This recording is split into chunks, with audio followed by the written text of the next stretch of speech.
people aware of you, but you've been unable so far to get another big name in the ring. Why do you think that is? Well, that's because they're scared to fight me. I've been trying to fight, the top guys. I've been calling them out. I was one of the first people to actually call for Lomachenko when he was the boogeyman and no one wanted to fight him, and he was the pound-for-pound best. Devin Haney was the only one that kept calling for Loma. Meantime, Devin, I appreciate the fact that you're fighting whoever they put in front of you. You're winning. You're working your way up the rankings. If you can't get a shot, that's not your fault. As I said, you're doing also a very good job of getting yourself out there and promoting yourself. Nevertheless, to me, because Teofimo beat Lomachenko, who had collected all the belts, Teofimo's the lightweight champion of the world, like it or not. How do you feel about that? He didn't collect all the belts. I have the WBC title. I am the WBC world champion. He collected a franchise title, not a belt. A franchise title. He is not the undisputed champion. I am the WBC champion. So Teofimo does not have all the belts. But what I'm asking, Devin, is it's unclear who the best lightweight in the world is. All five of you guys need to fight and sort that out. But in terms of the traditions of boxing, the champion, the man who beat the man. All four of us. Roma lost. Roma's out of it. It's all four of us. So you think it's a single eliminator kind of tournament to see who the best lightweight in the world is? Of course. You can't be the best lightweight in the world and you just lost. There's no way. When you say Roma was the franchise champion, that's a way that the WBC has of stripping a guy without really stripping him. But then the regular champion is considered a notch below the franchise champion. But you say because you have that belt, you're disputing Teo's claim to the title? No, the franchise title is a way to duck your mandatory. I have mandatories. I'm the WBC champion, and I have mandatories. Roma didn't have mandatories. He got elevated to the franchise champion, and that's when I became. When I was mandatory, he petitioned to become a franchise champion, to where he didn't have any mandatories. Devin Haney has mandatories. The franchise title is for ducks. By the way, I want to say, you're giving a legitimate point of view here. And just to make it clear for the audience, to me, my point of view is, and a lot of people in boxing feel, if you've collected the belts and you can't make every mandatory because each sanctioning body is making demands, they call you a franchise champion, they elevate you, and then they vacate their quote-unquote regular championship. Devin's argument here that he just made is, in fact, that's one way to look at it. Another way to look at it is a franchise champion means you didn't have to fight your mandatory. That's a duck. So Devin collects the belt because what else is he supposed to do? I appreciate that argument, Devin, whether or not I agree with it. I understand from your point of view. So when you say, you can't say Teofimo has all the belts, or Teofimo's undisputed, or Teofimo is the champion in the lightweight division because there's still one more belt. He has a franchise title. I'm the WBC world champion. I understand your point. You and I could probably debate that for the next hour, but you're pursuing your professional goals and winning all of your fights. Ryan Garcia was on this show recently and said, you know what? He wants Tank Davis. Devin Haney should fight Teofimo Lopez, and then the winner of those two fights should fight. What's going on to all the people all over the world? This is your host, Rapstar Boxing Knowledge, all the way from a small country in London, England, keeping this energy for your sport, for my sport, for our sport, the sweet science of boxing, the one and only. There is no sport that comes next to my sport and comes next to your sport and our sport. Boxing is one of the hardest sports in the world, and I just can't wait for the fights that are coming. You know, especially in the pandemic, boxing stayed alive. Boxing gave us some great memories. Let's not forget, we had some great fights with ESPN. ESPN has been making it happen. DAZN and Eddie Hearn has been making it happen. Frank Warren has been making it happen. PBC has been trying to get the fights going. But we got two big fights. We got to talk about this. Rapstar's going to cook. We are out here. We got to talk about the fights coming up with Devin Haney, Jorge Linares. I got to touch on this fight. And I'm going to say this right now. Looking out from England, bro, we got to keep it fair now. Devin Haney is getting a lot of hate.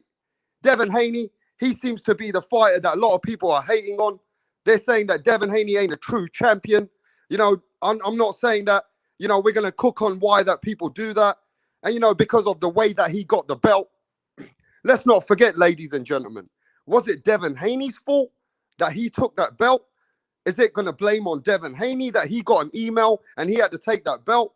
Wouldn't every other boxer, if they were in that position, if every other boxer like Tank Davis, Ryan Garcia, Javier Fortuna, if they were in Devin Haney's position, wouldn't they take the email belt? Would they say no? You know what I mean? Is it Devin Haney's fault that he had to be in that position to get the belt after the tournament?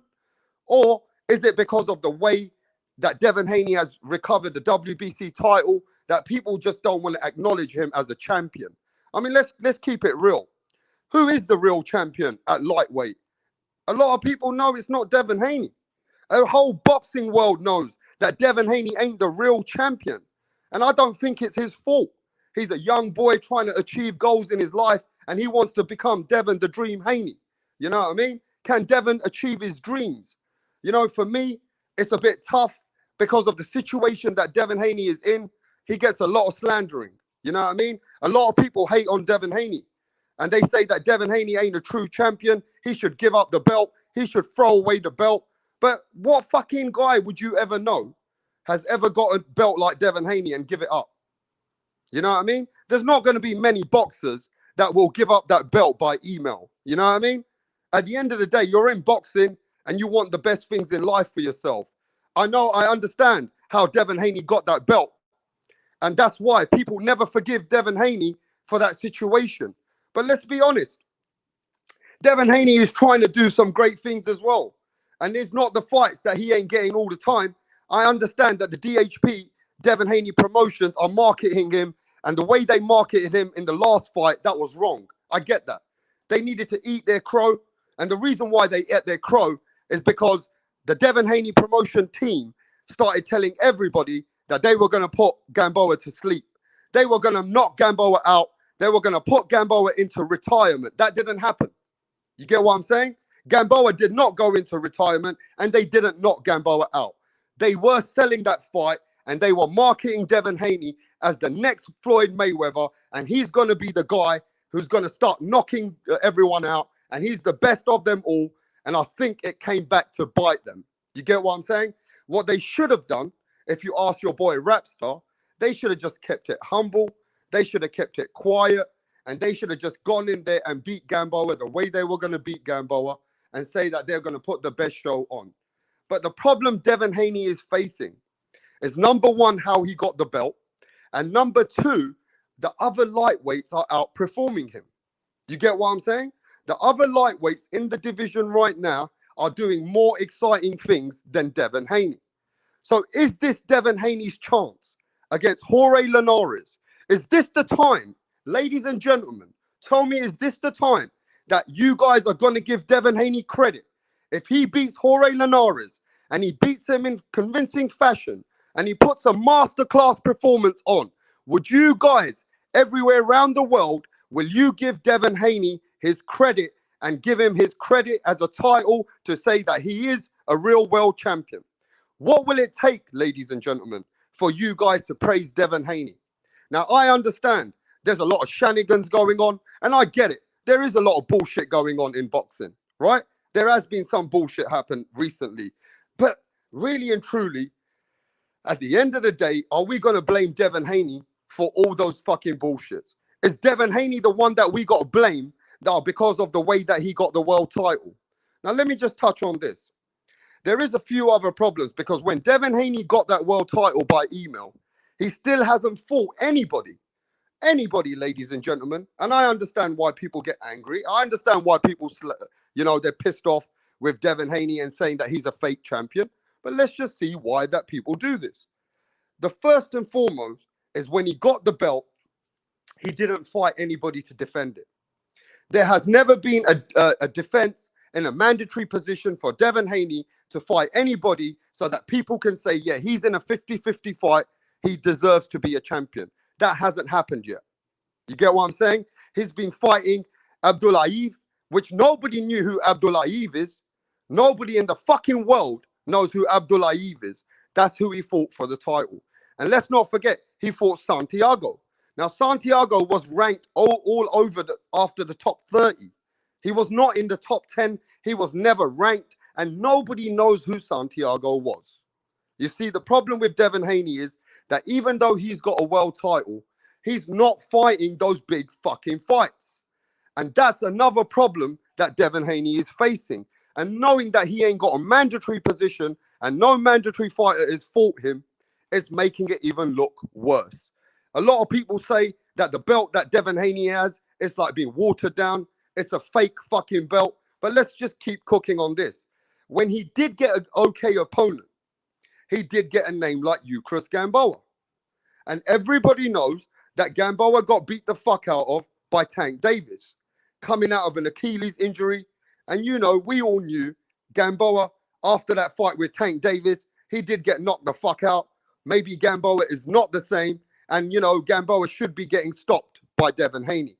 Now, everybody in the world knows this, that Bill Haney was everywhere. We were in the channels with him. We were in the panels with him. We were all uplifting the fight. And everybody was telling us that, yo, Rapstar, Devin Haney's going to knock Chris Gamboa out. And that's all we kept hearing. Devin Haney is going to go and put a job on Chris Gamboa. He's going to stop him and he's going to destroy him better than Tank Davis did. And everybody was hyped up. Even all the Devin Haney fans were hyped up. Everybody was hyped up. But after that performance, a lot of people never gave Devin Haney any respect for not able to stop Chris Gamboa coming out of an Achilles injury with Gervonta Tank Davis. It never happened. People, even in the hardcore world, they said Devin Haney should have put him away. Devin Haney should have been able to stop this guy, Chris Gamboa. Chris Gamboa is 40 years old. He's been knocked out multiple times. It was the end of his career. And, you know, Devin Haney wasn't able to bring that kind of performance to the table, like he told everyone. Just like he told everyone, there ain't going to be no white man who's going to beat Devin Haney. Devin Haney told everybody this. There ain't going to be no white boy who's going to beat me. And I think the way that he was marketing himself and just the way that DHP were marketing him, it came back to backfire on them. You get what I'm saying? Because look, as boxing fans, we know Devin Haney got a great amateur career. We know Devin Haney has got a great amateur background. But in the professional rankings, in the professional world, we haven't seen much from Devin Haney to tell us he's the top guy. We know that he's performed against those opponents which are not even ranked anymore. We get it. Devin Haney beat everybody who he's been fighting so far. But who the fuck has he been fighting? That's the problem. You talk to the hardcores, they don't even know who Abdullaev is. They didn't know who Santiago is. They don't even know. They only knew Chris Gamboa. And the only fight that they wanted to see Devin Haney perform on was Chris Gamboa. Now, a lot of people slandered Devin Haney. They say Devin Haney ain't got the power. Devin Haney got pillow fist. Devin Haney ain't got the, you know, he ain't got that fucking killer instinct. But the last time I checked, I still think Devin Haney has got the more skills than all of them in that division. At lightweight right now, Devin Haney has got more skills than some of those fighters. He's got good legs. He got good fucking jab. He knows how to move. He's got, you know, good distance. He understands the distance. And Devin Haney has got great attributes. But people don't give Devin Haney the respect that he deserves in the boxing world today. He is not classed as the real champion. You get what I'm saying? People don't even have Devin Haney as the #2 lightweight in the world.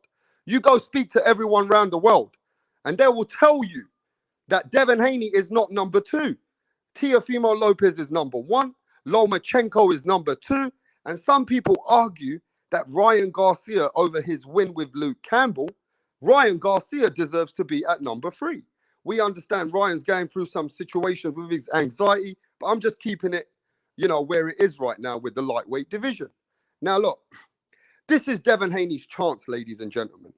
I think this time now, Devin Haney needs to perform a masterclass against Jorge Linares. You know, Jorge Linares is a 35, 36-year-old man. He's past his best. He's coming to the end of his career. But Jorge Linares is a bigger name than Chris Gamboa right now at lightweight. Jorge Linares is a 3-weight world champion, and he has won multiple belts in the past. But again, Jorge Linares is way past his best. So this is Devin Haney's opportunity. Let's not forget, Jorge Linares has been knocked out 5 times. You heard me. Jorge Linares has been beat more than 5 times, has been put to the floor. So at the end of the day, this ain't the same Jorge Linares, but this is a perfect opportunity, ladies and gentlemen, for our boy Devin Haney to come and perform and put everyone to fucking tell him to shut the fuck up. Because if Devin Haney outperforms Teofimo Lopez in the George Kambosos fight, and Devin Haney outperforms Tank Davis with Mario Barrios, and I'm telling you now, Devin Haney needs to perform on the 29th of May in Vegas. Eddie Hearn is putting this event together with DAZN. This has to be a big fight for Devin Haney. He has to capture this fight, and hopefully he can stop Jorge Linares. Now, the problem is, Devin Haney doesn't have that style, ladies and gentlemen. He don't have the power. Will he be in a position where he will struggle? And if he doesn't win this fight convincingly, what are the fans going to think about him? This is the big fucking question.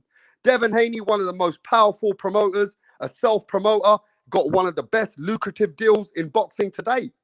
Devin Haney has a partnership with Eddie Hearn. Eddie Hearn and DAZN are looking at him.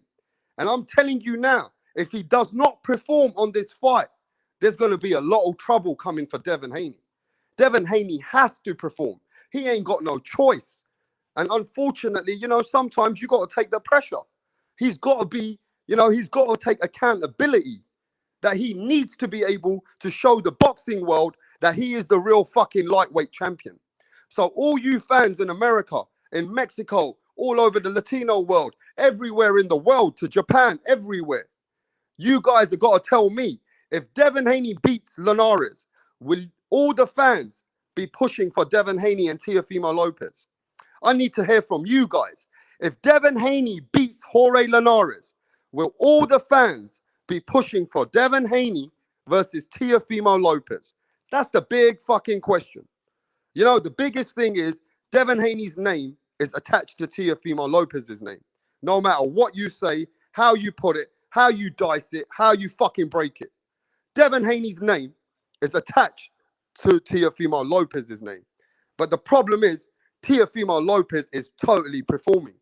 Teofimo Lopez is showing everybody why he's the number one. You get what I'm saying? Teofimo Lopez ain't fucking around. Teofimo Lopez has already got legacy in his life. Let's not forget, he beat the fucking guy, Richard Comey, and knocked him the fuck out. That was a proper world champion. Richard Comey got knocked the fuck out by Teofimo Lopez, bro. You get what I'm saying? So if you're going to be compared to Teofimo and Lomachenko, let's not forget, Teofimo beat Lomachenko. So you can say what the fuck you want. Devin Haney is not in a great position unless he performs. He has to fucking perform, bro. There is no other fucking way. You get what I'm saying? The only way the fans are going to stand by Devin Haney is that if Devin Haney performs for you guys. If Devin Haney comes on that ring on 29th of May and he puts fucking Jorge Linares to sleep, I want to see all you fans stand up for Devin Haney. I want to see you fans start supporting Devin Haney so that he can be part of the lightweight division. I mean, it's not his fault where he is in the division right now. He was in position. You get what I'm saying? He got into the tournament. He won the tournament. Due to the coronavirus, Luke Campbell, Javier Fortuna's fight got cancelled, and Devin Haney got the belt by email. But Devin Haney now needs to prove to the world that that belt he's got, he's a worthy holder of the belt. So he needs to put a fucking great performance against Jorge Linares. There is no ifs, there is no buts. This is the time. And Devin Haney has got no other way, but he has to put on the best ever fucking performance. Because if he doesn't, and all those other guys are going to outshine him, the boxing fans are not forgivable. They're not going to forgive him. You get what I mean? Because of the way that he's got the belt and the way that he's in that prime position, people think he's making a shortcut for himself. You get what I'm saying? People think Devin Haney is just trying to get an easy way out. But at the end of the day, he has to face high-end competitors. The only way that you can gain respect is earn your respect. Devin Haney needs to go in the ring and earn that respect. You know what I'm saying? Because at the end of the day, you don't want to be in a position where Teofimo Lopez puts George Kambosos to sleep. where Tank Davis puts in a masterclass and puts in a great performance against Mario Barrios. Then Devin Haney has to perform better than both of those guys, if you ask me. You get what I'm saying? Devin Haney got to perform better than Teofimo Lopez. It's as simple as that. Devin Haney has to perform better than Gervonta Tank Davis. Devin Haney has to perform better than Javier Fortuna, and Devin Haney got to perform better than Ryan Garcia right now. Because if he can separate himself with a good win and show the boxing world that he a real champion, that this is what he is for, this is why he's here, then he can't be struggling with Jorge Linares, bro. He cannot. He cannot put himself in a position where that fight can be competitive. He's got to separate himself. But before I keep cooking, you know what I mean? At the end of the day, Devin Haney is the WBC champion, whether fans like it or not.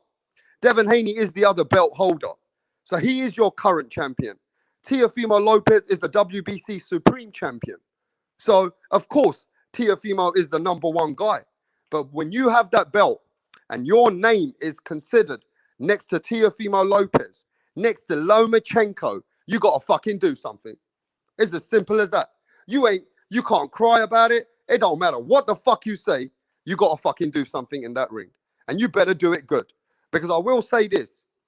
This time round, DHP have not said much.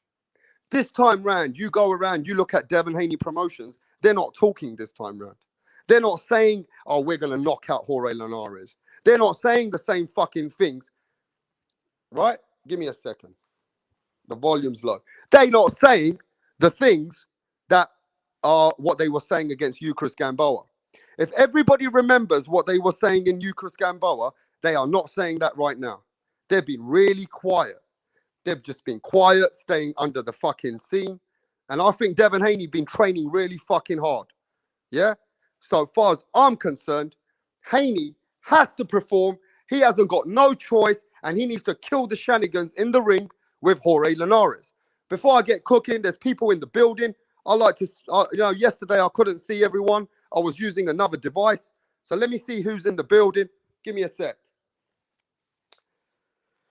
Yo, we got one foot in the door. What's going on, bro? How you doing there, mate? We got Cali in the building. We got Joni Diaz. We got Black and Brown. Yeah, man. Yes, man. We got Tyco TV. We got Silver Stream 2011. We got my sister from the other side of the world, Lisa Bell's out there. Yeah. We got Joni Diaz. We got El Cotto. Yes, to all my people, to everybody. I hope your loved ones are good. We got Dima. We got Lance Mayer. Yeah, man. We got Pound for Pound Boxing News. And let's keep it cooking. We got J4B Restruction. We got G-Bell. We got Bolt Hype. We got Jed Cole in the building all the way from Australia. We got my brother Edwin. What's going on, Edwin? And we got Liquor in the building. Maldito Liquor in the building. What's happening, bruv? But look, we got to keep this going, bro. What would it take for all you fans? I want to know from all you fans, what will it take for you guys to give Devin Haney his just due?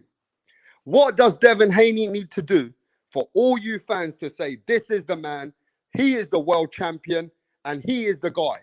What does Devin Haney need to do? Does he need to stop Jorge Linares? Or will you guys be happy with him outpointing Jorge Linares? Would you guys be happy with a 116, 114, or 115, 113? Or is that not good enough? What will Devin Haney need to do to gain the respect of all the world boxing fans now? What is it that he needs to do? If Haney doesn't impress, his career will go downhill and he will be the next Boo Boo Andre. Now, Jonathan Ramirez says, if Haney doesn't perform and Haney struggles with Jorge Linares, then it just seems like he's just another guy. Now, let's go to what Jed Cole says. I think just beating and outboxing Linares is a very good statement. So Jed Cole from Australia says, as long as he beats Jorge Linares, I'm happy to class him as the world champion. 1 foot out the door says, one foot out the door says he can win, but he's got to win convincingly, and he got to shut the fuck up. So 1 foot out the door says he better fucking win, and he's got to win really convincingly. Tycho TV says Linares has been knocked out by 5 guys. I said that in the beginning. Linares is being knocked out by 5 guys. I would say KO ain't much to ask from the champion.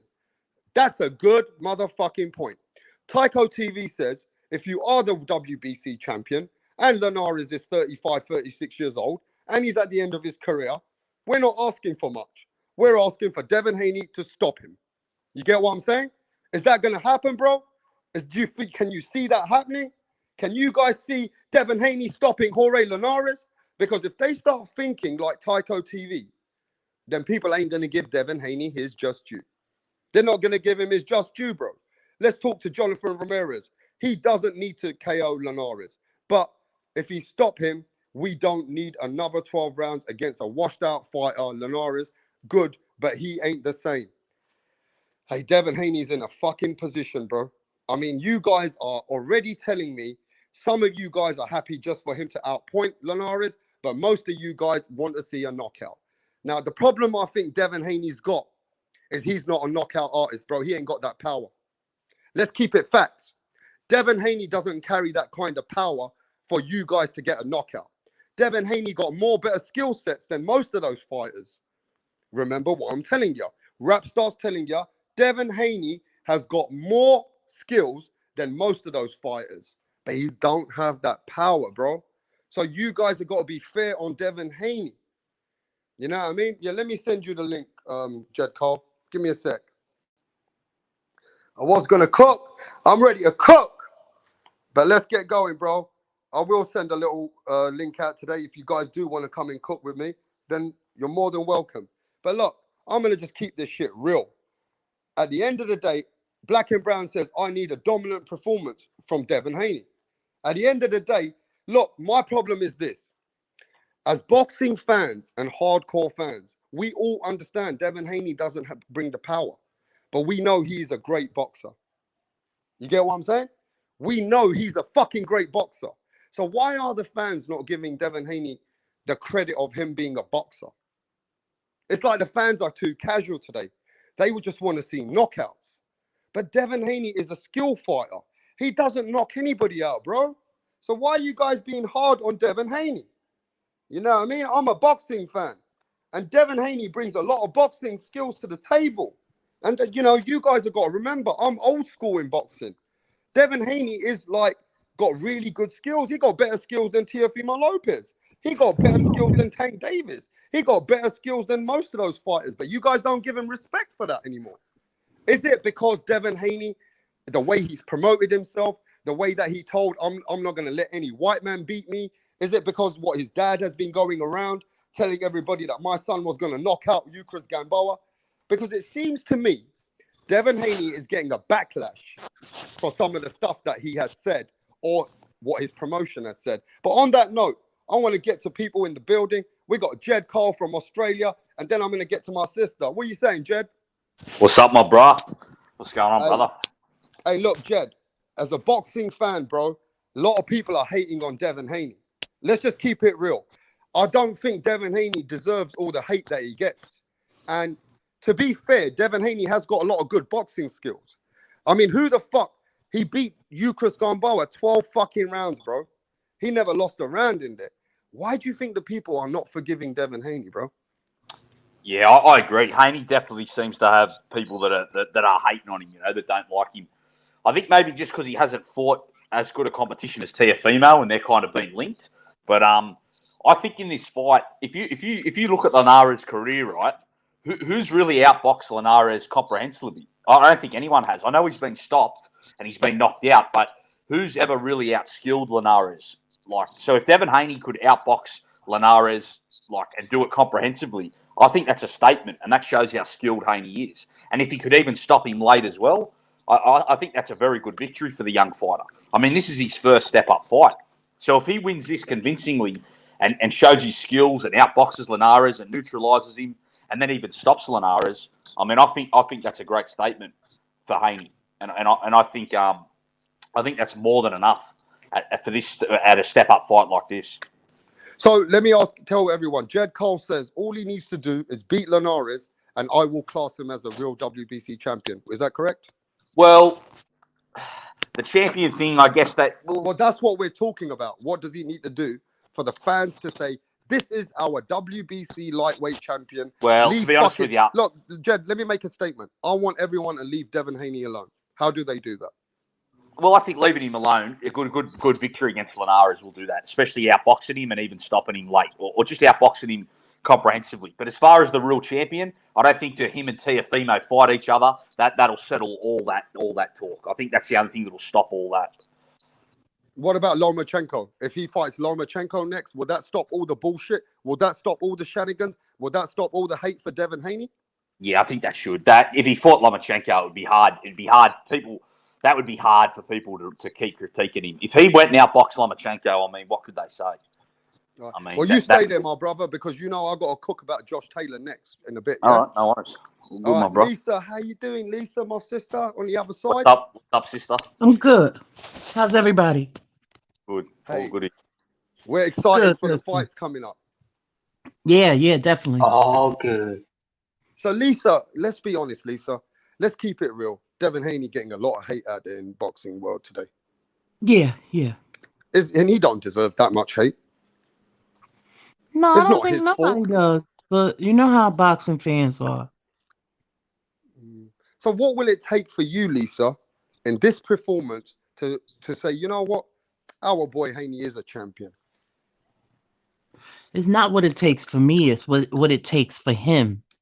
But I want to know what it takes for you. What would you want out of this performance against him and Linares? I just want him to do his best, and I think that even if he comprehensively, like Jed Kyle says, outbox him,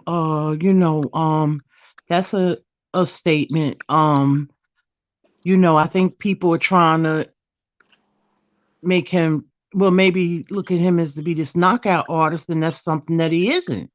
He's a pure boxer first, or a boxer puncher. I don't know exactly how you word it or whatever, but he's a boxer first and a safety boxer first. So I just look at the styles, You have to But be who Lisa, you isn't are. boxing, right? Isn't boxing, if it was our children or our brothers or our sisters, isn't boxing get punch and don't get hit? Yes. So yes. isn't Devin Haney got those skills? Yeah. I said I was saying he's a safety boxer first. So, but I understand that there's different styles of fighting. Each boxer has their own different style. So I can't expect him to be Deontay Wilder or something, and that's not his style. He's a boxer first, and he has good footwork and all of that. But I think people just want, because he's in that with the other guys, and they they like more of knockout punches, So I think maybe they're just comparing them. But I think Linares fight is a step up. In any other fight, I just hope that he gets the best fights that that he can get to make that belt. To put some more value on that belt. You know what I'm saying? Right. Okay, Lisa, that's good points. That at the end of the day, he's a boxer, puncher. He doesn't get in trouble. He has got a lot of skills. But if you came from like a training camp and you were a trainer, or you were somebody who were hardcore, you'd probably appreciate Devin Haney's skills, because what you see in him is that he doesn't take punishment at the moment, but he hasn't stepped up either. But at the moment, It looks like Devin Haney fights very carefully, and he's a very good defensive fighter. Are you thinking in 2021, we don't appreciate fighters like that? We more appreciate knockout artists or people which have got a more exciting style? Is that what we're kind of gathering here? I think it depends on the individual. It depends on what you prefer. You have some fans that like just pure knockouts. See, in the beginning when I started watching boxing, I thought it was like that, Rock'em Sock'em Robots, but it's not. It's a lot of skill involved with boxing. It's a science. And as I got older and understood more that it's more to it than that. But of course, I like those type of fights too. But then I also like chess matches as well. It just depends on what you like.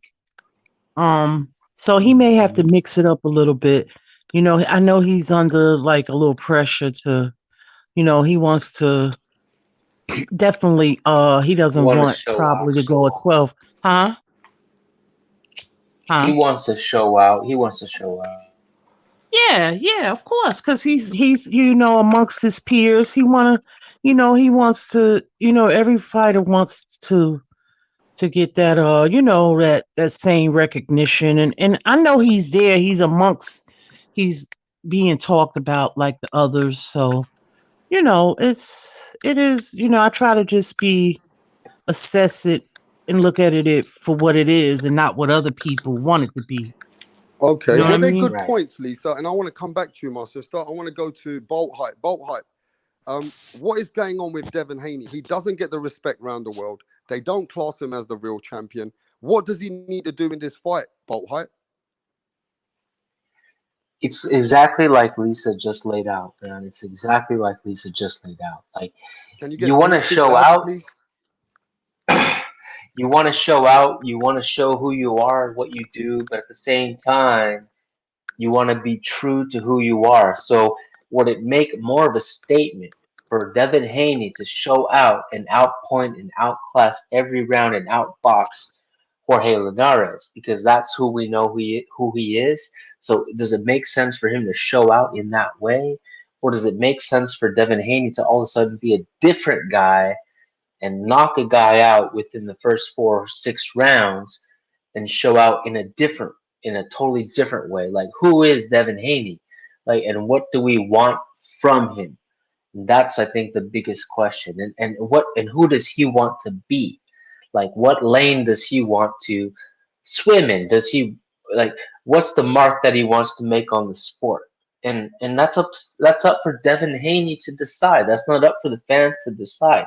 We can we can advocate, we can root for, we can build hype around a certain fighter or a certain style, but at the end of the day, it's up for the fighter who's in the ring to determine the type of person that he wants to be, the type of champion that he wants to be. So, does Devin Haney want to be this outside fighter, hit and don't get hit, we're playing tag, and you can never catch me type fighter? Or does he want to say, we're going to go in there and we're going to do some damage, and at the end of the day, I can do more damage than you, faster than you, and respond quicker than you, and be more athletic than you, that I can overwhelm you and I can stop you. It's up to Devin Haney to decide, and it's up to Bill Haney to promote the fight that he actually thinks we're gonna see. Don't Okay. be false advertising. Tell us what we're gonna sign up for and what we're gonna pay for, and we will be there. But don't sell us one thing and deliver something else. That's false So do you advertising. agree? So do you agree with me then? A lot of fans were not forgiving for the Haneys, the way they promoted the Gamboa fight. They said they're going to I put agree Gamboa with to you. sleep. Yes, Yeah, let I me just agree finish with there, yeah, bro. Rapstar. They said we're going to put this injured, retired Gamboa to sleep. We're going to fuck him up. You know, they went everywhere and they said we're going to fuck him up, but the fans never forgave him for that. Do you get what I'm saying? You gotta keep it 100. You gotta keep it a whole buck with the fans. Let us know what we're signing up for. We're gonna ride with you, but don't have us picketing and boycotting and holding up these signs saying you're gonna do one thing and then you do something else, because that's not keeping it 100. Let us know and we're with you. Hey, so let's Yeah. get to Jed. Jed, do you agree Yep. with that, Jed Cole? They false promoted themselves. They did tell everyone. I mean, I've got the interview here. Devin Haney did go on TV and said, I ain't going to fucking lose to any fucking man, and not especially no white guy. And he said, no white boy is ever going to beat me. Then, Bill Haney went everywhere, Jed Cole, and said, we're going to fucking put this guy to sleep. We're going to end Gamboa's career. We're going to give him a retirement check. You guys are going to see that Devin Haney is the fucking going to bash this guy up better than Tank Davis. Do you think that, like the fan Bolt Hype and everybody else in the chat says, do you think that went against them? Yeah, it probably does. I mean, me personally, I don't care what any of these fighters say. It's all fun and games. It's all boxers say a lot of stuff. I only care. I only look about what happens in the ring. So I'm not really interested in any of that. But the one thing I just think about the Gamboa fight, I just don't think Gamboa should have been in the ring. Gamboa shouldn't have been in the ring with Tank or Haney. Gamboa he's washed up, so that he shouldn't have been in them fights. That was a terrible. He should have been banned for 90 days. Somebody told me after that beating, Jed Cole, he should have been banned for 90 days or at least 60 or 30. But even Tank, he shouldn't even have been in there with Tank because Gamboa. They should have suspended him. They said they should have suspended Gamboa after that loss with Tank. Do you agree? Yeah, you're right. Yeah, but he shouldn't even have been in there with Tank. Like Gamboa was washed up. Man. Gamboa hasn't been world level for 5 or 6 years. He shouldn't even be in these fights. You know, like Gamboa lost to a journeyman after Crawford. He couldn't come out before the 8th round. He lost to a fighter with over 10 losses. So Gamboa is shot. He's shot to pieces. He's not a world level opponent. So I think Gamboa shouldn't even have been an opponent for Haney at that stage. I think that's where the criticism really. He was in a lose-lose situation in that fight, no matter what, because he wasn't a good opponent at that stage of his career, or even for Tank. That's why. So he doesn't help. He doesn't hurt or help Devin Haney's stock. Are you saying he hurts or helps Devin Haney's stock? Gamboa as an opponent. It hurt. He can only hurt because Gamboa. There's nothing to gain at fighting a Gamboa at this stage. He's too past his prime. So I want you to answer this question from the chat. G Bell says, "I ain't hating on no Devin Haney. The only thing I don't fucking like is that he accepted that belt without fighting anybody. That's all I'm saying about Haney. If he believed in himself, he shouldn't have took that belt." Now, Jed Cole, he does get a lot of fucking hate. Let's keep it real. A lot of people shit on him. They say that because the way he got that email belt, they don't like really appreciate that. What would you say to what G Bell's saying on the chat? First, I would say this. Why do they call it an email belt? Because the belt has been mailed to him. He got the notification. Yeah. That he became the champ via email. That's right. Yeah, I think so. Yeah. Okay. But so I mean, I never said email belt because I know he has the belt or whatever. So because he didn't beat the opponent for it. But I mean, that's not his fault. I mean, what was he going to do? Turn down the belt? Of course, he's not going to turn down. You know, he knows that that's a bargaining tool. So I mean, what do you want him to do? Not accept? Of course, he's going to accept the belt. Of course, he is. I don't know. I just think once him and Lopez fight, I think this will just clear up everything. That's why the fight I want to see in the sport, nearly as much as any fight at the moment, is Teofimo and Haney. I wish Haney wasn't fighting Linares, and I wish Teofimo wasn't fighting Cambosis. I wish they were fighting each other right now. That would shut everyone up. That would clear all this talk up, and we'd really find out who the best lightweight in the world is, who the best young fighter is, the young American lightweight, the best lightweight in the world. That's why I want Haney and Lopez in the ring ASAP instead of all this talk. I want them in the ring fighting each other. Okay, I want to get to the chat, and let's not forget what people are saying. Haney is the most overrated fighter. He gets loved because his father comes out everywhere. So you have no choice but to support. The other hand, Bill Haney lies and he lies and he lies, and it will cost his son. Now, look, I'm just going to say that's a personal situation, though. At the end of the day, we can't take away from what the young boy Devin Haney is doing in the ring, bro. You know what I mean? I mean, you're taking away everything from Devin Haney because of how people have promoted him and certain things in his personal aspect. I do think as fans, we're a little bit unfair. Because let me ask everybody this, and I'm going to go to you, Bolt Hype. Ryan Garcia, Javier Fortuna, if they got that fucking notification and email and they took the belt, they would have took it as well. Life is not fair, man. Some of us immigrate to different countries. It is what it is, man. You got to play the cards that you were dealt. It's not fair. You got to put in the work. If you are worth it, you will get paid what you are worth. But you got to put in the work, man. You can't free ride and freeload like Ryan Garcia, man. You got to be in the ring, putting in the rounds, putting in the work, and fighting. And we will back you. But if you're out here clout chasing, fighting exhibitions, you want to be a YouTuber, that's a different animal, man. Ryan Garcia is a good amateur. He's not a professional boxer. He's not a fighter who's fighting for a legacy. He's a good amateur. And I'll say this, if that's the case, and you know, we respect I can't, you know, that was a really strange set of circumstances, because we're still the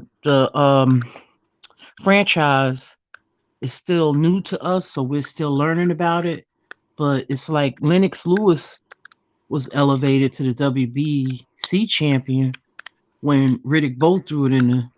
Yeah, but I also think Lennox Lewis at that time fought some real serious opponents and had one of the titles as well. Oh yeah. No, See, in I Lennox agree. I Lewis's agree. situation, he already was proven when Right, I agree, but it's the same principle though, to a degree, and not to. But Lennox had already been established. Yes, you're absolutely right. So I think we could. But it would be fair. But would it be fair for while Lennox Lewis is doing his thing, there's another guy named Ricky Gonzalez who's looking good and flashy and doing all this stuff, and he's capturing all this hype and all this money that's not going to Lennox Lewis. It's going to Ricky Gonzalez just because he's a pretty boy. Do you think that's fair to Lennox Lewis? Do you think that's fair to the real fighters who are really risking it and putting off the line? I mean, I don't know. I don't know. I just try to respect these young warriors, and want to see the best and wish them nothing but the best. I mean, yeah, I get that, but also we got to look at what people do think. Majority fans today, they seem like what people are not really giving Devin Haney that credit where credit is deserved. They don't class him as the world champion, but they class him as the belt holder. I think the blueprint's there, Jed Cole. I'm going to start with you. The blueprint says never fucking accept a belt like that. Do you agree?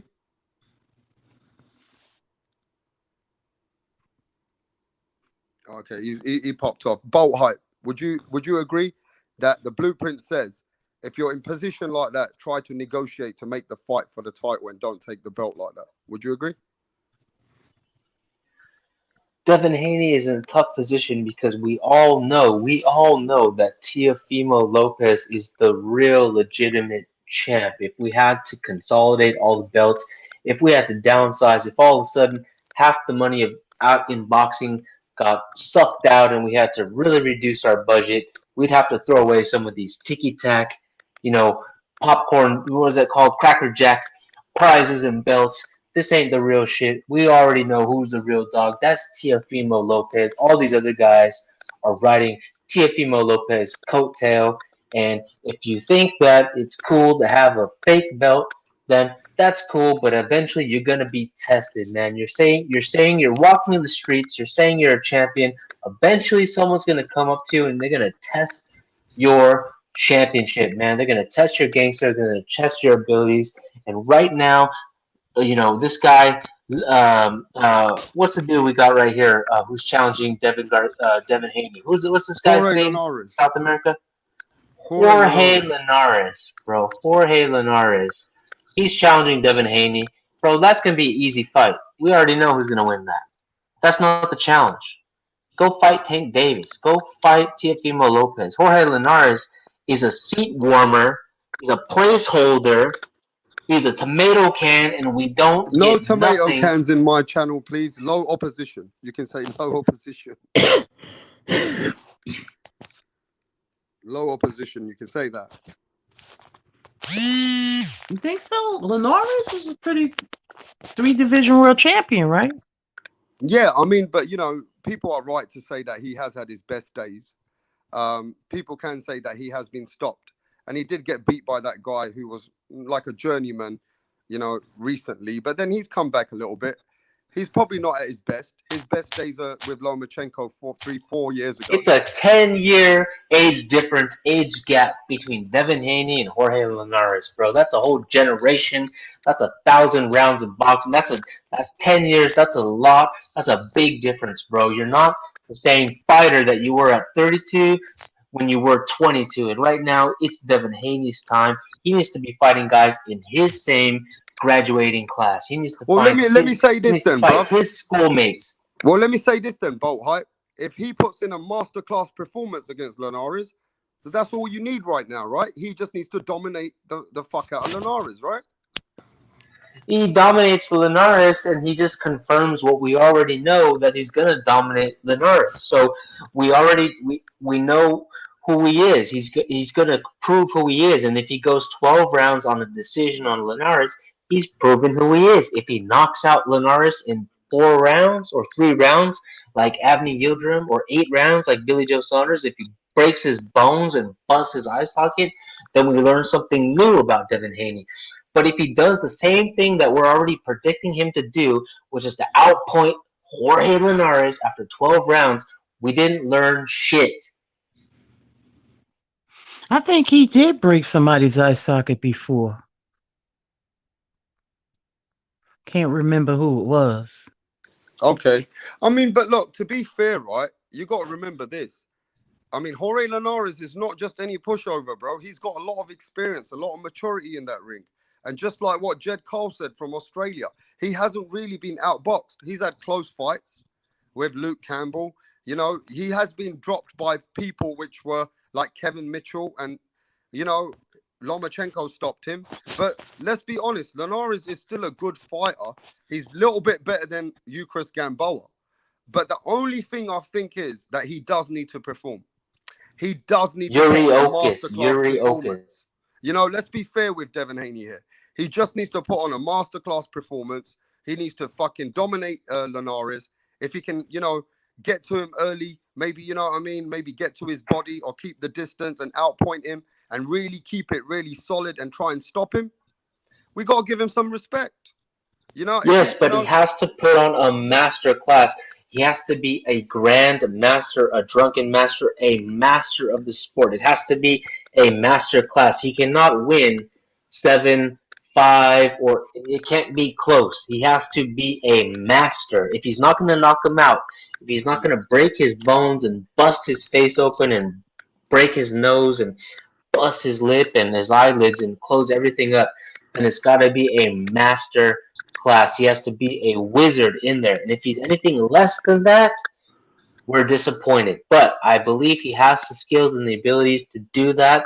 And I hope, Bill Haney, if you're listening to this, I hope that you talk some, you know, you bring out something new that we haven't seen from Devin Haney, because what we've seen from Devin Haney this far has given him this many fans. If you're happy with this fan base, then keep doing what you're doing. But if you want more, if you want to grow, if you want to get huge like Canelo, show us something new. Do something more, and we will be behind you. Okay, well, I want to get to the chat. I want to talk to the people today as well. And we got some other people in the building. And before I get to the new people in the building, I want to say this, that I want to know what the fans across the pond think, what all of you people think about Devin Haney's situation, and how does Devin Haney demand that respect from the fans, so that Devin Haney, so that he can, you know, he can get all you fans to say he is the real deal. And then you guys can start saying, well, we want Devin Haney to fight Teofimo Lopez. I would love to know what Devin Haney really needs to do to get there. But before I get there, I want to go to the chat. One Foot in the Door says, Haney doesn't get any respect for being a champion. And the reason why I don't respect Devin Haney is because he's not a real champion until he really fights some top guys as a mandatory challengers, and he fights those kind of people. Now, let me get to Edwin. Edwin, how you feeling, bro? Good, good. How's everything going? Hey, we're doing good over here, man. How you doing over there? Good, good, good. Just I like how you're opening the lines on Devin Haney. It's a good topic for sure. I mean, it's a big fight. Hey, how you doing? Linares. Good, good. Let's yeah. Good. Go ahead. Yeah, Linares versus Haney, big fight. We got Lisa in the building, Bolt Hype. We had Jed in the building. So what do you think about this situation? A lot of fans are not really giving Devin Haney the credit as a world champion. I agree with the people that say he didn't earn it. And I think he gets exposed too many times, and that's why we get like frustrated, and especially us that we do know boxing, if that makes sense. His skills are there, I guess, but it's hard to tell now because how everybody's moving on 135, you know, and showing great performances. So I agree with most that say Devin, and And big part is because they don't make a mind what route are they taking, right? First they say that they're taking the legacy route, which is I don't think so. And then they're like, well, we make the most money out of everyone. So are you going for the money route or are you going for the legacy route? And when they're jumping back and forth on that, that's what as us as fans, we don't like that stuff. We don't like we like, you tell us the truth. I think and just take if you're gonna take that route that green print route that Mayweather gave out, then go for it. I mean, even you got frustrated with Mayweather's a that. bad example, bro. Mayweather's a bad example because he was the one guy, the only guy in the history of the sport, probably besides maybe Canelo, whose hard work and dedication to build becoming a better boxer matched or exceeded his desire to become extremely successful and wealthy. Like it was on the same level. He wanted to do both equally. Some of these guys, they just want to be rich. They don't want to put in the time. They don't want to put in the effort. They don't want to put in the work. They just want to become famous. It's like a fast track. They want to skip ahead. They want to binge watch all the training videos. They want to skip to the last episode and they want to collect the payday. And that's not how it works, man. You got to put in that work, man. It's a grind. Right. And boxing exposes you, right? That thing, I mean, we've seen it over and over again. So yeah, even when you had that argument you rap star with Bill Haney and with when you guys were comparing Mayweather's when he was a pretty boy and then he started like downgrading all the fighters that Mayweather fought. And I was like, dude, you talking about a legend, you know what I'm saying? So that makes you like hate more on and I know it's not the kid's fault, but at the same time, you are representing him. So stuff like that is what makes us, and then you go off and talk shit about other fighters, how they don't fight mandatories and all that. And then yeah, you find Linares instead of Fortuna. Fortuna was your mandatory. So that's Yeah, what but to be that's very what fair, to be fair with you guys, I'm just going to be fair with you guys here. I think you getting involved in the personal life of what's going on with Devin Haney's dad, his promotions, and certain way that Devin Haney has been false promising his fans that he was going to knock out Gamboa. You're kind of letting it affect what kind of a boxer he really is. I mean, look at what the guy says over here, Edwin. He said, "Isn't the art of fighting hit and don't get hit?" Like he has got some skills, Edwin. He's No, not. no, that's not. I agree. No, that's not. I'm not I what I'm disagree with that saying. philosophically. I disagree with that from a religious standpoint. That is not the art of fighting. The art of fighting is to fuck the other guy up and knock him the fuck out. It's not hit knocking. Yeah, but this is boxing, not Yeah, fighting. this is not street fighting, bro. This is boxing. No, I understand that. I understand that part. I mean, Floyd Mayweather did it to us too, right? He outpointed everyone. What I'm just saying though is you you can't be bringing other fighters down and then you doing the opposite of what you're saying. See what I'm saying too? And they put it out there for us like that. So you got to be able to take the heat, you know? And you know, but has he really proved it to us though? Has he really proved that's high end skill? I mean, Gamboa's 45 years old. Well, he's like 40. You know what I mean? What do you mean?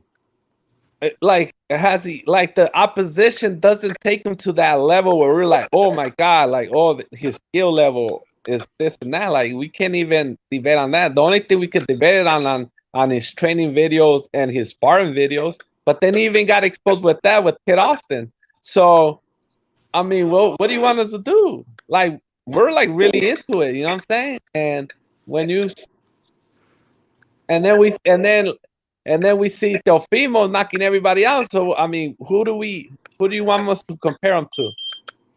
You know, and then here comes Ryan Garcia and he knocks this guy out. So then we're like, okay, so where are you at? You know, so like you said, he has to perform against Linares. He has to. He has no choice. So imagine this, Ratstar. If Linares if he goes 12 rounds, right? And it's like 8-4, let's say, right? And he outpoints them. and here comes Teofimo and knocks him out in the third round. What are we gonna say as fans? I appreciate you're keeping it real, yeah. The boxing fighting style right now, Tank Davis, Teofimo Lopez, Ryan Garcia, they're more exciting because they knock people out. They got, they come with more of an exciting style. But what you got to recognize, out of all four of them, Devin Haney also possesses a lot of skills. And it's just like Lisa said. Lisa said, you got to remember, this is boxing. This ain't street fighting. I'm with you. And you look, I understand that, in today's environment, people are more interested in fighters like that. You get what I'm saying? But I get that point you're saying, but I'm just saying Teofimo's not getting hit either, though. And he's knocking guys out. I mean, Teofimo's a good boxer, and he's got a lot more power. But I think Devin Haney is a smarter boxer, and I think Devin Haney has faster feet. Well, we only know what we've seen from Devin Haney. So the question is, what we're assuming that he's capable of that he hasn't shown us yet. So all we can base our assessment of Devin Haney is what he's put on tape, what he's put on film, what we can see from the record book. That's all we can say. Can he do things? Absolutely, but it's got to be in the fighter, and he's got to have that will and determination to be a Gorka. Okay, if you want him to be a Gorka, which means, can you tell everybody what a Gorka is? No, you can tell everybody what a Gorka is. No, you said it, so you tell everyone. No, what's understood doesn't need to be said. Okay, look, far as I'm concerned, right? This is the way I see it. What will it fucking take for you, Edwin, to give Devin Haney and say, you know what, he is a real world champion? What will it take for you, Edwin? Fuck everything else. I don't want to hear about the personal life. I don't want to know how he got the belt. I don't want to know about his dad, the way they promoted him and they fake promoted him for you guys. And you're not happy with the way that they kind of lied to the fans. I get it. Yeah? But what will it fucking take now, Edwin, for you to give Devin Haney his just dues? I think if he beats Loma or Fortuna after Linares, I think Linares is still not. It's not a title fight. Would you think it's a title fight? Like, you know what I'm saying? I'm just putting it like in reverse, right? I'm just saying like in reverse. It is a title fight. No. I get what you're saying. No. I'm just putting it in a hypothetically speaking, right? If we said, oh well, this is a championship fight and blah blah, does it have that feel like that mega fight? I don't think so. So I think that fight that you feel is gonna be a title. Look, for you, let's just keep it real, Edwin. I like you to keep it real straightforward because the chat agrees with you. Some people, Linares is not the opponent that gives him the to say that he's the world champion. Is that what you're saying? Yeah, that's what I'm saying. I don't feel it like it's a mega fight. Like I'm going in there like he's it's just a tune-up almost. Like it's in between tune-up and going to the next step. That's how it feels like. Like I'm not going like, oh my god, this fight is gonna be like, oh my god, and they're not even promoting it that well either. You know what I'm saying? Like they're not even promoting where we're like getting excited for it. Okay, it kind of like Josh Taylor and what's the name, Ramirez, right? You're like, you got that feel like, hell yeah, this is gonna be a championship fight, blah blah blah. You're like, oh, like you're excited. Like I'm not excited like that. You know what I'm saying? Okay, well, but it's a big step up. It's a good step up, and it's but they're moving him like a prospect. He's not getting moved like a champ. Like it's not. But I think if they beat Loma or Nakatani, or if he beats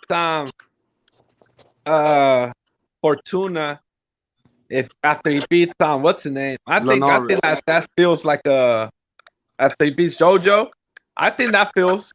I feel like I respect him, and I'll be like, yeah, he's a real champ. Okay, I mean, Edwin says that for him, this fight with Linares is just a voluntary, and it's just moving him like a prospect.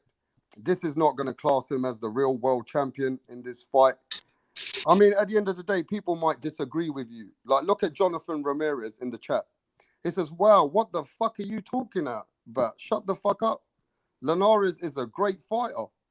What are you talking about? Linares might be to the end of his career, but he's better than Eucharist Gamboa. What you got to say about that, Edwin? Yeah, but that's just moving like a prospect. It's just a step up. I don't see. I don't. It's not gonna make me be like, oh, now he's ready for Teofimo. You know what I'm saying? Like I don't see it. Like I don't. It's not gonna tell me anything. Now if he beats, it knocks him out in the third, fourth round. I mean, I'm gonna get excited. And I can't wait to see him in the next fight. But does that tell me he's on that like high elite level, like that high championship level? No.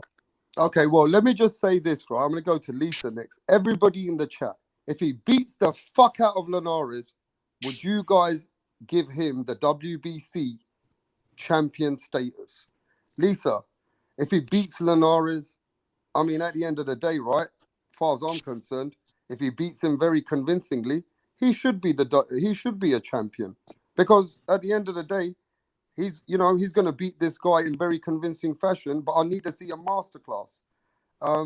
People don't think that that's a fight that they want to give him the recognition as a champion. What do you think about that?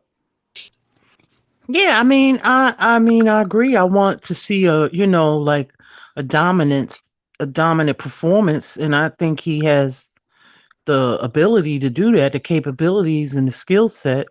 But I know that Linares is a crafty vet as well, and he got a nice right hand there. Isn't that right hand that put Loma down? Yeah.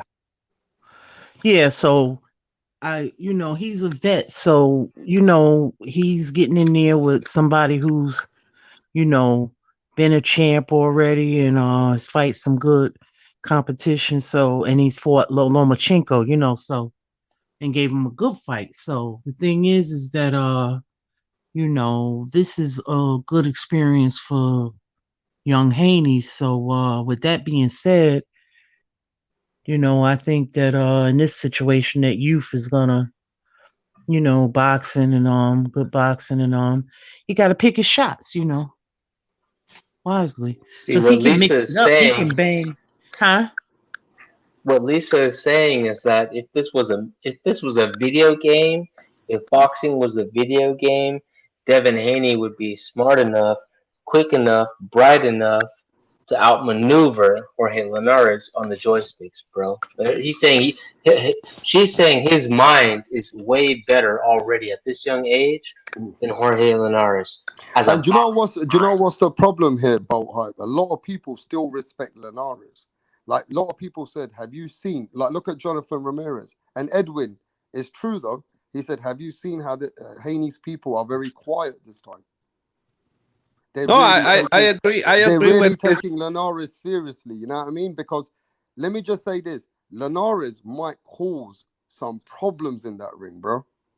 No, I agree. I agree. I think it's gonna be a good fight. I mean, I can't wait to watch it. It doesn't mean like I'm not gonna watch it, but at the same time, I'm not putting that much credit into it. Like I'm not. I don't care what Ramirez or whatever he says.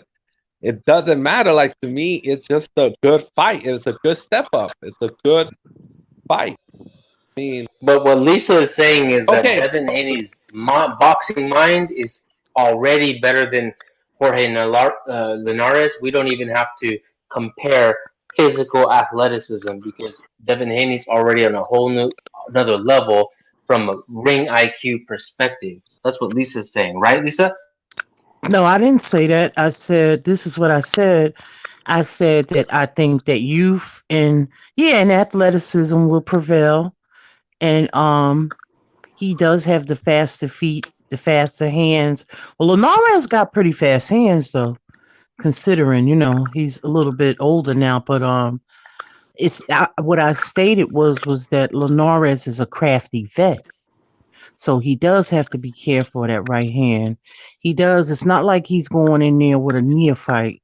He's going in there with a crafty vet, a 3 division champion, and someone who has been in there with good opposition as well as he even fought Lomachenko But with and all put due him respect, Lisa, on his with all due pockets. respect, when I hear crafty vet, I just hear old man with a few like gimmick tricks. That's what I hear. Hey, Raptor, Yeah, but I have a yeah, quick but question a for you guys. crafty vet. Oh, what's his name was a crafty vet? The one that fought Danny Garcia in Puerto Rico?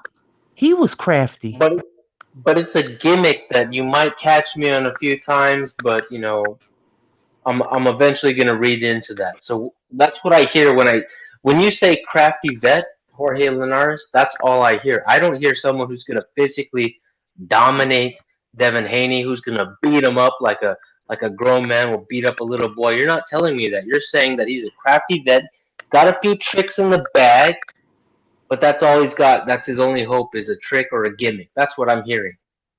I think the Well, separation. I Let know me what just I'm saying. let me Maybe speak it's to you not for this. being I mean, yours. Lisa, I think the I separation can only between him say what is I'm saying. I okay. mean, you're taking it like Yeah, but I think literally. Lisa, I think his separation is right between us and what Bolt Hype is. Bolt Hype is very serious about the WBC, him being a champion, and we're just saying it's a good. Lisa just saying it's a good fight for him. She's not saying anything else, Bolt Hype. She's just saying it's a good fight for him right now. I understand where Bolt Hype saying that as a champion, it's just a step up fight, but also at the end of the day, look after Gamboa. I mean, he couldn't get the Harvey Fortuna fight between him and that screwed up. That wasn't even happening. I mean, at the end of the day, look, I think Linares is not a bad fight, but at the same time, he's a champion. So Lisa, people are not going to be easy with him. They're like in the chat, they're saying, "Oh, you guys are talking about Haney, but Haney's a champion. He should be fighting champions or mandatories." I just think right now Well, it's if a that's point. the case, I could say that about Andrade. Who? He can't get any. If that's the Andrade? case, we can say that about any other. Demetrius. We can say that about any other fighter with a. Yes, I believe that this is my real belief is that if you have a title that people that they that the fighters should unify and unify them and consolidate them and then see who's the best. Yes, that's always going to be my first belief. But what I'm saying is that you got a fighter like Andrade who has a strap and can't seem to unify. So that's a good example of, sometimes it's not always like that. Yeah, because when you unify, you're saying let's have dinner together. But what you're really saying is you join me at my table, or I go to your place and join you at your table. And typically, the guy with the most clout, the guy with the better chef, the guy with a bigger Mhm. bank is the guy inviting another guy to come join him at his table.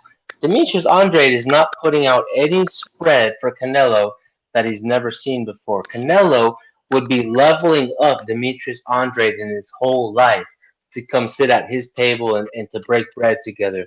Now the question is for Jorge Linares and Devin Haney, who's the A side? Who's the A side and who's the B side? That's what I want to Oh, know. Devin Haney is the A I side. don't even know. I don't even care nothing. I don't even care nothing about all of that. And I wasn't even talking about Canelo. Canelo is at another weight class. I was talking about Triple G, um Charlo or Murata. I know Triple Andrade. G You is mentioned getting ready. Andrade.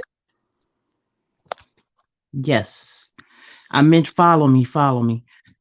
I said Andrade, but I was not talking about Canelo sitting at the table or none of that. I was talking about the people that's in Andrade's weight division right now, which is 160, not 168.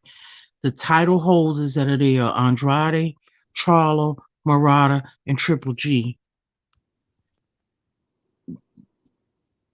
Anyway, let's get to this point. You get the correlation of when somebody, whoever said a belt or whatever, and I would say if that's the case, you can have a person with a belt, but that don't mean you can always get a unification. I That mean, was my also point of view. we got to look at it this way. With Andrade, he's 33 years old. Demetrius Andrade. Devin Haney's a young kid. He's 22 years old. His career Okay, just so started. Rapstar is saying Devin Haney is the A side. So Rapstar is saying Devin Haney is the A side. That's what Rapstar is Yeah, of course he's the A side at the moment in the No one don't Linares give. fight. I don't He's the care. A side in the Linares fight because he also holds that belt. Look, what the fans have got to realize, yeah, love him or hate him, he still has that belt. At the end of the day, that belt carries a lot of weight. You get what I'm saying? He ain't holding on to that belt for no fucking reason. The reason why he's fighting with that belt, it makes him the A side. The only side he becomes B side is when he fights Teofimo Lopez. Because Teofimo Lopez has all the other belts and the Supreme WBC. You get what I'm saying? So Devin Haney is still the A side to everybody else, included Lomachenko. Even though Lomachenko, a lot of people will say is a better fighter. If it comes to the contracts and it comes to signing the paperwork, Devin Haney will be the one walking in second. Devin Haney will be the one choosing the gloves. Devin Haney will be the one who will be picking what happens in that fight as the A side. Only when it comes to Teofimo Lopez, Devin Haney ain't the A side. Regardless if Devin Haney has got a bigger promotional company, regardless if Devin Haney is a self-promoter. When it comes down to signing contracts, Teofimo Lopez is going to demand more because he got all the belts. You get what I'm saying? So you're saying Devin Haney's belt is worth more than Jorge Linares' resume? of course, because right now Jorge Linares hasn't got nothing to offer at lightweight apart from his resume and his name. So right now, Devin Haney has got the WBC belt. So that will make him the A side against Jorge Linares. You get what I'm saying? And at the end of the day, he'll be the one earning the more money than Jorge Linares because Jorge Linares is just coming to Devin Haney's table as a voluntary. Devin Haney is the title holder. So at the same time, you got to remember Devin Haney is the most second powerful guy in the lightweight division. Even though he has his own promotional company and he's pretty, he's got a very lucrative deal with Eddie Hearn, and DAZN. But, he's the It's A not side. always like that though. It's not Huh? always like that though, rap star. I don't really know the purses or anything. There's been times in the past where people who didn't have a belt got more money than the person that did have a belt. Yeah, but we got to remember this, Lisa. Devin Haney has his own promotional company and he's a self-promoter as a partner with Eddie Hearn. So he earns more money than a normal fighter does. He Yeah, that's also true. earns, yeah, do you get what I mean? Yes, yes, I do. Yeah. So I just think, that's a smart move from his dad. And, you got to respect Bill Haney for that. He put his son in that Well, if you're saying position. that's a smart move, then that means you're saying he's overpaid. That's what you're saying. You're saying he didn't No, earn that no, money. He listen, signed a I'm not sweetheart saying, deal. no, You're can saying I he just signed a speak? sweetheart Can deal. I speak, bro? I'm never saying that's overpaid. Because at the end of the day, right, you got to remember this. You going in this sport is a life-changing sport, bro. You're signing a license. When you sign your name on boxing, yeah, and you go in the ring, It's a did sweetheart deal. let me tell you something. At the end of the day, you can only respect the Haneys for getting that kind of a deal, for knowing how to do business and knowing how to promote his son in that way, that he got DAZN and Eddie Hearn as a partner. You can only respect Devin Haney for that because every other fighter who's coming up today, they would love to do what Devin Haney's done and signing that deal. And there's not many fighters, bro, at 22 years old who have a self-promotional company with Eddie Hearn, self-promote themselves. So you got to respect him for that bolt height. You get what I mean? I get what you mean, but I'd like to see him fight someone his own age, in his own age bracket. As we're coming up playing youth sports, they might have competed against each other, been somewhat competitive. I don't like picking and choosing guys in different whole generations. Okay, when you're a young man fighting an older man, it's not always fair. As much as the older man may have the experience and have done more in the sport, they lost a step, and that young man is still going to catch him. Although that young man has not seen half of what that older man has seen and has accomplished. That young man has the quicker hands, the quicker feet, slightly more cardio, a little bit better, physical strength, and that's what takes them over the edge. And that's not necessarily fair, right? Can we agree that it's not quote unquote fair? All things being equal, it's not fair. This is a younger guy who's done less in his life, but he's beating a guy who's older than him, and he's going to make more money than a guy who's 10 years his elder. Do you think that's fair? Do you think that's fair, Rapstar? Look, at the end of the day, bro, you can't hate on the Haneys, right, for having a sweet deal and, being able to be part of boxing and being able to put their own way of boxing career together. I get it that, sometimes, you may got to make the big fights.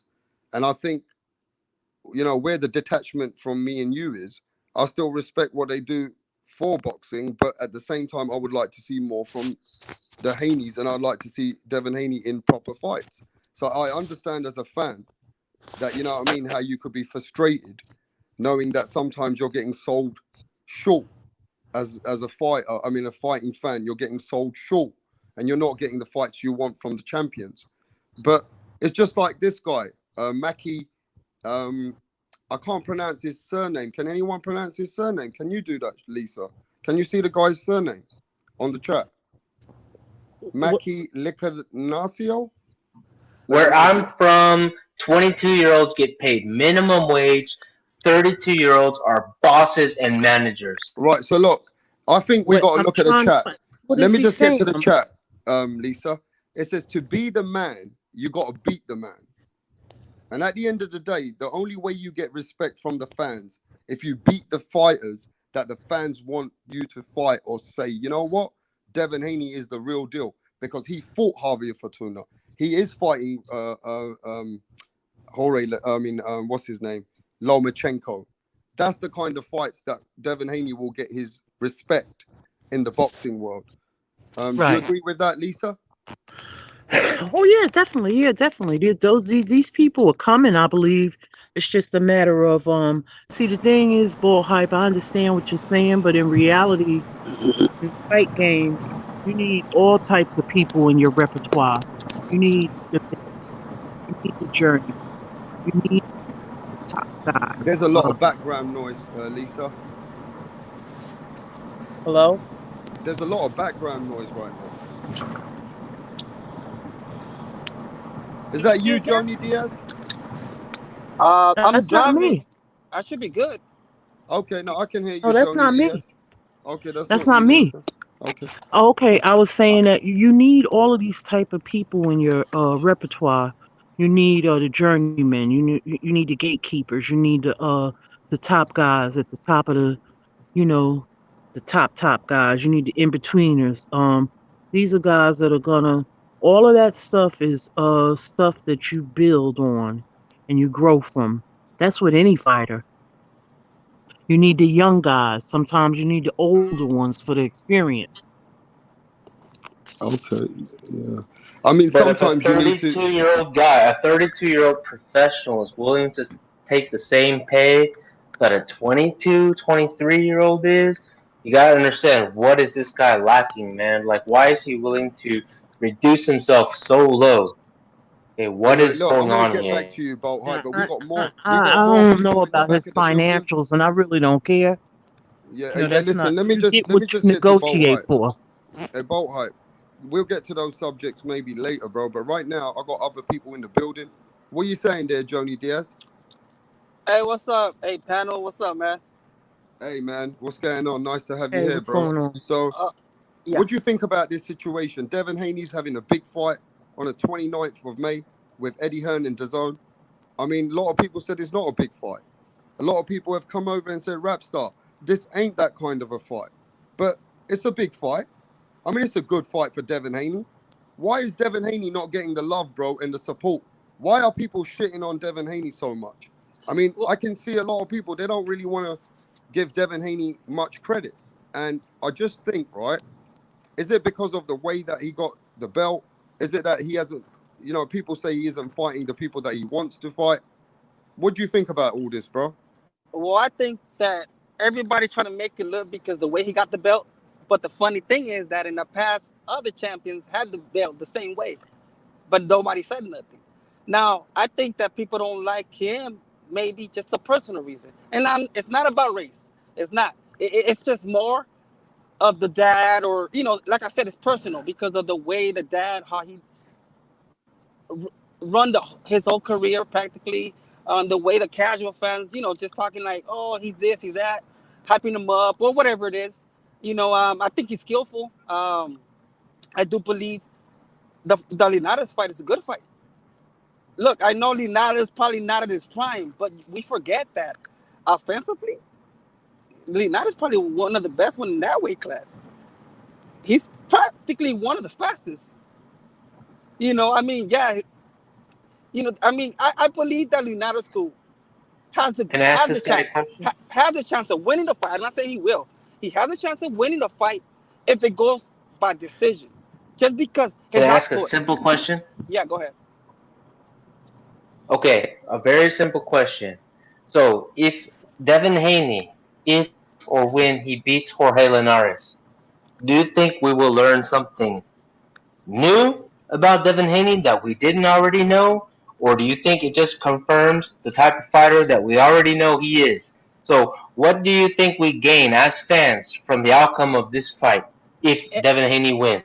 Well, to be honest, everything depends on the outcome. Because every fight is different, every style is different. Style makes fight. Some's gonna look prettier than another one. So we can't just base on because the KO. Because it's usually the casual fan that thinks that it's always got to be a KO, and it's not. For me, like I said another time, like, I love all styles. I don't care if you win by knockout or you don't. You hit the hardest or you don't. It's how you fight, how you win, and it depends. If we could win convincingly, like I'll point him and all that, because the fact that I know for a fact Linares is good offensively wise, and Linares throws a lot of punches. You guys forget that he throws a lot of punches. He's fast and he got some decent power. If we could beat him on point and dominate him good, it's gonna tell us one thing, that he's good.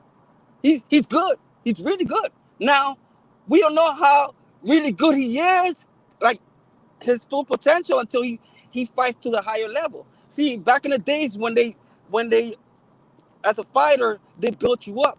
They gave you dead fighters. They're not called bums. They were never called bums. They were called dead fighters, muertos. Meaning they'll give you somebody who was like a 2-win and like 70 losses. Those are dead fighters.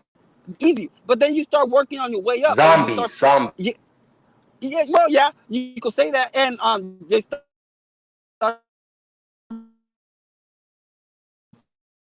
fighting with journey fighters, with shot fighters. Now, at this time, it's like 20 fights. You should have been having few journey fights already under your belt, few ex-champion up under your belt. At least 1 or 2 gatekeepers under your belt. But with all the fight that he has now, that's the problem. But no, he's finally going to start doing that. So, it's a little, I don't know, the way they're running it. And I believe that Mayweather do have fault, because if you guys notice that Mayweather, it's always been about him, even when he promotes his fighter. When he talks about Tank, he's like, yeah, Tank is great, but because when I used to fight, he always talked about himself. Now, Mayweather's one of the best ever. But it seems like he just he forgets to tell his fighters, guys, I worked my butt to get up here. And then I got, I was fighting all the fighters. I built my resume. I earned my respect in the boxing world. And then I made the money. But it's almost like he's telling them, forget all that. Go for a shortcut. Get the money. Get the money. Get the money. And I think someone else was saying that. They're like, look, if we know that his intention was just about money, hey, do what you got to do. Go make your money. But if his intention is to be like, I want to be the best, well, we all, as a fan of fighters or whatever, we all like someone that backs it up. If you say you're the best, you have to fight the best. That's the only way you can claim you're the best, when you're fighting the best. You can't, how many fighters out there is like, yeah, I'm number 1, but they haven't even fought no fighters. Or probably got one fight and they're already saying they're number 1. Come on now, All the fans, So, hey, Mr. Diaz, all the let me fans ask him want to this. Let me say we ask him want this, the Bolt best, Hype. bro. Bolt Hype, hold back. Let me just say this, Mr. Diaz. What does he need to Yeah. do in the Linares fight as a boxing fan? Because a lot of fans, they want to see a real fucking serious performance now. They had enough of a lot of bullshit. These fans, what we're seeing every day, you can see they want to see a great performance from Devin Haney. Was What do you need to see from Devin Haney in this two performance words. against Two Linares? words. Convincingly dominate. That's all. Because that's all I need. I mean, that's all we should need, to be honest. Because I mean, you gotta take it by fights. I mean, one fight is not gonna equal a 5. 5 fights. It's I mean, so gonna be one really and fight. But at truly, least we know go he's a ahead. champion, regardless if we like it or not. The way he got it or not, he's a champion. Now, but he's a champion. But I mean, the thing is the respect. Do we respect him? Do we as a fan see him as a champion? That's a different story. Do the Saudi Arabians think he is the world champion? Are they going to put up major site fees to watch this dude, or do they really want to see Teofimo Lopez? Well, I mean, we Yeah. gotta talk about they're all different, and you gotta understand that Saudi, to be honest, they're not too much of boxing. That's not the real sport. They're supporting it now because they know that's where the money's at. So let me But ask you this question. A lot of people in the chat has said, say if Linares hurts Haney in one or two of those rounds, would that take a lot of credit and a lot of would a lot of people have doubts on Devin Haney if he faces controversy and wins in that fight, but he faces some controversy? I mean, to be honest, for me, in my opinion, when it comes to that, I mean, keep it real. no, yeah, definitely. For me, in my opinion, it's like, look, everybody's gonna deal with something. It's not like I said, it's not like Linares is not good. It's not good. Or doesn't have, people forget that. Yeah, he's old, but his leg is what goes away, not his speed and not his power.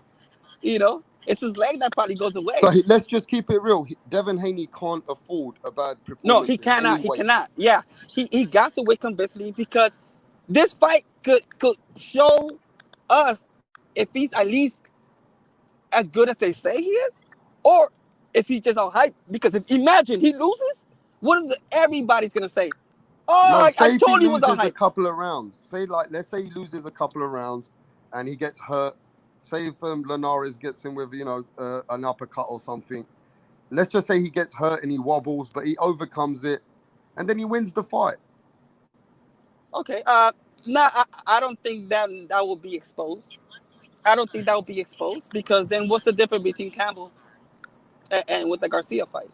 Okay. There's too many built-in excuses already, bro. Bolt Hype, I got the same question for you. If Devin Haney faces any kind of controversy in that ring, what would happen? Do you think there's too many built-in excuses, bro? That's what I'm saying. I'm not sure exactly what this victory would teach us about Devin Haney that we didn't already know, that we didn't already think. It will just confirm our assumptions, our assessments. That's all it will do. I don't think it will actually teach us anything that we didn't know about Devin Haney. If he gets caught, it means that he was. If he gets caught, it means he was too young to be in there with an old crafty vet. If he beats an old crafty vet, it means he was too strong for an old man. So what the hell do we learn about a 22-year-old fighting a 32-year-old? Tell me what the fuck we learn about.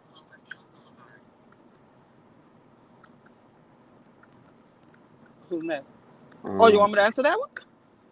Go ahead, Johnny. Someone your own damn age. Age had nothing to do with age. Doesn't have to really do a lot with it. All right. So I mean, you're acting like he's fighting a 40-something to a 50-year-old guy. He's not. But it's a built-in excuse because if he loses, he's too young. I get you. You know what I'm saying? I understand that, but there's always going to be excuses. But it is what it is. I mean, there's going to be hate, and you said there's assumption. But and if he wins, Jorge Linares is too old.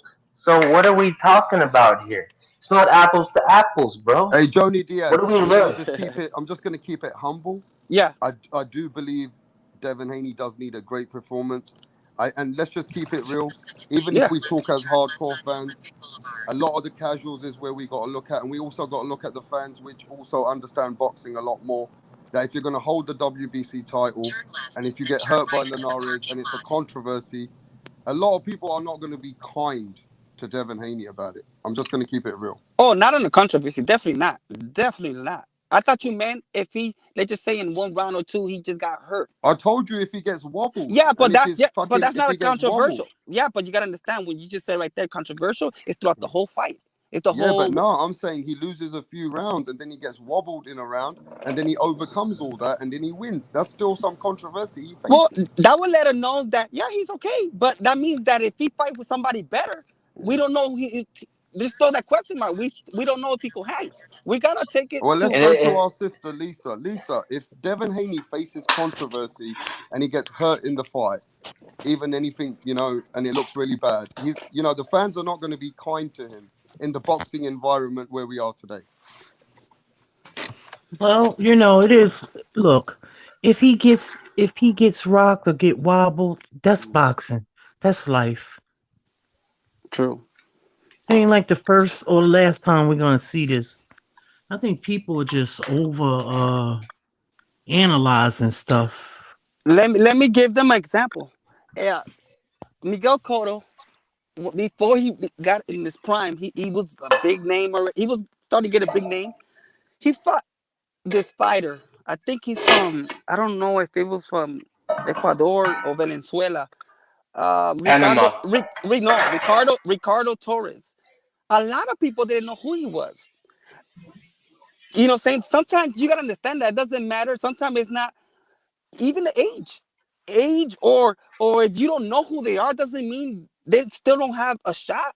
There could be a punch that could hurt anybody. Like you said, there could be that Linares could win a few rounds. Like I said in the beginning, Linares it's not bad. It's the one that are saying that he's bad that are, of course, in their eyes, he had to win 100%, which I agree. He had to convincingly win. I remember that fight you're talking about. You know what I'm saying? It's like nobody was like, so what? Because he got rocked by that guy. Now everybody's, he's a hype. You can't say that either. To be honest, I'm not a Haney fan. I'm not a Haney fan at all. I don't really see. He does got the skills, but I don't see him the level where a lot of people do. But I like I said, as a fighter or as a fan, I also gotta be real and be like, you know what? Losing few rounds, he shouldn't. He should win by a lot. He should dominate for us to really, truly. Bro, I'm not a big Devin Haney fan myself. I'm not saying I am, but I do think he has the skills, and I'm willing to ride with him. Just the only problem is that I don't learn a lot about Devin Haney as a 22-year-old man beating up a 32-year-old man who's also not known for really knocking dudes out, right? So outboxing a 22-year-old, outboxing a 32-year-old boxer. I thought Linares was. Whatever it is, bro. Whatever it is, it's a decade, it's a generation difference, and I don't really learn much about Devin Haney from that victory. So what are we talking about? So you're saying the same thing when Mayweather fought Canelo, then, right? Because Mayweather was like over 10 years older. It's the same thing. Like I told you, it's sometimes not about just the age. You got to understand. Keith Thurman. Exactly. We could name you so many fights. I get what you're saying, but to be honest, age is not too much of an issue, especially when you're still in your 30s. 30 depends, because look, to last long in boxing. No, because Devin Haney is supposed to be this top pound for pound rising up and comer. Jorge Linares is on the back nine of his career, bro. It's not the same thing. These guys are not, or it's not a 35-year-old Canelo facing a 22-year-old Devin Haney, bro. This is Jorge Linares, bro. This isn't Saul Alvarez. Well, then you definitely don't like, or you probably not a big fan of Linares then. You probably, I don't know how many fights you've seen. Have you seen? But do I have, like, okay, if that's the case, is that wrong? Do I have to be a Jorge Linares fan? No, but have you seen his fights? Have you really seen more than 5 fights that you've seen? No, I'm just answer the question. No, just answer my question. Why do I have to, by default, according to you, according to you, I have to automatically back Jorge Linares because I look like him because we have the same beard. What's No, up with that, bro? no, like nobody said about because I don't even know how you look. So you just stop saying stuff like that. Let me rephrase the whole thing. What I meant is, a lot of time people want to like analyze a fight, right?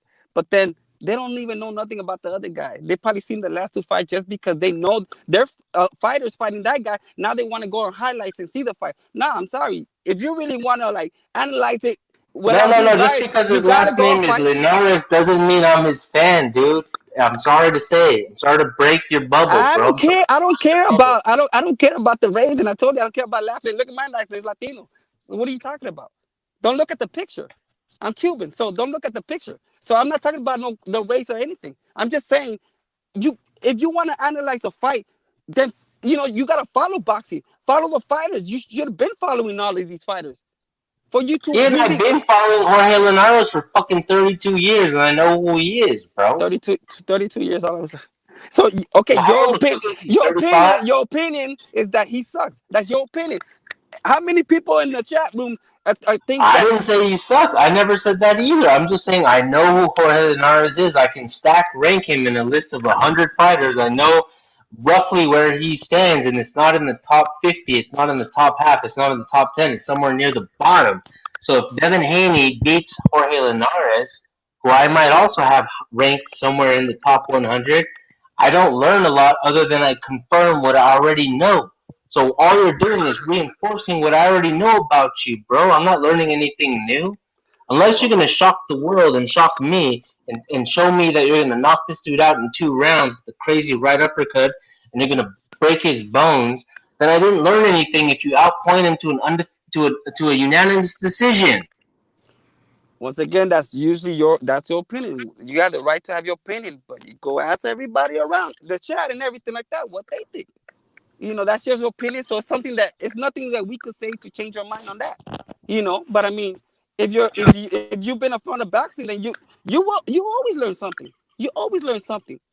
There's not a fight that you won't see that you won't learn, because you will learn to be you will be like, oh man, actually I thought this guy was better than what he was, or I thought this guy wasn't as good. I thought he was bad, but he's actually better than you don't know. You always learn, because every fighter could improve. Every fighter could improve, or sometimes it's not their skills, it's the game plan that the trainer gives them. But Sometimes I the don't know trainer's not. who Devin Haney's trainer because Bill Haney already retired. He already upgraded himself to the manager. We still don't know who's the trainer for Devin Well, Haney. yeah, So we no, that's really true. don't know what. No, I think he has a. I don't know if he's like from on Ukraine or something like that. I don't even know who he is myself. We don't know. That's what I'm saying. We had no idea. So all the answers we will find out that day. But you always learn something. You will always learn something. For anybody to say there's nothing I could learn, you always learn something. I don't know if you've been in the ring, but if you've been in the ring, you know that doesn't matter your age, you're gonna always learn something, regardless if it's something positive or negative. But you always learn something. And So let me ask you yes, this then, Joni Diaz. I want to ask the chat: is yeah. this fight for Devin Haney a learning curve, and does it learn something to get him in preparation for someone like Lomachenko or Teofimo Lopez? It can. It I mean, can, that's the because big question, right? That's the big yes, question. no, yeah, exactly, and it can, because you gotta at least what, at least it's so far Linares will be the best name. Now it could be by paper, maybe we won't know until the fight. But so far, this will be the biggest name. This will be at least a first step, right? It's at least a first step. Did you run him fight somebody that nobody even heard of, or someone that we know? Okay, this guy had something. We hope he still has it. We don't know until they fight. Well, we can't say Jorge Linares is the oldest man that Devin Haney fought because he just Gamboa, fought Yuriokis Gamboa. exactly. And Gamboa is nowhere near. He from an injury. When you lose, like you're as a undefeated fighter, when you lose by a KO, like a devastating KO, or you have a bad loss like that, mentally you don't recover. So when he fought Crawford, he was never the same. It triggers something in your head when you get hit. Even when a softer punch, it will drop you or will hurt you, because it triggers that in your head. I don't know if you guys know that. So Gamboa was definitely not a, you know what I'm saying? And you said he's older. So now he's fighting someone that is 5 years younger and that has something, that still have something. I'm not saying this is the best fight, you know, but at least it kind of, it does show us, okay, he's good. He's good, and Yeah, but he's like better the than chat this level. saying Joni Diaz, like Yeah. Tycho TV saying that fighters at Linares' age, they're not great. They're not those fighters anymore, bro. They're used for stepping Well, stones. dude, Linares is 35 years old. Devin Haney's 22, bro. They're saying that It's a all they're whole saying is different. like, would you agree, Joni Diaz, that Yeah. it's a resume fight? So the chat saying that this is a fight for resume. Yes, and that's where I was going with. It is a full resume. And like I said, Linares is probably, at least on paper, the best fight he has had or gonna have. At least for now. At least he's going to that step. He's going through it. Now, let's just say he wins. He fights then a Fortuna or Garcia. That's another one. And is it Garcia that great? No, he's not. He needs a lot to learn. He has potential, and he could be one of the great once he work on certain things and details, you know. But you know, it's like as long as he's building that resume, then you get the respect. At least when people at least when you fight the best, they're gonna be like, well, who you haven't fought nobody. No, I actually fought this guy, and this. Oh, okay, now I respect you. He should win this fight. Look, if Devin Haney is younger than his opponent and has more followers already on social media, he's a bigger star. He's gonna win, dude. That's where boxing as a whole community wants to go. So that's not even fair. What Devin Haney and what Ryan Garcia and Teofimo Lopez and Tank Davis need to do is they need to nut up, they need to man up, they need to put their ball sack in the ring and say, okay, all my fans versus all your fans, all my skills versus all your skills, my youth, my power, we're going to settle this because we're all roughly the same age. But we're not getting that, man. We're getting Devin Haney versus fucking Jorge Linares, bro. We're getting exactly, bro. You're right on that. And who Yeah, but asked for I it, think though? you But guys who are asked for wrong. that? You know why you guys are None wrong of them are somewhere? fighting. Let me just say None this, of them bro. are Let me just say fighting each this. Let me say where you guys are wrong. As hardcore fans, yeah, you have to understand something. It's the way he puts the performance down, and it hasn't been fair on him, like we said earlier on. But on that note, we got another man who is DHP Promotions, who is in the building right now, who has seen Devin Haney, who works with Bill Haney. It's H Money in the building. What are you saying, bro? Yo, what's good, Rap Star? Thanks for having me once again on your platform. Yeah, man, let's talk about it. Can Devin Haney shut down the haters? Absolutely. With another title defense. You know what I'm saying? His third title defense against a 4-time world champion and Jorge Linares. Jorge Linares, Rap Star, you said if Devin Haney beats Linares, you will put the pressure on Teofimo Lopez to make the fight. That's what you told me. Now that's what he's going to do. Devin Haney looking for a knockout, a stoppage against Jorge Linares at only 22 years old. We know Linares dropped Lomachenko. We know that Linares beat Luke Campbell. Ryan Garcia, he got credit for beating Luke Campbell, but who beat Luke Campbell first? Jorge Linares did it, Rap Star. You know what I mean? And a young fighter like Devin Haney, you know what I mean? You know, that's what he got to do. He's ready. He's ready to shock the world. Nobody giving Devin Haney credit. He wants his respect. He wants to fight the best, Teofimo Lopez. Nobody else called out Teofimo. Everybody else ducking him. Haney stepped up to the plate. He's not afraid.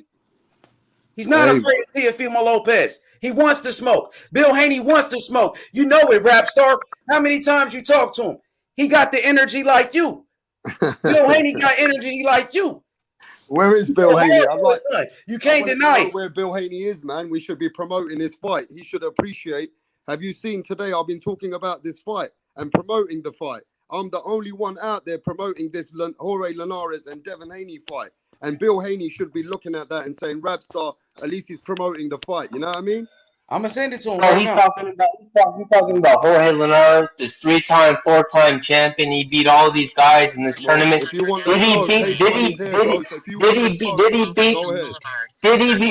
beat Devin Haney 4 times? Did he beat Devin Haney 4 times? No, so it doesn't matter, bro. So what are you bringing that to the table? It don't matter, bro. What do you mean he's a 4-time world champion? We don't call fighters bums around here. But We did he respect beat Devin Haney resumes. 4 He been in times? there. No, he never beat Linares Devin been in Haney. there He with never beat Lomachenko. Devin. He been in there with Lomachenko when Lomachenko was at And his he best. lost. He He lost. And he yeah, but he never beat dropped Devin Haney 4 Lomachenko. times, He bro. dropped So what's Lomachenko. Devin Haney? Even What's Devin Haney TFM, gonna beat? bro, is this just a hater session or what? Because he Bro, dropped Devin Haney's beating Lomachenko. guys who Teofimo beat Lopez didn't drop themselves, bro. Lomachenko, bro. Did Tio drop Lomachenko? Yes or no? Devin Haney is beating guys who beat Bro, you're themselves and beat hating. other You're a losers, fucking bro. hater. You just gonna let this dude hate, or is he gonna talk facts? I'm talking about a 4-time world champion. No, You trying to build up, you trying to gas up for You're Linares like trying to he's gas. some dude. He Bro, hasn't beat Devin Haney did 4 he drop times. Lomachenko? Yes or no? Did he beat Lomachenko? Yes or no? Exactly. Answer the fucking question. Answer the fucking question, bro. Answer the question, bro. I already dunked the question, you pussy. Did he beat bitch. Lomachenko? Yes You're or a no? fucking bitch, Yes bro. or no? You're a fucking bitch. It's a spurt, but we call it a whole fight. It's not a came spurt. to It's a talk fight. boxing and rap star. Thanks for having me, bro. Appreciate it, bro. Now you can bring the smoke if you It's want, cool, bro. bro. It's cool, bro. You know you can bring the I smoke. respect your channel, bro. I don't want to be No, rude, no, but this guy is we've a been pussy trying right to here. build This Okay, guy's no, a look. punk bitch. Hey, He's We've Spotty, a gone hoe to ass this keep fight, nigga. talking, bro. H-Money. Let me just say this. Let me bro. take over my panel. Look, we got a big fight coming up. Devin Haney against Jorge Linares. What does he need to do for you, H-Money, in this fight for him to gain the respect? Because a lot of people hating on Devin Haney out here, bro. What does he need to do to stop the motherfucking hate? Is he run? Is he gone? But look, at the end of the day, the way I look at it is Devin You Haney said, does need has to he perform. run on? I mean, let gone? me just say this bolt hype. Devin Haney's getting a lot of hate out here, bro. You know what I mean? When I started this show, I did say a lot of people don't respect Devin Haney. You get what I mean? And he's still one of those American fighters that people don't stand behind him now. Yeah, I don't understand, why that is, because he's a young fighter, stepping up to the plate and getting in there, and fighting good competition, Yeah. It may not be where I people, like him. I like Haney. I don't know what the issue is. And I I like him, want but I to, don't think I Jorge Linares is that cool. That's my only problem. I don't think Jorge. Just because I don't like Jorge Linares doesn't mean I don't like Devin Haney. Well, the thing See, is the problem is, right? I no, think, let me just say this. I think the problem's becoming most people in the chat are like, Haney That's the hasn't- problem with H Money, bro. He doesn't Can I just understand. finish, bro? Can I finish? They say a lot of people in the chat say Devin Haney hasn't fought anybody. That's what they keep saying. A lot of people feel like Devin Haney as a world champion hasn't fought as a world champion. I mean, at the end of the day, though, is it Devin Haney's fault that he hasn't somebody been in the able to get back, all the fights? Is it Devin somebody in Haney's the fault? back, rap star. Huh? Somebody in the back. Okay. Where is he? Who is that? Let me see. It's not a troll. Can you show your face in the back, man? I've never seen you before.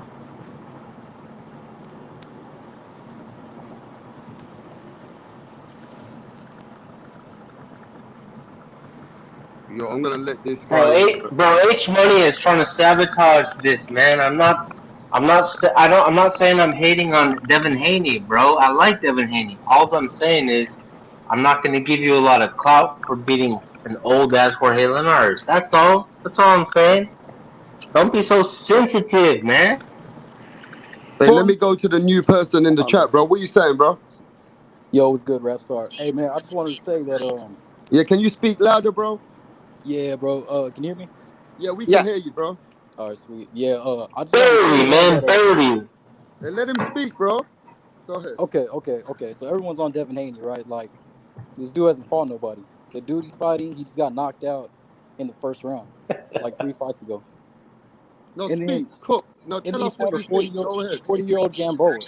Yeah, speak.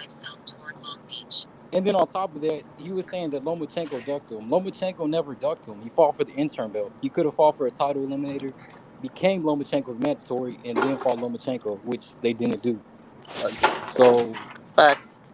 I'm just saying, like, where's the hype coming from for this guy? Like, what is he doing to prove anything?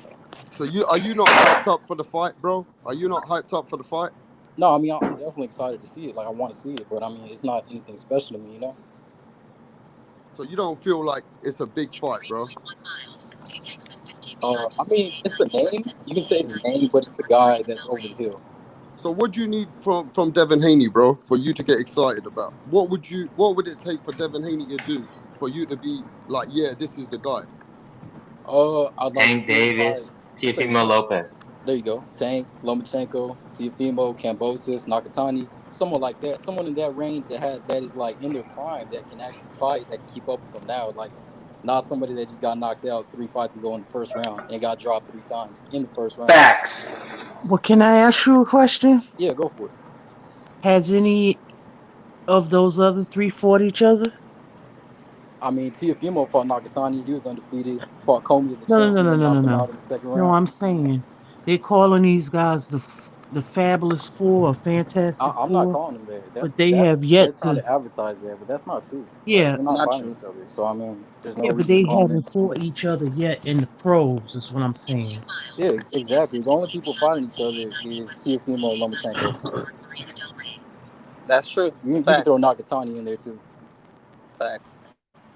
So I just And want to get a real. I want to get a real fight. I don't want to see these washed up fighters fighting each other 10 years after their prime. And then there's one young guy, and then the young guy gets the credit like he just beat an undefeated prime guy, and everyone hypes him up. That's stupid. And then he's never gonna fight the prime guys.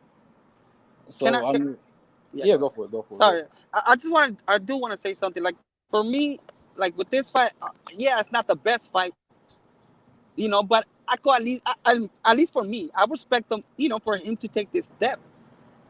But You know, obviously, what step is it? Like, he just fought a 40-year-old Gamboa. I agree. I definitely agree was with. his mandatory for 2 years, and he avoided him.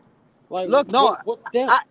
I get you. No, I'm not disagreeing on that part. I'm just saying against the Linares. I mean, it's not 40 the to 35 to 30 to 25. yeah, but this guy's throwing stepping numbers. down No, look. Okay, I do agree something.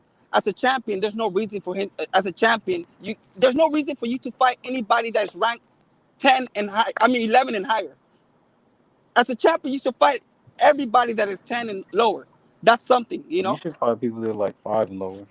No, but I mean, remember, every division some have way more good fighters than the other divisions. So it depends. Like I said, it all depends based on the but I weight mean, class. just imagine the champion fighting the guys ranked number 10. There's 4 champions in each division, so you're going like 6 rankings below a champion.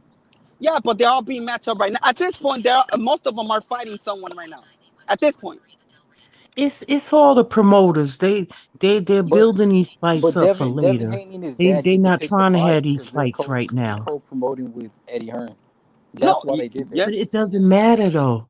They're not trying to That's put. why they signed with them. They didn't sign with another company because No, I get what they you. would, I they get wouldn't what be you're forced to, they wouldn't saying. get the privilege to do that.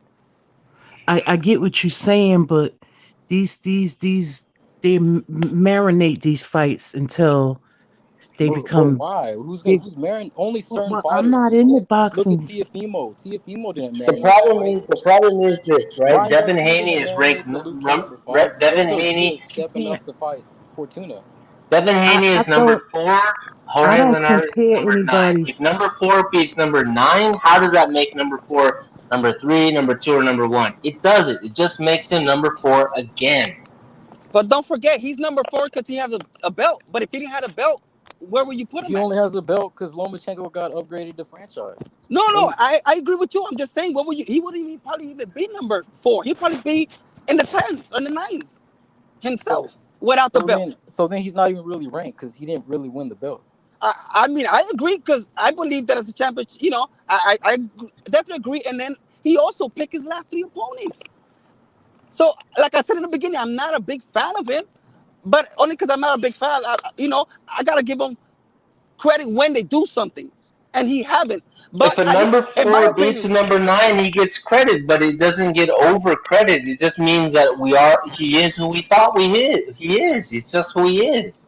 So if he beats Jorge Linares, it doesn't change his rankings. It doesn't change how fans feel about him. It just confirms that he can beat a number 9 guy if he is number 4. It doesn't mean he can beat number 3, number 2, or number 1. He hasn't shown enough. No, and nobody said he's going to be over credit. I said that for me, I'll give him credit. I didn't say over credit and make him look like he's the best fighter there. because that's not my opinion. I don't believe he's the best fighter there. He could probably be the most skilled, one of the most skilled, but I don't think he's the best one. I mean, I don't think he's the most skilled either, because I mean, he throws his right hand like Wilder does. I agree. And he doesn't certain show things any that he does. fighting either. I agree, and there's certain things that he does better than others, but there's other fighters that does better than him on certain things. So I do agree on that part. So, like I said, without a belt, he wouldn't even be ranked number 4. He'd probably be top 10. So he's practically fighting someone supposedly in this level, if without a belt, if he didn't have the belt, right? Well, let's go to other people in the panel. We got Mr. Sinister in the building. How you feeling there, Mr. Sinister? I'm all right, Rapstar. I'm all right. You enjoying the show, bro? Yes, sir. Always. Hey, we always appreciate having you here. So look, Mr. Sinister, Devin Haney's got a lot of divided situations going on. A lot of people do not give him the respect and the credit of where he is and what fights he's choosing.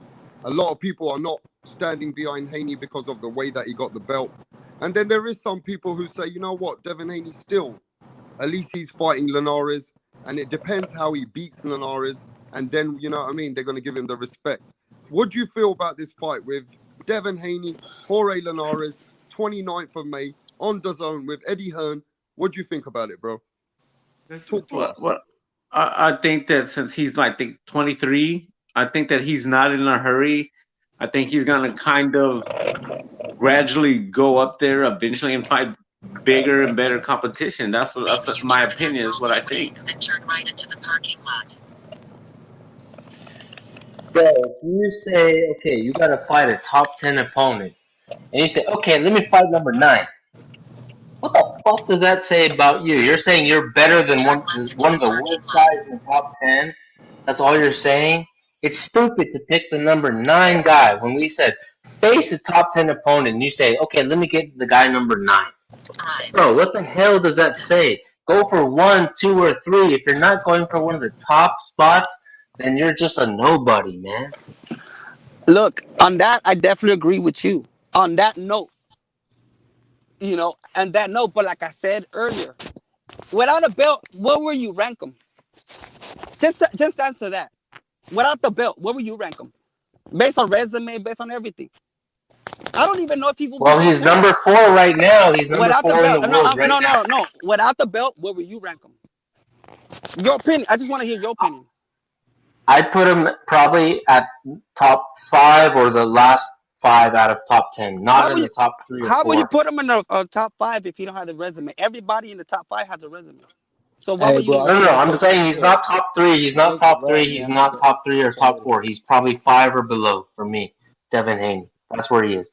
5 or below. He's not top 3. He's not Lomachenko, Lopez, Tank Davis. He can't beat Jose Zepeda. He can't beat. Can he beat Berchelt? I hope so. Can he beat Oscar Valdez? I don't know. That's different weight class. Zepeda is at 140. Yeah, it's a different weight class. That's what I'm saying. It's not clear because he's in the top. He's in the 5 through 10. If he was one of the top 2 or 3 guys, that's what I'm saying. He's not dominant. In the top 5. Not dominant I'm gonna anywhere. put him in the top 5. Not dominant everywhere. Lisa, you're doing that based on skills, right? Which is respectful. Yes, based on skills. I mean, who has really Ryan fought other than what's his name, Campbell? He doesn't really have a outstanding. They're all still young. Teo has went far beyond because he had the Loma. That was the man. He beat the man. Yeah. Okay, and then Teo beat Comey, who was another champion, and then he beat Nakatani, was a good win. But I'm saying like they all works against you, bro. But remember, Tank wasn't only fought one fight at 135. We gotta look at this, put it into perspective. And then knockouts and decision victories have to be weighed differently. It's okay to say you beat a guy, but how did you beat him? Did you beat him down? Did you make him quit? Not true. It's getting too nitpicky for me. So that's definitely not true. When you shit is talk getting about too knockout, nitpicky. when you talk about knockout, it's Look, definitely they not all true. warriors. They're gonna get in there and fight, and they all good. Oh, definitely. But all this nitpicky shit is too much, man. No, but what he said about the knockout, you can't say that. How many number one pound for pound and they were probably they didn't have as much knockout as the other fighters, but they have them above. So knockout had nothing to do with it. Like I said, you got to give respect. If they're boxers or punches, doesn't matter. You know, for me, I base things on resume. I do base it on that because they all have skills. They have the different skills, and you're gonna favor whoever you favor because of their skills. You know, it's just an opinion on their skills when it comes to skills. But for me, what backs it up is the resume and how you perform on your resume, how you perform when you fight the good ones. I base my ranking based more on that, or you know, I base it on that. So it's never biased because it comes down to who, you know, it comes down to your resume. You know, I believe like Tank, I don't put him there. Tank only fought once. That you know, he fought a Gamboa. He only fought there. He's great. I believe he's one of the top 130, definitely, because he fought there a lot more times. But 135, I don't even put him there. Garcia, yeah, he only got one good fight, but it's a good step-up fight. Only because you have a step-up fight doesn't make you the best. So what, I want you guys to answer this question so we can keep this panel fair and the chat fair. Pair of dice. The pair of dice says Teofimo Lopez had problems with Nakatani, but nobody fucking says nothing about that. Now, what do you guys think about the Teofimo Lopez fight with Nakatani, where, you know, he had a lot of problems with Nakatani, though? What do you think about that, Mr. Sinister? I think he did. I think that's what made it such a good fight. I think that he did give him trouble with his reach and everything. But at the end, Teofimo still won. And I mean, what fighter is not going to face adversity? If you ask me personally, every fighter is going to face adversity at one time or another, even during the fight. Facts. And Nakatani is proven himself now with the Felix Verdeo fight. He's a warrior. Nakatani is a warrior. Yeah, I mean, he knocked out Felix Verdeo, right? Yes. Yeah. After being knocked down also. After being in a controversy himself. So, right now, you said that you give him credit for the Nakatani win, Mr. Sinister. Yes. Okay. Do you agree with that, Johnny Diaz? The Nakatani fight. Definitely. The Nakatani fight for Teofimo Lopez was a great learning curve. Would you say that? Definitely. Every fighter is always trying to learn every fight, and like I said, style makes fights. You know, you're not gonna always look cute or pretty in every fight. You're not, but you improve. It happened to Canelo. It happened to the best. Floyd, when he fought Castillo the first time, he had a hard time. But guess what? He got better. The second fight, he destroyed him. So for that, whoever said that, it's kind of dumb because it's like we all had that. They all had that type of fight. You know, but he did. It's not like, oh, he struggled. And I also believe we all thought that he lost. No, it was that he struggled, but we all know he won, right? Every fighter has a bad fight sometimes. All fighters have a bad fight. You know what I mean? Floyd Mayweather had a fight with Castillo, which was like a very controversial fight. Floyd Mayweather had a fight with, as everybody knows, with the first Madonna fight, which was a difficult fight. Everybody, even if you're at the top, you might have a bad fight here and there. It does happen. You get what I'm saying? It's not like it's the fucking end of the world. As long as you win, and you win through controversy, then as long as you're winning is what really counts. I think so. Yeah, but if you win, just like if you're so confident you're gonna win every time, then put it on wax. Tell us how you're gonna win. Like, let us understand your method, your methodology, how you're gonna win. Like, if you're this guy, then we can predict your win. We can see it. We can forecast it, and you're gonna see that to fruition. Don't false advertise us, man. Don't tell us you're this one dude, but you fight like a completely other dude, man. Like, keep it congruent, man. Keep it 100. Keep it a buck. You know what I'm saying? Like, if you're this guy, be this guy. If you're not that guy, then stop trying to sell us that guy, okay? Be who you are. So let me ask Lisa. Lisa, as a boxing fan, was that a good fight for Teofimo Lopez to go through that hard fight with Nakatani? Was that a good fight for him? Joni in the background. Yeah, I'm in now. Thank you. Oh, okay. You said what now, Rapstar? I'm sorry. The Nakatani fight for Teofimo Lopez, was that a good learning curve for him? Even though it was a hard fight, that was a good fight for Teofimo Lopez to be in that fight? Yeah, because he made the proper adjustments, and it was a tough fight. When you're near with a much taller fighter like that, sometimes the cross arm defense is good, the bob and weave, uh, stuff like that. But you just gotta get that timing right. And the guy was just a lot taller than him. And what he said afterwards, he didn't really like to fight tall fighters like that. But I think if he fights more fighters, like at least he has that experience now, so he knows what to do. But he made the adjustments, later Facts. on and got the victory. And it probably prepared him for Lomachenko to be in a fight which was tough for him. So he didn't need to make it tougher when he fought the top elite in Lomachenko after. Facts. It probably helped him get there, knowing that he's not going to have it always his way anymore. You get what I mean? So he has to box. Teofimo Lopez realized his power's not going to just do that at elite level sometimes. He has to box. You get what I'm saying? Yes. And that's what makes a better fighter. But I mean, look, I think we got to keep it real, and let's just be straight here. What's it gonna take for you, Mr. Sinister, for you to give Devin Haney the respect that he deserves as a WBC champion, bro? What is it gonna take for you, Mr. Sinister? And I would like to see him fight Shakur Stevenson. I think him and Shakur Stevenson would be a good fight. Or Chris Colbert. Wait, no, I think he might be a division up. But Shakur Stevenson, I would like to see him fight Shakur Stevenson. Gotcha. Okay, so it depends on the fighter that you see him fight for you to give him that kind of a elite level status at 135. Is that what it is?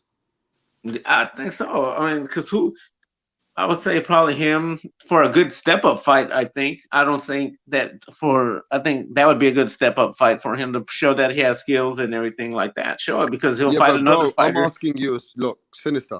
Teofimo Lopez is an elite fighter at 135. Right. Lomachenko is an elite fighter at 135. Oh, okay. How does Devin Haney become one of those guys? How can he become? He has to fight one of those guys, right? Right. So would you say that if he gets the Lomachenko fight or the Teofimo fight after Linares, that will put him into the elite level? Is that a fair statement? I would say that'd be a fair statement if he fights him afterward. Yeah, that'd be a good statement. What do you think, Joni Diaz? Do you think Devin Haney is elite at 135 right now, like Teo and Loma? Right now, no, he's not. But what you just said right now, if he beats Linares and then he fights one of those and win, it definitely will put him there as an elite. Just because, not because just beating them. Remember, Linares, if he didn't fight Linares, he only beat Lomo. Let's just say he fights Lomo, he beats Lomo. It's just one fight that he won. But if you have something to back you up, as in, okay, something that build it up, like a little bit of a resume to it, now you know, okay, it wasn't a lucky win. Now it's not a lucky win. Now we could see that he had potential until he fought someone very good and he beat him. So, in my opinion, that will make him elite if he does beat Linares and he beats like a Lomo and a Teo. Gotcha. Hey, what do you think, Bolt Hype? At the end of the day, Devin Haney will become the elite. How will he become the elite? He has to beat those guys, right? Look, man, if he wants to be elite, that means he wants to be like Canelo. And if that means that he wants to be like Canelo, he's got to fight the level of opponents that Canelo fought at the same age, 22, 23. That means he's got to beat Shane Mosley. He's got to beat a Josecito Lopez. He's got to beat an Austin Trout. He's got to face a Floyd Mayweather Jr. in the next 1 to 2 years to be on that same level as Canelo. So if you want to be compared to the best of the best, although you're a young prospect, got a lot of skills, we want to see you fight the likes of a Kermit Cintron, of a Shane Mosley, of a Josecito Lopez, of an Austin Trout, and a Floyd Mayweather in the next 1 to 2 years.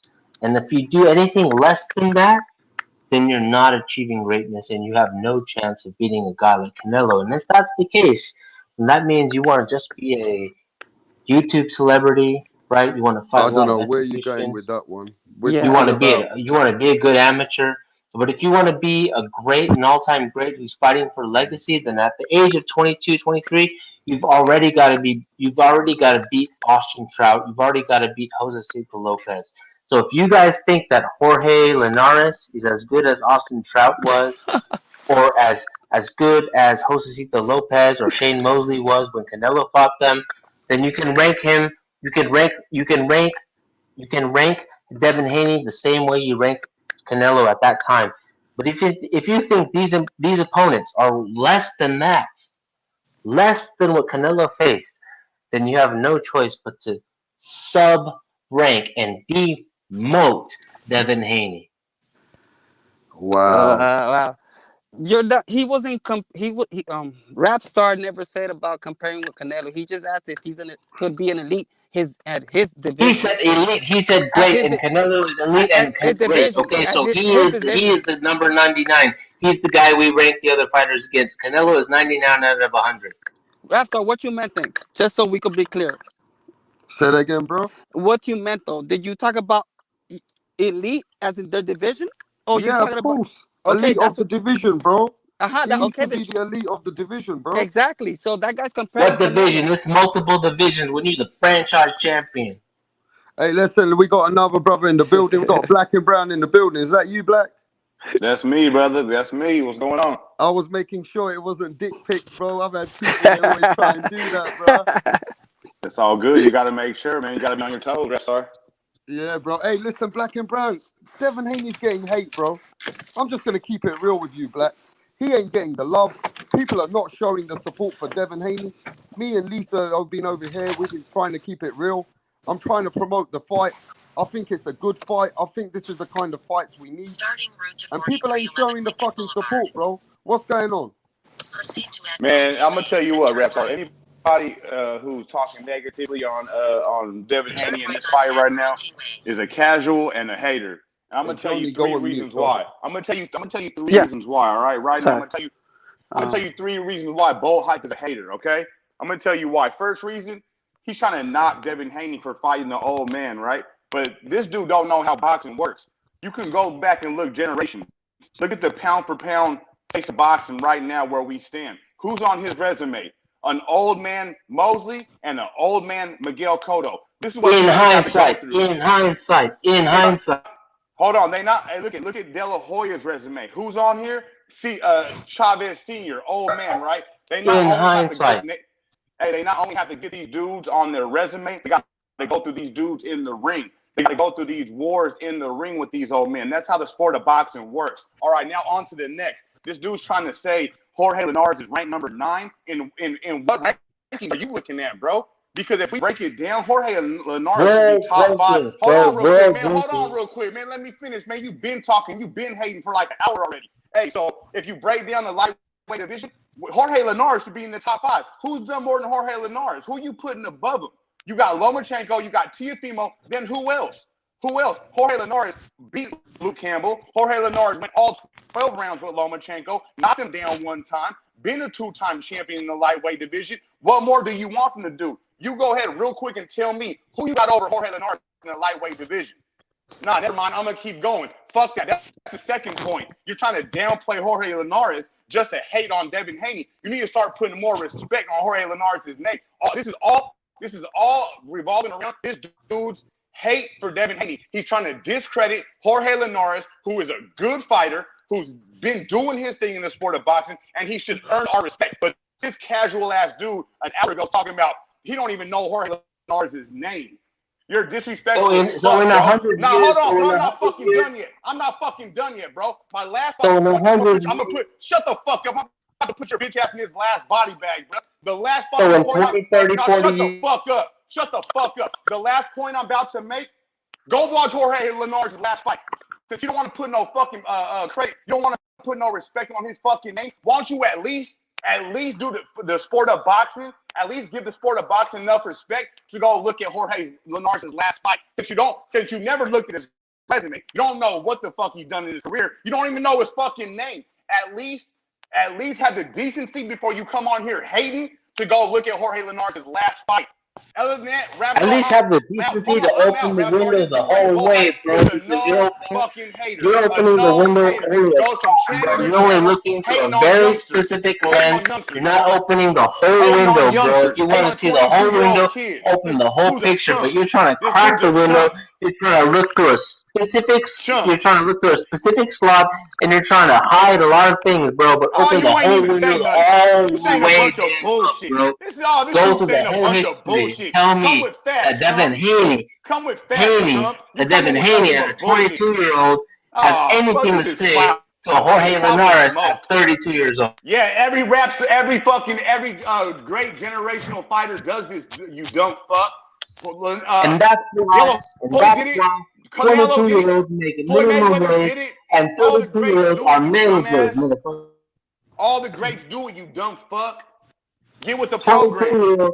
22-year-olds are first-time jobbers. They're new to the job. 32-year-olds are running the shit. They're the managers, okay? You So sound like don't a tell fucking me about a idiot, bro. You sound 22-year-old. like a Don't fucking tell me idiot, bro. about a You sound like a 22-year-old fucking can do the idiot. job of a Hey, 32-year-old. He can't do idiot. it. Didn't you just see Teofimo, a 23-year-old, beat a 32-year-old Lomachenko, you fucking dumbass? You stupid Hey, hating yo. bitch. I'm out, bro. I'm out, bro. This dude's a fucking troll and a hater. Hey, Yo. Ball Hype, I just bodied your bitch ass again. That's why you don't come to free spot body, Ball Hype, because you know I'll body your bitch ass. You shadow ban me because you don't like the dark side, bro. You shadow ban me. Everybody's got a dark side, bro. Everyone's got a shadow. I fight with mine every day. I shadow box every day. These are the guys with the shadow. Take over their heart and they're evil motherfuckers, bro. I'm righteous, bro. Okay, listen, let's keep it moving, bro. Yo, we got Texas in the building. Texas Tornado. What you saying, bro? Yo, you hear me, bro? Yeah, how you feeling? I can hear you. Hey, man, I'm doing great, bro. Hey, Man, what's there's up? a big fucking war going on in this Devin Haney situation, Hefe. Dude, I'm trying to promote the fight. Half of the people are saying that the fight ain't the greatest fight. Half of the people are supporting the fight. What do you think about this situation with Devin Haney and Jorge Linares? I think it's a good fight, bro. It's a great step up for Devin Haney. I don't get the people that are hating on Devin Haney regarding this fight. This might be the best guy he's ever faced, man. You know what I'm saying? In his young career, because if you really look at Devin Haney, bro, he's a prospect with the belt. You got to give him that. You know what I'm saying? Whether it's a real belt or a fake belt, he has a belt. So I have no problem with this fight. You know what I'm saying? Linares is a three-divisional champion, bro. 4-time champions. You know what I'm saying? So the dude ain't no bum. You know what I'm saying? He might be past it, but this is what you need to gain experience, bro, in the sport. Okay, so you look, this is still a good fight, and it still makes the right fight. Is this the fight that Hefe that can put him into the Teofimo Lopez fight next? 100%. 100%. How does he need to perform? I think he needs to win dominantly, bro. And when I say dominantly, whether he beats him the fuck up for 12 rounds, bro, or he stops him, that's what I want to see. I don't want to see all these. Bro, it's an unfair fight if the whole LDBC is riding beside Devin Haney and none of the MXBC is riding behind Jorge Linares. It's not a fair fight. It doesn't tell us Cut him shit. off, dude. You cut him off. Yeah, hey, bro, I can't. My shit sounds real loud. My mic is kind of fucked up, so I'm not gonna go back and forth, bro. Let me just say this real quick. I think this is the perfect fight for Devin Haney. You know what I'm saying? And this puts him in the position to fight Teofimo Lopez. Because who else is Teofimo Lopez gonna fight if he beats Cambosos, bro? There's nobody else at lightweight. Like, he's not gonna fight Lomachenko in the rematch. He's not gonna fight Ryan Garcia, an unproven fighter. So he needs to fight Devin Haney. I want to see that fight next. Okay, so look, let's just keep this shit real now, right? Jorge Linares, he might be coming up to that age, but he's a crafty fighter. And if Devin Haney puts a dent in Jorge Linares, the fans are going to stand behind Devin Haney to push for the Teofimo Lopez fight next. Is that what I'm hearing? 100%. Not only his fans, boxing fans. I'm a boxing fan, bro. Right. I'm not a Teofimo fanboy. I'm not a Devin Haney fanboy. I'm just a boxing fan, and this is the fight I want to see. All right, you're a boxing fanboy, so please translate crafty into a different language for me, please, as a boxing fanboy, because I don't understand what the fuck crafty means. I didn't say that, bro. Hey, listen, at the end of the day, bro, let me just tell you this, bro. you've been doing a lot of talking against Linares, and I'm trying to keep it an open panel, and I don't want to be the one. You can debate who you want. Crafty sounds like an old, you But know, let me just like say an this to old you. Let me fucking just say this to you, bro. Ebenezer motherfucker with some old ass tricks and gimmicks. You gotta listen to something now, bro.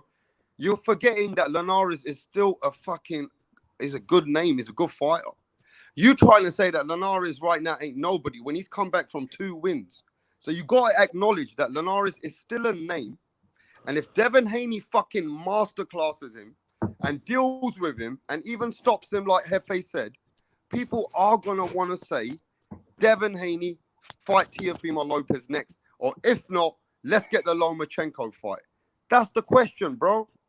We don't need to go back and forth. The question is, yeah, but I don't really hear the word Crafty assigned to Julio Cesar Chavez, one man, Marquez to Canelo Alvarez. I don't know what Crafty means. Can you explain that to me, please? The fight is a veteran. He's got experience. He's gonna understand how to weather the storm. He's gonna have that fucking mentality in there that it's not gonna make it easy for Devin Haney. This is not just a walkover in the park. But if Devin Haney puts you know what I mean? Look, let's be honest. If Ryan Garcia fights Linares, Ryan Garcia gonna struggle with him because he struggled with Luke Campbell. You get what I'm saying? So at the end of the day, he's a crafty enough opponent to give Devin Haney a fight.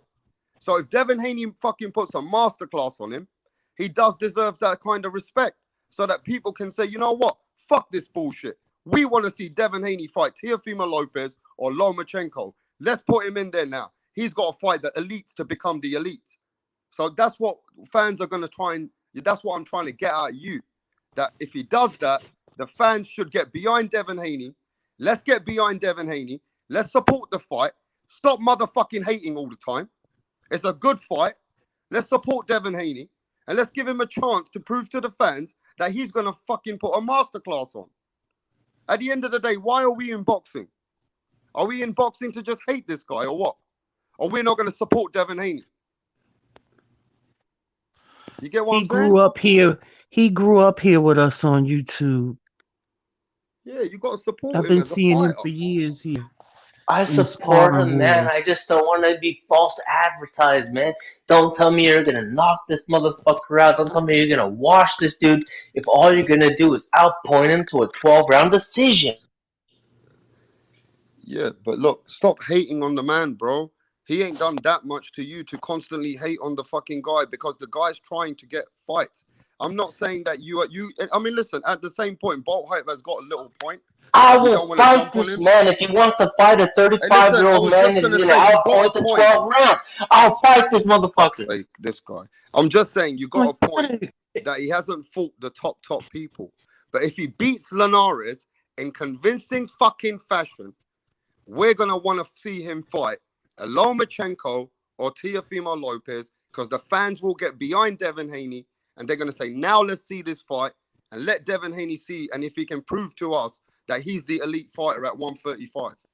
If he's willing to fight a 35-year-old, he should be willing to fight a 36-year-old. I will go 12 rounds with fucking Devin Haney, bro. He's not going to knock me out. I can put that on everything. Everything. He's not going to knock me out. Anyway, my whole thing is this, right? There's so many Devin Haney motherfucking haters in the building, bro. I mean, look, at the end of the day, that's crazy, man. I get it. People don't like Devin Haney, bro. I get it. People don't fucking like Devin Haney. But we support boxing, bro. Yeah, but we got people that like Devin Haney. I like him. Yeah, Lisa, you know I'm talking about the people hating on him, right? That we all support boxing. At the end of the day, I think Devin Haney gets a lot of hate for the situation he's in. But we can't hate him as a boxer, bro. The guy's got to go and try out there and try and become great. So support him to become great so that at least we can, you know what I mean, see him shine. You get what I'm saying? Give the man a chance. You're trying to fucking discredit the man before he even gets himself into a position to fight Teofimo Lopez. It's like some of the fans don't want to see him fight those top guys or something. Is that what you see? Let me go to the panel. Hefe, do you see some people, they don't want to see Devin Haney fight the top guys or something? Yeah, man, there's a lot of when it comes to big fights, bro, a lot of these fanboys tend to pick sides. A lot of them become Teofimo fanboys, others become Haney fanboys. So there's a lot of controversy regarding Devin Haney. But if the man puts himself in a position to get the fight, which he does, fighting Linares, a top 10 lightweight at the time, then of course he deserves the chance to fight Teofimo. I don't give a fuck what Teofimo fanboys say, and I don't give a fuck what Haney fanboys say, bro. I just want to see the best fight the best, and this is one of the fights at lightweight that we need to see. Okay, so I want to ask everyone in the chat That's the and most everyone in the building. unbiased thing I've heard. Hey, listen, this is all I want to ask to all the fans. I want to learn how the fans are ready for the fight. Now, Devin Haney, Jorge Linares, 29th of May, Eddie Hearn, DAZN, big fight coming up. Now, I'm going to ask everyone this. If Devin Haney puts on a masterclass, is all the fans going to stay behind Devin Haney and support him so they can push him to say, let's have the Teofimo fight? That's Hell fucking no, because as long as everyone says, I just want to see the best fight the best, no one's picking a side, everyone's riding the fucking fence, that we're never going to get a winner because everyone is happy to just be there. I'm not with that, bro. I will fight Devin Haney for 12 rounds, and I guarantee you we're not going to decision. Man, that's the question is. That's disrespectful, man. Yeah, I mean, look, at the end of the day, I think, Johnny Diaz, are you still in the building? Yeah, you told me to go on mute. That's no, why, sorry, man, because there was a lot of noise going on earlier, my brother. No worries, brother. hey, Johnny Diaz, man, I'm getting a little bit of this kind of a feeling that, you know, some people are very skeptical, but we as boxing fans, we should be supporting Devin Haney. Exactly. And you know what I mean? At the end of the day, the way I look at it, bro, I don't care what anyone says. If Devin Haney puts on a great performance, are you going to push for the Devin Haney and Teofimo Lopez fight next? That's the question. I would. Are you interested in Teofimo Lopez and Devin Haney if he beats Jorge Linares? That's it. I would love it. I would love to see that fight. Okay, well, that's what we need as boxing fans, bro. We need to push for Devin Haney, Teofimo Lopez. If both of these guys win, and they both win and do their jobs, it's about time we start seeing these fights. But unfortunately, it's not going to happen, bro. It's not going to happen, unfortunately. They're both going to win. It's going to be what we're talking about, the same thing for the next 2-3 years. We as fans want to see that fight, bro. Get used to the replay as we as fans, because we're not going to get new content for 2 or 3 years. We're going to be talking about the same shit because we're getting false advertising, and you guys are buying it. You guys are so desperate to get a taste that you guys are buying anything they fucking serve you. Well, I'm going to say this. You can only be a hater, right, if you don't want the best fight. That's all I'm going to say. Look, there's the same thing I'm going to say about England when it comes to the undisputed fight with Tyson Fury, Anthony Joshua. When I've seen a lot of people say, we don't want the undisputed fight, you can only be a hater. That's all I can say, bro. Facts. You're not in boxing for the right fucking reason as fans. You get what I'm saying? We want to see big fights, and we want to see fighters in controversy so they can prove themselves. That's what we're in boxing for, bro. I don't care about the politics and the personal shit and all that, bro. I want to see the fights. Yeah. I'm here to promote the fights. All I've been doing today is promoting Devin Haney, Jorge Linares, and all you've been doing, bro, is downplaying the fucking event.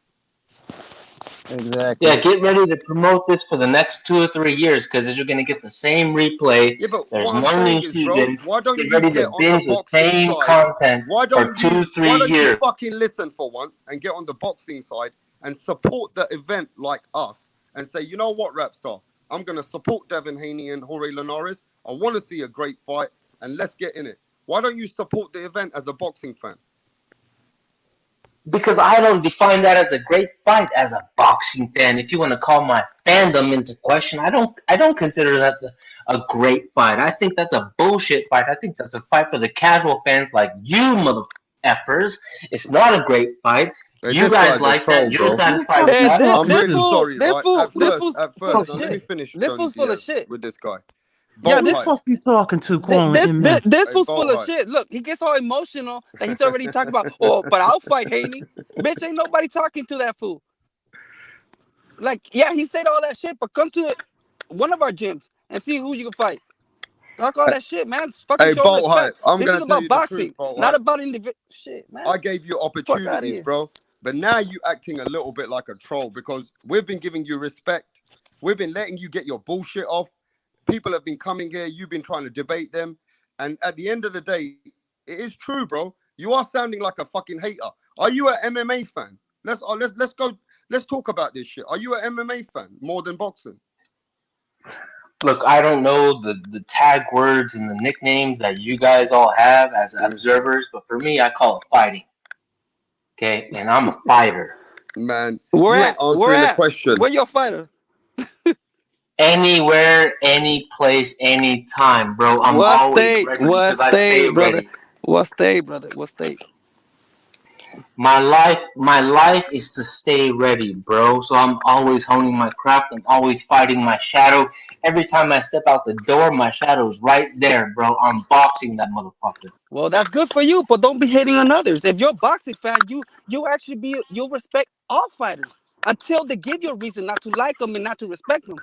But if you're a boxing fan, you respect all fighters. You support all fighters. Doesn't matter if they're new, they're old. It doesn't matter. You respect all unless they did something to you. Then it's different. But if they didn't do shit to you for you to talk all that shit, come on now. But come on, man. I don't need to be sold some bullshit, bro. I know what I'm worth. I know what has value. Bro, Okay, you don't Bolt gotta Hype, be I need false you to respect advertising that. me and Listen, I'll tell you what bullshitting I'm gonna me, do bro. for you. You guys are buying into Either that. you're trolling now, bro, or you're just gonna keep it moving and you're gonna be real now. The reason why you hating on this fight, tell us What the do you want real. to know? Tell us What the do you mother. want to ask me? No. Hey, Bolt Hype, what's the real reason you hate Devin Haney? Tell the truth. Are you a racist? You know what it is, Are you bro. a You racist? know what it is. I'm asking you a You know what motherfucking it is. question, bro. Man Why up the and fuck say do it. you really hate this? Make so much hate Full for this screen this application because you know what it is, bro. You know exactly what it is. Because he's about hype. He's about hype. That's all. situation, bro. But He's talking shit. yeah, exactly. All that shit ain't in the gangster. Come on, bro. We're talking about boxing. If you want to prove it, go to the ring, go to the gym and prove it. Make your name, build your name up. Bro, my name is known, bro. I don't have to convince these casuals who I am because I've got professionals in the sport that Oh, you really? all follow, that you guys are all fans of, that know about me, that recognize me, okay? That's what boat hype means. Oh, that's all. I could say that about myself, but I'm not, dude. This is not about me. It's about we love boxing and we talk about boxing, dude. No, because you guys are saying I'm a fan and I've got to pay for all this bullshit and I've got to buy whatever the fuck they're selling me. You guys binge on that bullshit. I pick and choose. I pick out the fucking scraps from my shit and I eat the real boxing, okay? You guys eat whatever the fuck they feed you. I pick out the good scraps because I'm looking for that fucking protein, bro. It's about the steak, not the fucking sizzle. Man, it's like you take it everywhere else that we're lost, bro. It's like everybody could have their opinion, but come with facts. If you're gonna say something, give us a reason to be like, okay, we might not agree, but I get your point. But don't say shit and But not you will question. never do my point because you're never on my level because you'll never see my perspective because you've never done the things I've done. You've never achieved the things I've achieved, so you'll never understand me, okay? So I'm Okay, teaching y'all something and you guys can say thank you. that's when you know you're talking out of your shit. That your ass. That's when you know, because you have no idea who I am. You feel me? But I'm not here to No, brag you about who have I no am. idea who I I'm here. am. All you Look, think is look. boat hype. That's all you know, and that's something that a lot of people Keep know, okay? it boxing, or hit the gym or meet up at a certain gym. I'm in California, bro. Literally, I'm in California. So Yo, you're welcome. Rapstar, what do you You're have to think welcome to come about? to What the do you have gym. to say about this guy, man, calling me out? What do you got to say about Nah, that, don't Rapstar? say shit and then back, dude. Hey, Bolt I don't Hype, throw that. you asked for it yourself. It's between you and Joni Diaz. He's called you out. Now, where are you? What state are you from?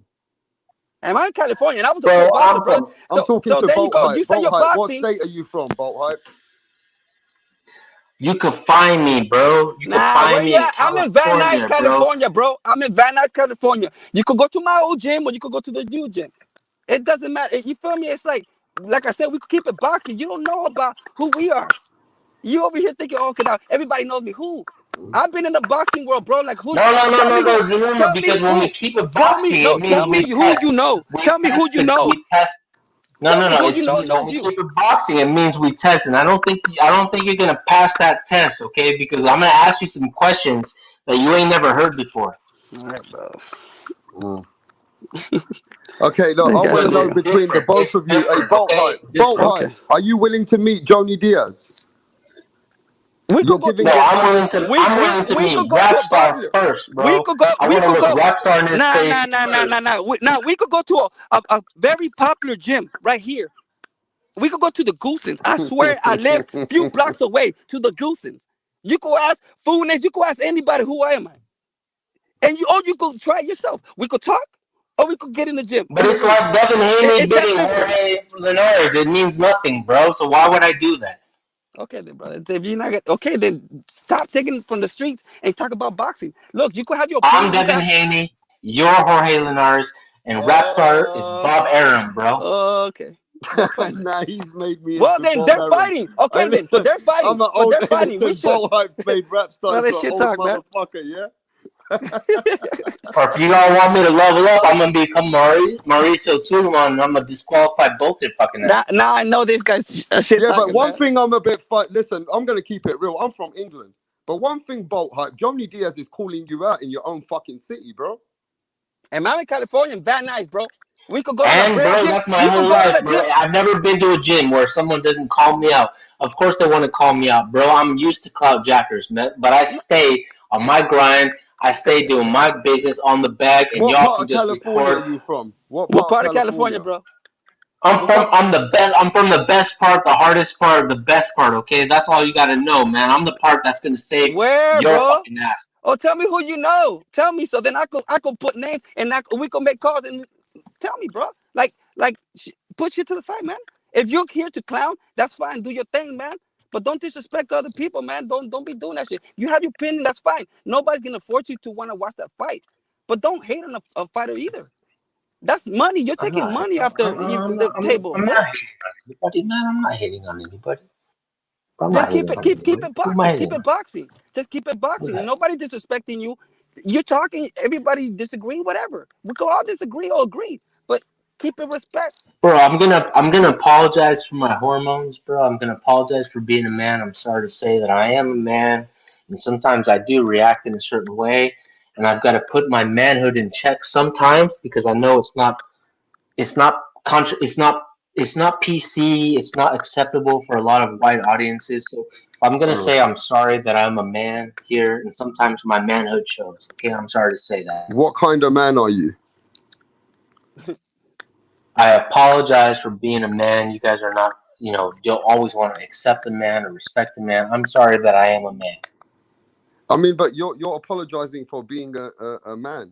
I mean, what does that mean? I need you to like you're making either a sarcastic comment or you want me to explain you want me to explain to a non-man what being a man means? So now what you're But then he backs out. But he don't want to meet me at the gym. Yeah, so you don't want to meet him at the gym, and he ain't a man. So what kind of motherfucking man are you right now in front of everybody in the world? Full of shit, man. Let me just say this: you in front of everybody in the chat. Have you got any children? How old are you, bro? Or you got no dignity? He says he's 36. I remember that. That's all I know. But I don't know what part of Cali he's from. How old are you, bro? Bro, what about manhood do you want me to teach you? Let me know, man. I mean, it just seems like you got a problem, though, bro. And everybody now wants to know: are you for real? Because Joni Diaz is calling you out in your own fucking And I'm place. telling you what city. I'm telling you what gym, bro. We could post this on here. I'll send you just a fake, bro. I'll send you the video, Rapstar. I swear on everything. I'll be there. I got my own car. I got my own house. Everything. I can go drive to I'm very Googleable. Put it that way, bro. Don't y'all believe in Google? Don't y'all believe in Google? I don't care about Google. I'm very Googleable. He just said Googleable. I know. Oh man. Hey, what's Googleable, bro? What the fuck is Googleable? Oh shit. Hey? Very feminine. What he meant. He said he's very feminine. What he meant. Come on, man. So let me ask you this. So you're a man and everybody around you is not a man right now. Yeah, is that what No, you're no, saying? no, no, no, no, no, no, man. I don't know how you choose to identify, so I'm never gonna put that on you, okay? You If you said it. choose not to be a man, that's on you. I'm not gonna put that on you. I am a man. I told you I put that out there. I said I am a man, and I express my manhood through fighting. That's part of what I do as a man. And some people find that brash, they find it offensive, they don't understand it, they can't relate to it. And that's okay because that's not the people that I'm trying to build my community around. What I am trying to do is connect with other people who understand the sacrifice that it takes to be a fighter, to put everything on the line in the ring, and to find out once and for all who's better than who. Who's the A side, who's the B side. I'm the A side, you're the B side. You're Yeah. a little Yeah, B, definitely, you're a definitely, little definitely. bitch, you're a Yeah. beta, I'm the alpha, I'm the A side, okay? No, Don't you're ever right. forget. You're right. Don't You're ever right, bro. You know what? You're right. Definitely right. That's why I want an opportunity to fight you then, bro. Give me the opportunity then, bro. Hey, you know what though? I'm gonna say this right now. I'm gonna say this right Full now. of shit. Let me just say this. Hey, Bolt Hype. The man in your own fucking country is pushing you to become a man because you've been calling people out. You've been hating on the Don't sport ever that we forget love. who's the B Let me side, just who's say a this. little B, who's a Motherfucker, now little let me bitch. speak. You've been speaking all fucking day. I've given you every fucking chance to fucking say what the fuck you want. And I haven't fucking ever stopped you. You've been disrespecting the sport. You've been disrespecting people. You disrespected our sister Lisa. You even fucking disrespected a woman today, bro. And I'll let you Exactly. be because I know Lisa can defend herself. I know Lisa don't fuck about. So she tried to put you in your place anyway.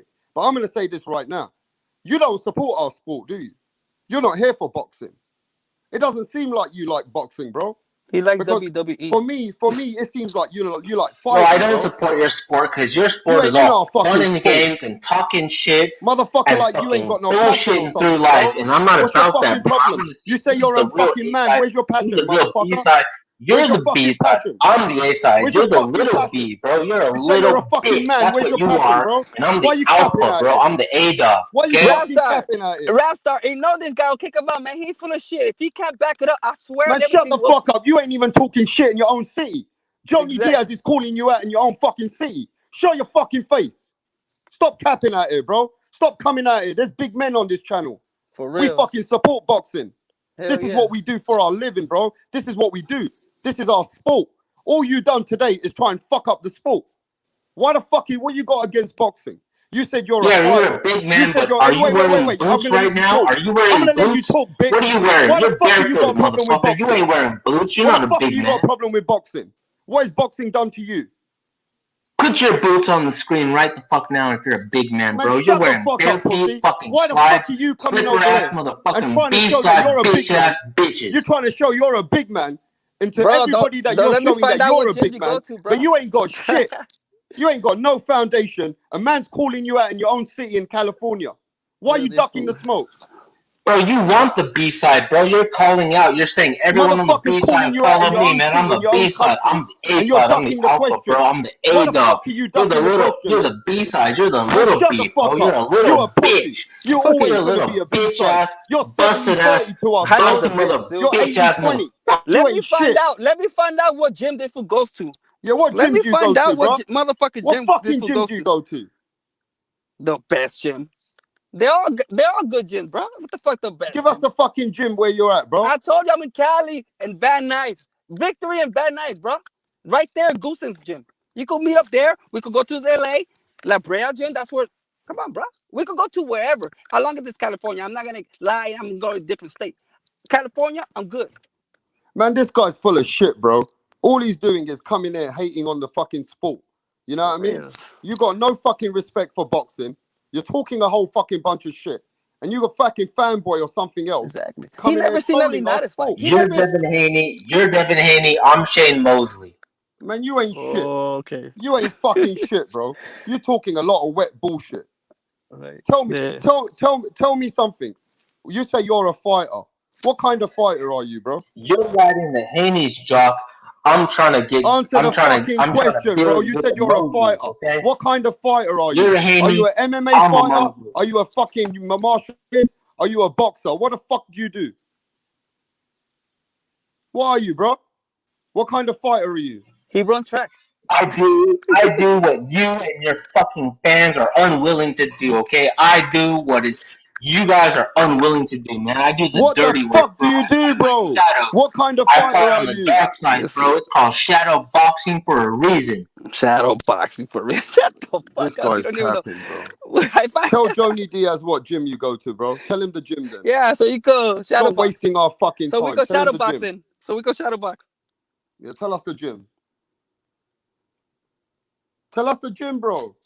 Why are you scared? Bro, you ever heard of Ronda Rousey? You ever heard of Ronda? scared? Have you ever heard of Ronda? Have you ever heard of Yes, Ronda we Rousey? heard. Yes. So what about her? Okay, so what's her husband's name? You ever heard of him? I don't care. Guy's cap. Yeah, I know he's talking all that shit. Yeah, I know, right? Who's that? Who's Ronda Rousey's husband? You ever heard of him? He's a And your UFC point. fighter. And your point. Yeah, we know each other. We trained in the gym at the same damn time. You going to a gym doesn't mean you're a fighter. Because you go to a gym doesn't make you a fighter. It's all you did is level. probably work out. All you do is probably work out and just post stuff and make it look. You just sit there, post it, and be like, "Oh, I'm at the gym," but you don't show no work. Have you been in a ring in a real fight? Then you can say you're a boxer or MMA. It doesn't matter. But you can't say, "Oh, because you go to the gym." That's just working out. You could have just go there to lose weight. Can you at least say the guy's name, Ronda Rousey's husband name? Can you at least say his name if you know Like, so much I'm a about big the fan sport of of UFC. fighting? Look, I'm a big fan of UFC. I've been a fan since day one. Since Royce Gracie, since Ken Shamrock, since all of them. Travis Brown knows it me, doesn't bro. make shit. Travis Look, Brown knows me, okay? Okay, so what? What's the whole point if he knows you? He knows you. Does that make you a better fighter? Anderson, the Spider Silva knows me, bro. Like the best in the fucking game know me, son. Man, shut the like fuck we up. train together, like we're on the same level. Like we trade tips, like I show them shit, they show me shit. Like it's like that, bro. Yeah. I'm sorry to say that. All right, that's good. I would love to learn then. Teach me. Tell me what gym you go to and teach me. I can't teach you if you're not willing to learn, bro. If you're a 22-year-old trying to learn from a 32-year-old and you think you're this badass motherfucker and the 32-year-old can't teach you shit, you're just gonna wash me even though I got a decade of bag work experience on you. You're gonna teach me something about boxing? Okay, okay. And I'm an 80s baby for your information. All right? I'm an 80s baby for your information. All right? So don't get it twisted. So don't come in with all that bullshit. Back it up in the ring or back it up somewhere, bro. Like, you ever heard of something called 10,000 hours, meaning you're an expert at something? I got multiple of those in this sport. Okay, come on, man. Okay, get the fuck out of here with that shit. Yeah, but you still sound like a scared ain't no fighter. You still sound like a scared man, like bro. In your own country. That's why you don't know shit about boxing, because if you interpret this as you scared, sound like a scared man. that you don't know shit about being a fucking fighter. That guy's full of shit. Full of shit. Okay, give me your best top five pound for pound fighters right now. Bolt hype. No, hell no. You got to prove yourself to me, motherfucker. Give me your best motherfucking fight.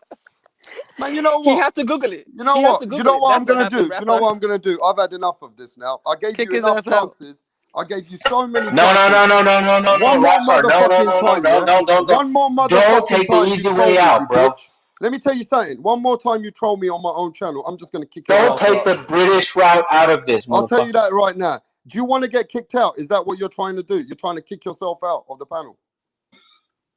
You better claim Gurkha right now. Don't claim the Union you Jack. Ain't bringing no motherfucking claim smoke. Gurkha I'm right telling now. you the truth. You ain't bringing no smoke. You a clown out here, bro. You like a comedian. No one ain't taking you seriously, Bolt Hype. Wherever you go on YouTube, you're gonna get slapped around. You better come to fucking Free Smoke Friday so we can actually treat you like a prostitute. I changed this Free Smoke over here, bro. Hell yeah. I'm just treating you like a hoe. You a hoe out here. You acting like a bitch. I'm gonna give you one more chance. Do you want to talk about boxing, or I'm gonna get your fucking ass out of it? How can a Gurkha be treated like a bitch when we don't give a fuck about your stupid ass shit, bro? We are on a different level, man. Then why we you define here? victories, we define winners, hey, we little define bitch, why you champions here? in a different way. You guys think whoever's most popular, whoever has the coolest lips. Man, get the motherfucker out of here, him. bro. Listen, the problem Full is, of shit. let me tell you something. Sorry about that, bro. Sorry about we had to hear that shit. Hey, look, man. Sometimes I don't mind comedy. I don't mind a bit of fun, and I don't mind free smoke. But this guy didn't bring no smoke to the table at the end. Not at all, bro. He ain't bringing no energy. He's downplaying boxing all the time. And, you know, when you keep an open panel, I'm not one of those guys who try to mute you or put you in the back. I just like everybody bringing it. Let's see who's got what, and let's bring the facts to the table, right? That's facts. Yeah, exactly. He didn't bring nothing to the table at the end. The idiot. Hey, listen, Bolt Hype, get on the chat. You better come on the chat and fucking explain yourself. And you better apologize to all these people.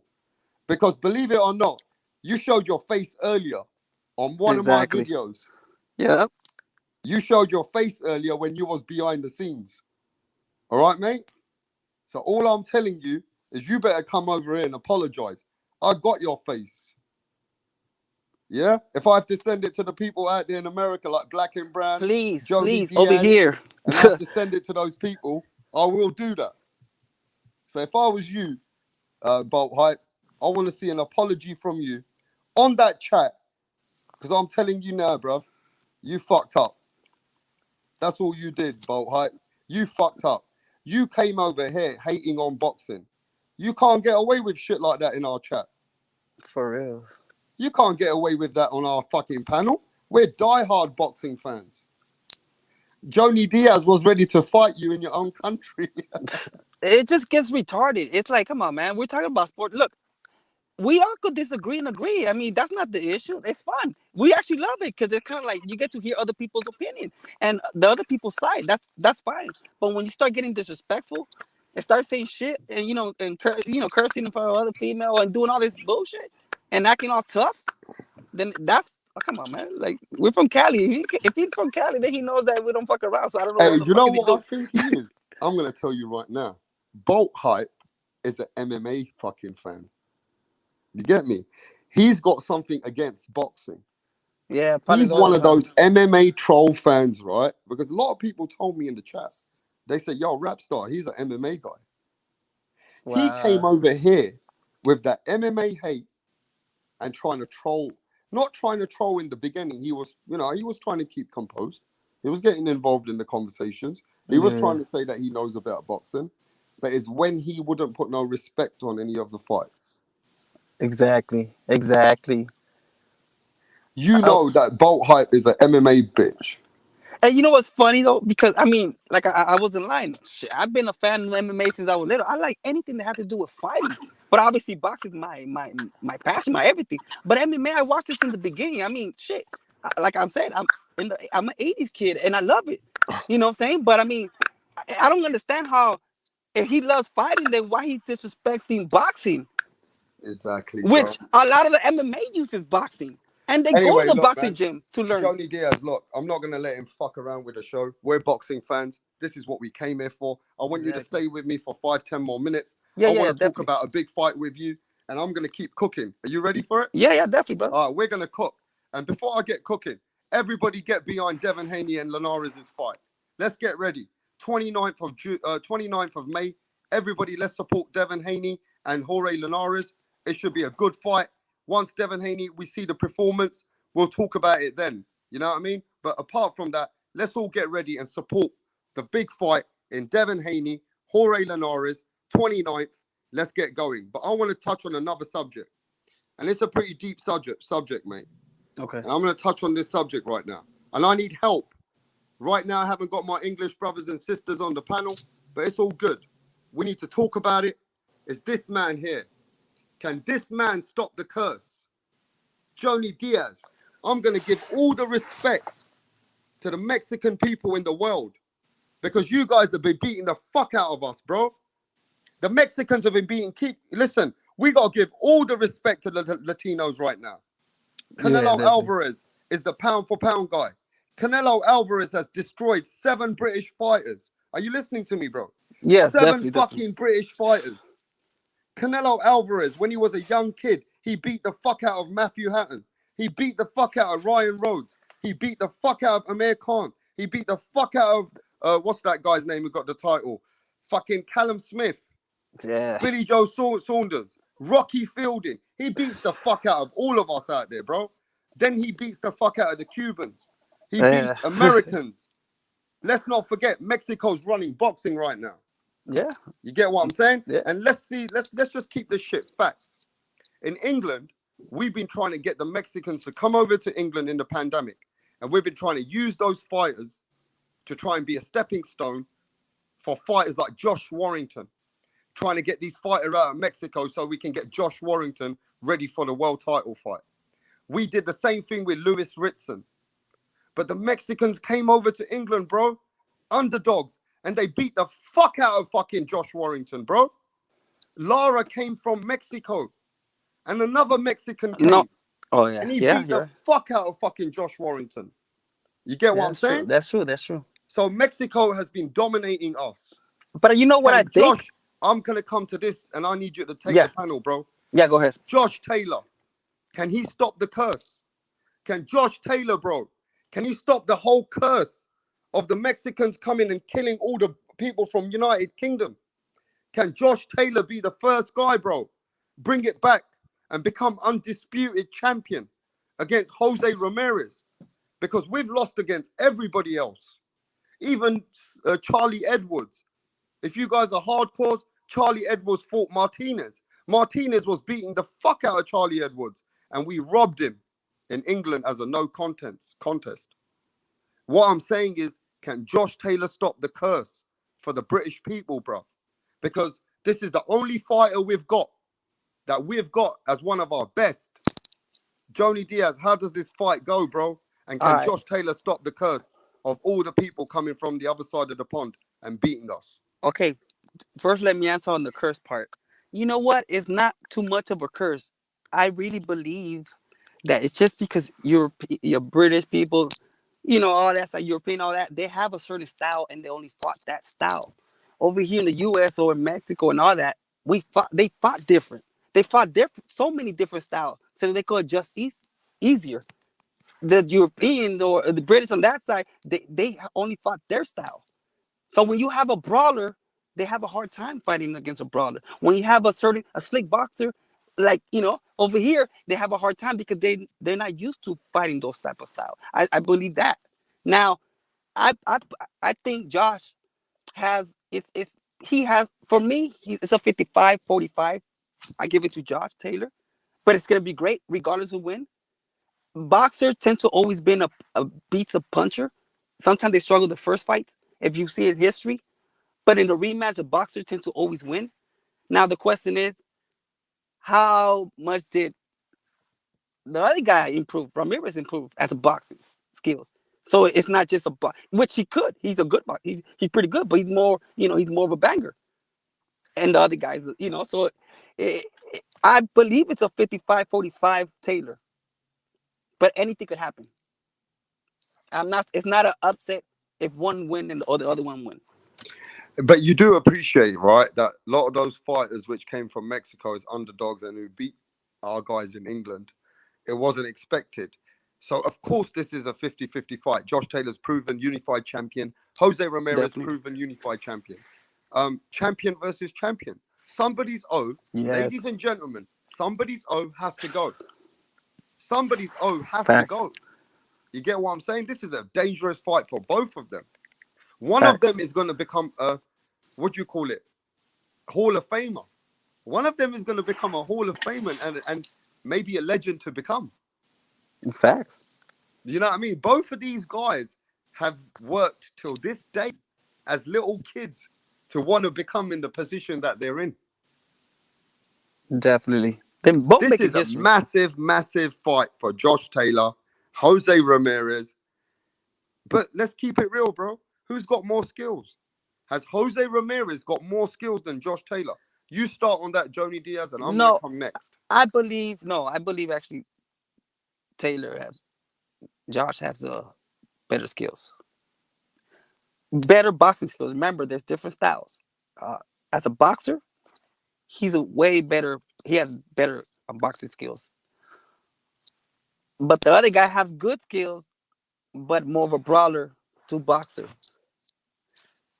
Just this boxing side is not as skilled as Taylor, in my opinion. What do you think? Well, you got to remember this with Josh Taylor. What I like about Josh Taylor, he can fight in the pocket, right? True. One True. thing he showed us that you want to bring Jose Ramirez's style to Josh Taylor. Well, who fights if not as good as Jose Ramirez aggressively, and if not better, Regis Prograis. Regis Prograis tried to be as aggressive as he could in the pocket, and Josh Taylor could fight that fight with him. Josh Taylor can fight in going back in the ring. He can fight on the ropes, and he also can fight going backwards. And I think with everything he learned against Regis Prograis, there's nothing more that I can see that Jose Ramirez can bring to the table, unless him being more aggressive or trying to put Josh Taylor in the pocket. Because see, Josh Taylor can fight on the pocket. He moves his legs well. He's got good reach. He can, he times his distance really well. I think Josh Taylor does have that slightly skill advantage. But I think, would it be fair to say that Jose Ramirez has more, slightly, little tiny bit more power in his shots? Yes, I definitely think Ramirez have the power. I do believe it's different between Prograis and Ramirez, because Prograis, he falls in love with his power punch a lot, and sometimes he tends to throw that same punch over and over and over, especially within the inside. So he doesn't throw a lot of combinations inside. Combinations. They didn't say punch, but as in combination. While Ramirez, well, I mean, he'll throw you a hook, a right, left hook, and then he goes up. He changed it. He has a better combination, power combination inside than Prograis. But the Prograis fight helps Taylor, at least with that power, when getting punched with someone with power. But he doesn't throw great combinations inside. He falls in love with his power punch too much, so it's more predictable and it's easier for you to stand longer in the pocket and exchange with him and counter inside compared to Ramirez, because Ramirez could throw it from anywhere. So it's different style, but it does help him, just because getting punched with a powerful punch, it kind of does help you. But I do think Taylor's still better skilled, and the other guy has the power edge. So it's power versus power. Brawler versus boxer. Yeah, I just want to say this as boxing fans, right? Even though we're from here, you're from there, this is one of the biggest fights in 2021. This is the biggest fight as an undisputed fight at 140, right? True. This is a huge fight. Four titles are on the line. This is an undisputed fight. The winner is going to fucking do some crazy shit. History. This is history in the making. So, I mean, for me, at the end of the day, it's a 50-50 fight. I mean, is it going to be easy? Because, Ramirez is going to fucking Vegas. He's going to fucking, Josh Taylor's going to America to fight Ramirez. Which that's hard. That's hard to do. It's hard, yeah. It's not going to be easy to win unless Josh Taylor must know in himself, bro, that he got to either stop Ramirez or he got to fucking put in a masterclass. Exactly. And it is hard when you fight in a different country or someone else's. It's a little harder, especially if you've never been to that stage. But luckily, he has a little experience on that, and hopefully, the first few rounds, but then they start warming up, and then we'll see what really gonna happen once they start warming up.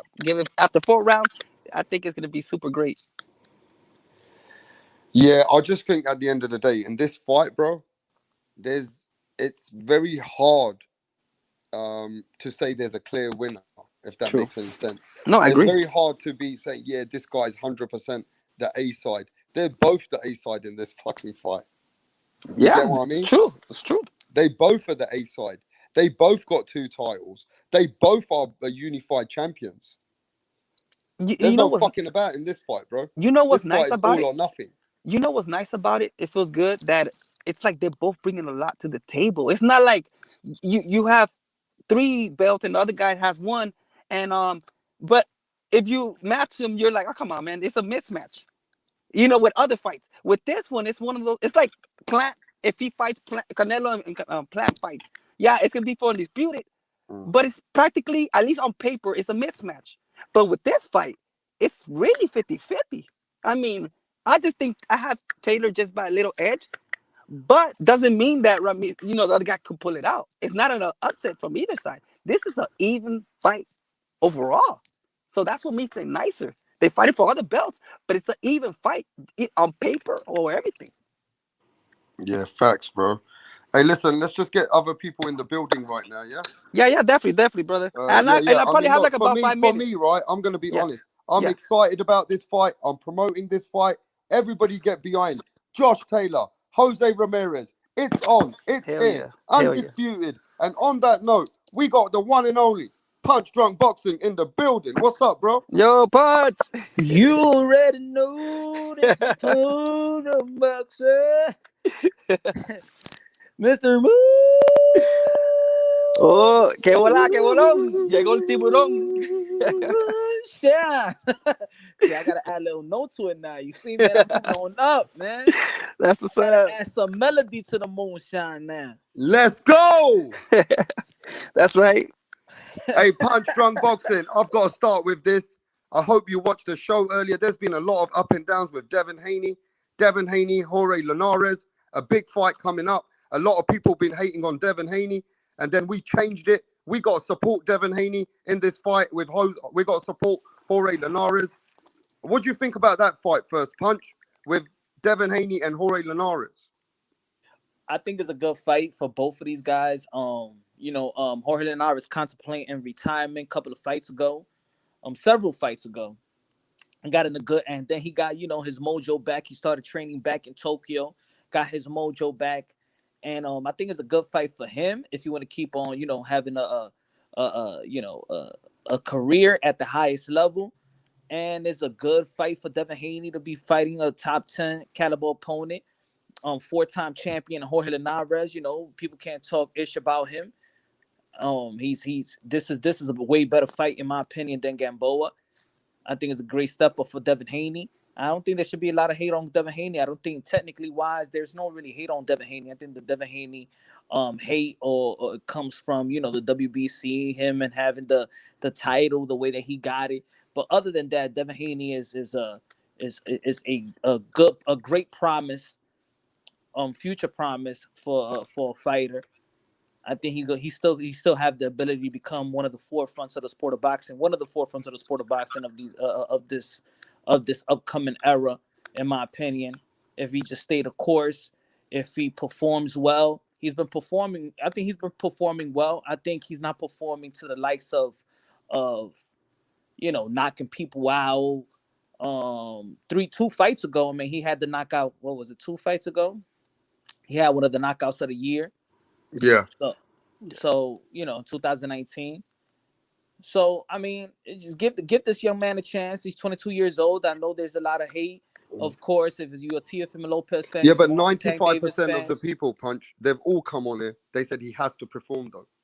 Well, he's gonna perform, but people got to realize that the style that you want to perform, want him to perform, is not his style. Can you explain that to everyone? And I comes for okay. I don't expect a Shakur Stevenson to blow everybody out and knock everybody out.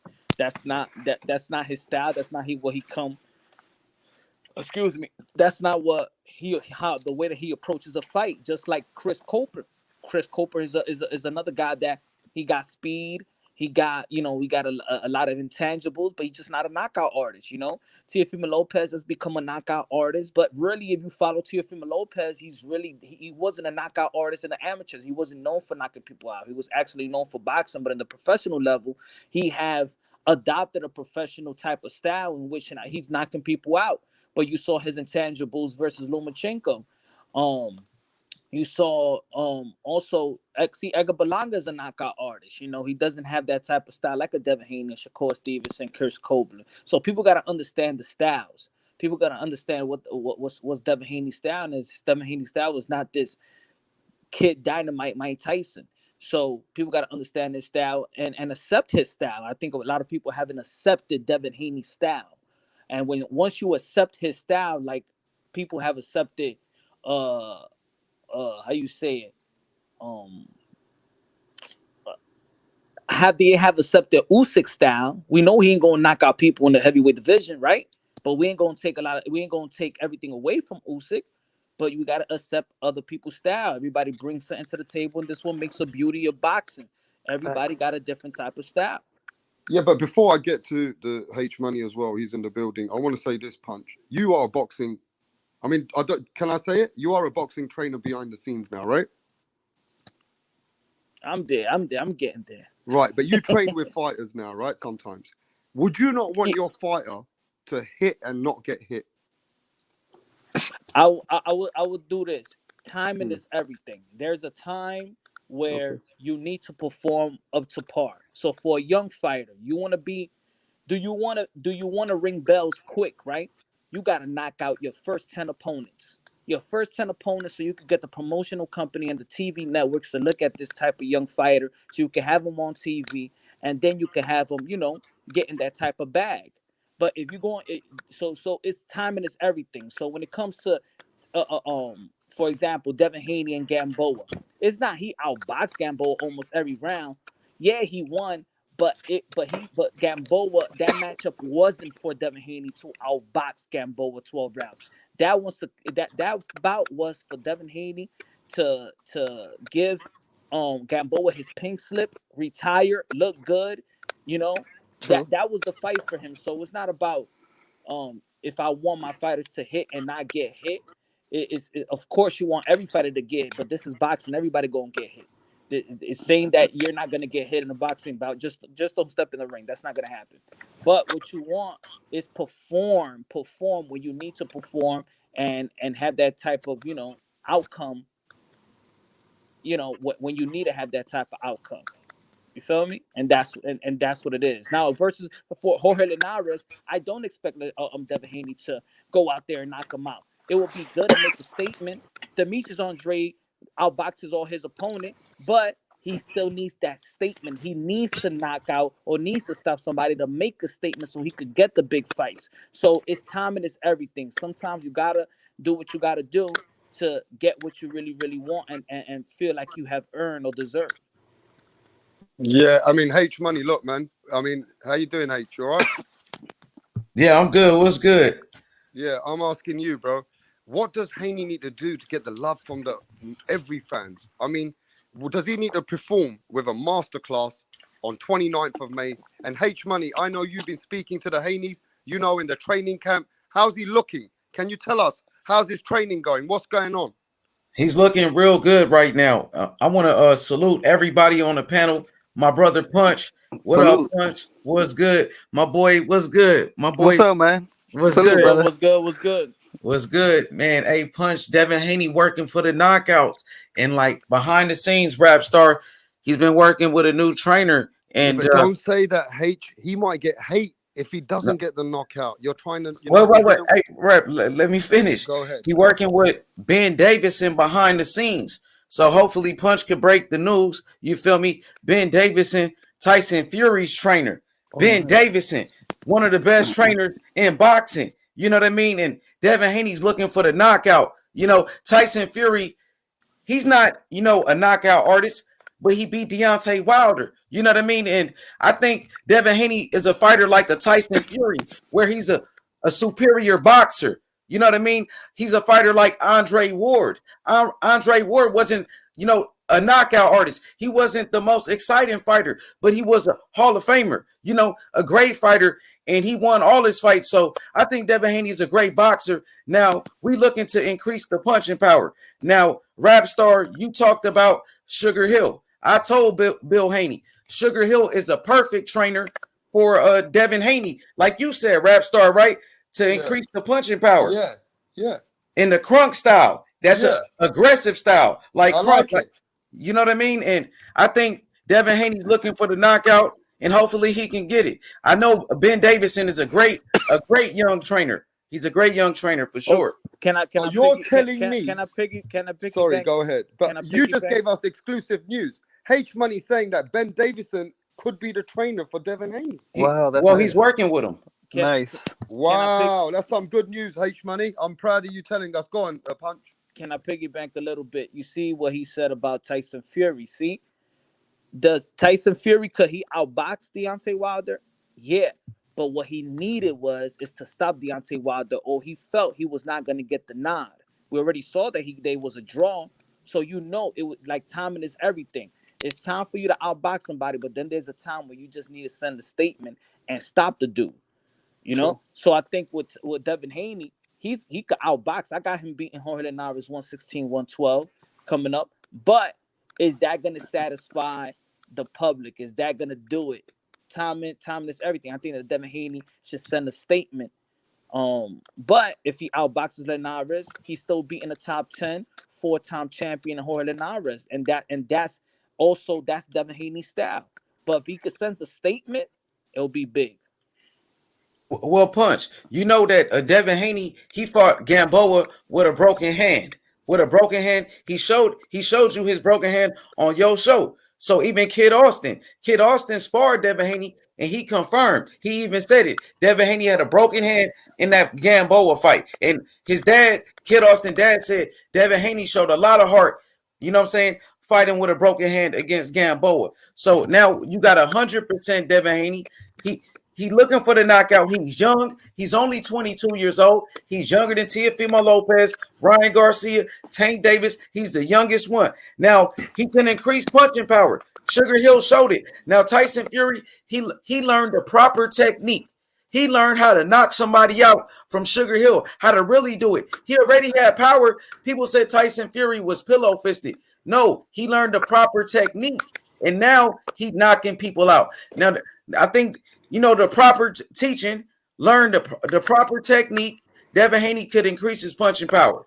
Hey, let me just say this then, H. Is that why Devin Haney and Bill Haney and the DHP team has been so quiet?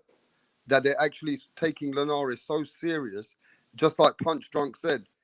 They know themselves they got to perform. So what you're saying is that why they've been really quiet, just getting that working? Yeah, he's been working, Rap Star. Devin Haney's a pure boxer. He's always in the gym training. Always. Yeah. So Devin Haney's been working hard, trying to get his punching power up there. But He's working hard, Rap Star. He's trying to please the fans. You want the knockouts? He's ready to give the fans the knockouts. Yeah, hey, listen, look, I'm going to say this, H-Money, and I'm sure Bill Haney knows the same thing. He watches it. Everybody knows that if he puts in that performance, H-Money, everybody's pushing for the Teofimo Lopez and Devin Haney fight. I said it. You heard it right here, bro. You hear me? If he puts in that performance, we're going to push, and everybody's saying, a lot of fans are saying they're happy to see Teofimo Lopez and Devin Haney. Let's get the fights. Definitely. Go ahead, bro. Let me hear what he say. Go ahead. My boy Diaz. Go ahead, Johnny Diaz. Go ahead, Johnny Diaz. I definitely agree. I mean, you know, after this fight, I mean, like I said earlier, man, this will be a good test for Haney. Not for his camp and for the ones that are fan of him, but for the ones that are not. This will show the non-fans if he's that good or not. And this is a good fight for his resume. This would, so after this fight, if Teo and Haney could fight after, will make it more exciting for those haters only, especially for those haters, because the fact that they're gonna be like, well, if he didn't fight Linares, he didn't beat Linares, let's just say he didn't, they're gonna be like, well, Teo beat Haney, but who did Haney fight? But now they can't use that excuse after fighting at Linares, right? They can't use that excuse. And, you know, so I believe it's going to be a great fight for the fans or the non-fans. It should be a great fight, and they should get the respect. Hey, H-Money, I'm just going to say this. You must feel happy right now, because if Haney performs, the Devin the Dream Haney is finally going to get that fight, what you know, with Teofimo Lopez. Bill, you got to say that I'm promoting this, H. Now you can see all the fans around the world are pushing for that fight. Rap Star, you know, man, you're doing a great job, Rap Star. You know, you have a lot of boxing knowledge. I watched your show yesterday. You was doing a great job. You was cooking, and man, you always been cooking. You know what I mean? I appreciate it, Rap Star. And I'm gonna tell you like this. Yeah. Now, if you go to Ben Davison Instagram, you could share it to the fans. You will see what I'm talking about. Ben Davison working with Devin Haney. If you could screen share it, Rap Star, that'll be cool, man. So this is exclusive news. H-Money said that Ben Davison is working with DHP Promotions right now. I'm trying to look. I can't share it. That's What, good. That's definitely good. yeah, what do you think about it? Talk to me. I mean, look, Ben Davison's a great coach. If I'm not mistaken, he's also was training Josh Taylor, right? Yes. Right. Tyson Fury, Josh Taylor, Billy Joe Saunders. Yeah, this guy's been around all the top guys. He's got great experience. I mean, the one good thing is H Money. I think Ben Davison's young and he can, Devin Haney needs a trainer which is committed to him. The trainer cannot be too busy for Devin Haney. You get me? Yes. But I heard he's still in the UK. Like he lives in the UK. So I'm not sure. I mean, like really, I think he just working with him. I'm not sure if that's his official trainer, but they working together. That's a fact. Well, I've got some good news for you. And I want you to speak to Bill Haney. If Devin Haney puts on a performance like you just said, the Lopez has told Rap Star that we want the fight. Now what? And it's great. Rap Star. Is that what that's what we wanted, right? Yes, absolutely. The fight with Teofimo Lopez. That's what everybody wants to see. It's a great fight. Listen, since I've been cooking, all the brotherhood in America, England supporting it. Even you can see Joni Diaz, the Mexicans, the brothers, the Puerto Ricans, everybody supporting the Haney and Teofimo fight finally, bro. Rap Star done it. We won the fight. That's right. Hey, so, Ronnie, you better tell Bill Haney, bro, that they got to perform. They got to deal with Linares. Let's put Linares to sleep. Let's get George Kambosos to sleep. And let's get the biggest motherfucking fight. Devin Haney, the Devin the Dream Haney against Teo, the fucking Teofimo Lopez, the baddest man in the planet. Let's go. Let's go, baby. Hell yeah. I'm super pumped. I want to see these two perform, bro. I can't wait, H Money. I can't wait for the 29th of May. Devin Haney, everybody, let's get ready to support the event. And let's get ready for Teofimo Lopez. I think Teofimo Lopez has moved the date to June the 19th, correct? Yes, 19. Correct. Yeah, June 19th against Kambosos. Now, both of these need to perform, and let's get the fight. H Money, get ready to promote the fight. You get me, bro? Yeah, I got you, Rap Star. We working, Rap Star, and I appreciate you, Rap Star. So I want to get your thoughts on this. Now, we know that Ben Davison works with Tyson Fury, and we know that Bill Haney does work with the LDBC. Now, how do you think they will react to Devin Haney working with Ben Davison? Oh, man. I don't know, man. I think there's going to be somewhat of a hate. I don't know. Will the LDBC turn on Devin Haney because he's working with Ben Davison, Tyson Fury? Those motherfuckers. You know how they are, bro. They're sellouts. Them guys are sellouts. If you don't walk a certain way, they kind of like don't support you. They're low-key haters. Look, H Money, let's keep this shit real, bro. You got motherfucking snitches in the fucking group. You got ex-fucking snitches in the motherfucking group. You got pedophiles. You got all that crazy shit in this fucking brand of LABC boys. Let's keep the shit real, H. The world knows what kind of people are there, bro. Starting route to 16063. You know what I mean? And let's keep this shit real as well. Those motherfucking clowns, the money clowns, and all those pussies out there, bro. They were hating on Devin Haney. Do you remember that? Yeah, I remember. They were hating on Devin Haney. Yep, they were hating on Bill Haney. Those goofy ass, everything goofy and shit, bro. Yeah? And those motherfuckers are now sucking Devin Haney's dick. Let's keep the shit real. Facts. Rap Star, you right, man. They were PBC fanboys. They were mad because Devin Haney signed with Eddie Hearn. Remember, they were upset with that, because they hate Eddie Hearn because of Anthony Joshua, because of Deontay Wilder. You know what I mean? And we all know about that. The Deontay Wilder fanboys. Now, I like Deontay Wilder. I think Deontay Wilder was a great champion. 11 title defenses, right? He was the baddest man on the planet, knocking everybody out. But Tyson Fury beat him fair and square. Now, Deontay Wilder, he lied. He lied about the suit. He lied about Mark Breland. And guess what? Rap Star? What? These fanboys are making excuses saying Tyson Fury cheated. So what's your thoughts on that? Well, the fanboys are going to keep being fanboys. The fanboys hate Jamal Charlo now because Jamal Charlo said that Wilder's a fucking this one. They hate fucking Teofimo because they said Teofimo said Wilder's a bitch. These guys are using Devin Haney. They're using Devin Haney for their channels. But really and truly, they don't have no love for Devin Haney like you do. They don't have no love for Devin Haney like I do. They don't have no love for Devin Haney like Punch does. We love boxing. These guys are using each other, H Money. And that's why I'm glad, because you're one of the first channels to stand up against the ABC boys. You called them out, bro. You're the first one to tell me that which one's a snitch. Let's not forget what happened to Fanon. Fagnon started acting like a fucking crazy man and they started snitching on each other. That 86 or 78, whatever the fuck his name is, he starts snitching on Fanon. These guys are snitching on each other.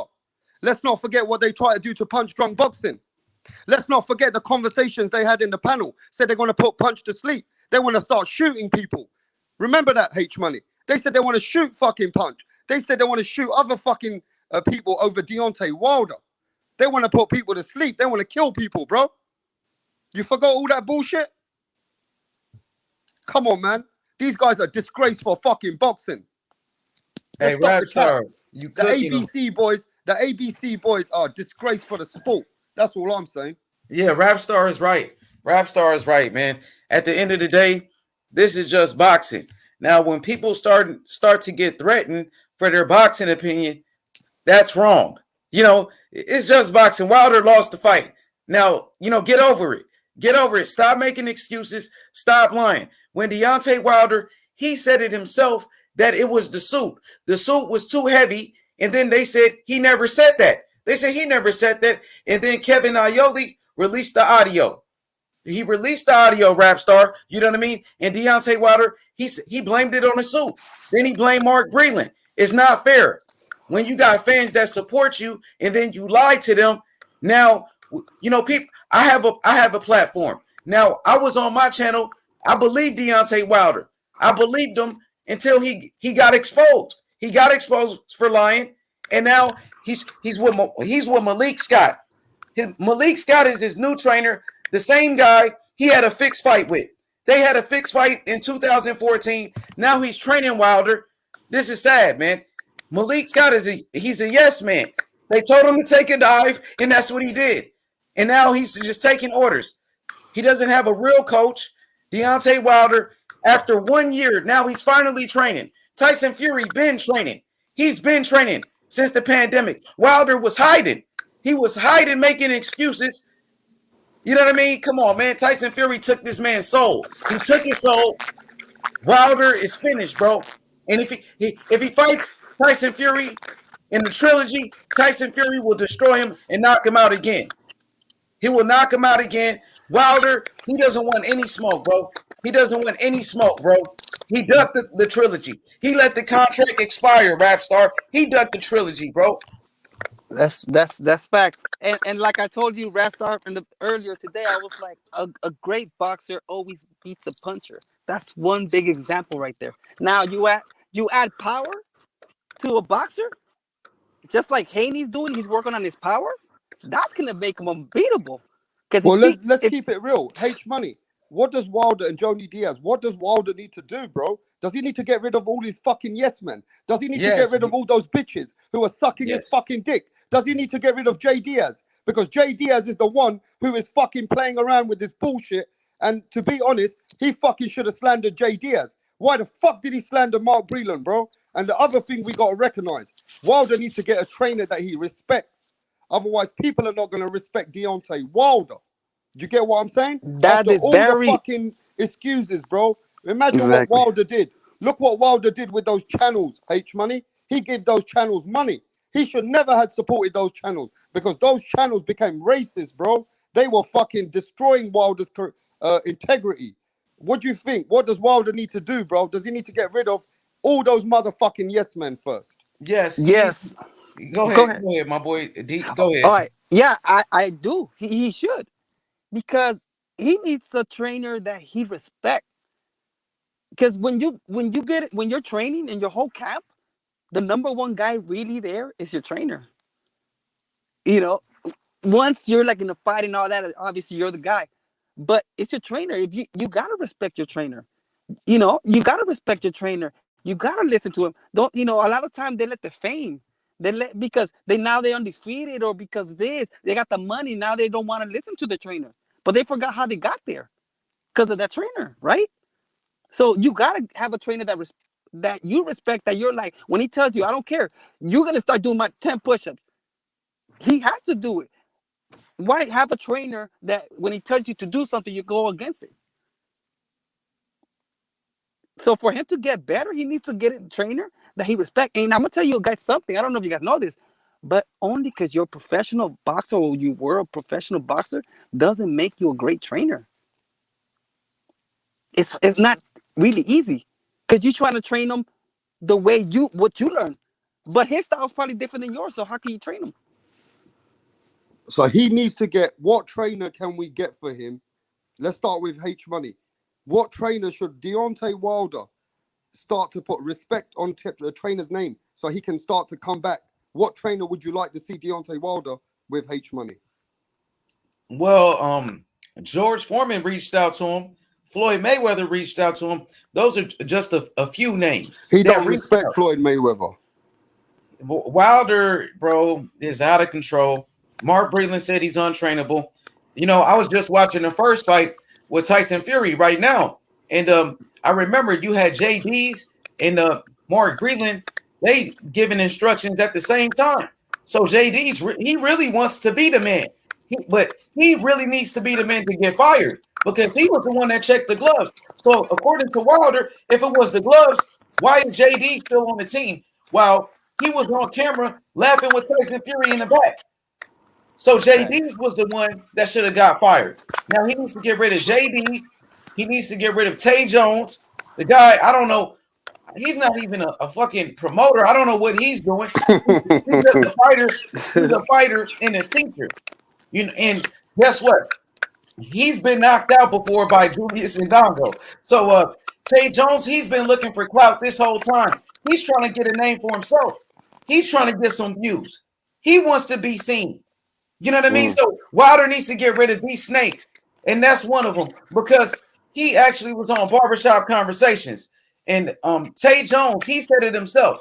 He said that Deontay Wilder has documents from a doctor that he got hit with an object in the gloves of Tyson Fury. He said he got the documents from the doctor. He was going to show it. That's what Tay Jones said. So where are the documents, Tay Jones? Now you came on social media and you said you represent Deontay Wilder and you got the documents. So where is it? If not, come out and admit it that you lied. That you lied about the whole thing. Wilder needs to get rid of him. He needs to get a real team around him, bro. He needs to get a real team, Rapstar. Well, I want you to look at this picture. Tyson Fury says, I have Deontay Wilder's soul, his mojo, his balls in my pocket. I own him. Now, do you think Tyson Fury is saying all these statements? This was just that Billy Joe Saunders fight. He said, I don't give a fuck about Deontay Wilder. He's capping out there. So, look, Tyson Fury says he owns this man. I mean, he's giving him all the fucking heat now, bro. I mean, hey, this doesn't look good for Deontay Wilder right now, the way Tyson Fury's coming out. And he's right. He's right. I mean, he did beat him. So who's the one that lost? Wilder. So who's the one that's thinking about Fury the whole time? Wilder. Fury's thinking about AJ, or even, you know, he could be thinking about anybody else, or he could just not think of boxing. He's good because he knows he got the upper hand already. You know, and I do believe that a trainer, maybe like a Derek James, Virgil Hill, possibly. He doesn't want a real trainer, bro. He wants Malik Scott, a guy that took a dive, man. Yeah, and that does. I bet you he don't even train that good. I bet. He's a yes man, like you said. Look, Rapstar, I want you to expose Malik Scott. Look at his Instagram, bro. If you can, pull it up. You will see what this guy does when he's not in the ring. I don't know what he doesn't live the life of a professional. Yeah, let me just send the link. I think Punch Drunk Boxing was watching one of his fighters in Russia. Oh yeah, H Money, I want to let you know this. Punch Drunk is officially in boxing and he's a trainer, brother. Yo, man, hey, I'm proud of Punch. And let me tell you, Punch has got some good fighters. He works hard, bro. I know what he does because I've seen the hard work he puts in with those fighters, bro. Yeah, Punch, man. You know what I'm saying? I'm proud of him, Rapstar. I seen him from the beginning. You know what I'm saying? It used to be me, Guido, you know what I'm saying? Glenn, MMA champ. You know what I'm saying? And look, Punch right now, one of the biggest channels on YouTube, man. So shout out to Punch Drunk. Hell yeah, man. That Okay, guy. but He H loves Money, I'm gonna definitely. say this. Everybody's been talking about the if the undisputed fight with AJ and Fury don't happen. Now, a lot of people said that Deontay Wilder, he don't want that smoke. Trust me. If you saw the way that he got beat up, there's no way that he would want that rematch. Do you believe that, H? Say it again. Do you believe that after the way that Deontay Wilder lost, he should never want that rematch right now? He should wait and he should go and build himself because it's too early for him to come for a rematch with Tyson Fury now. Yeah, man. You know, he hasn't been training. You know, he's been twerking.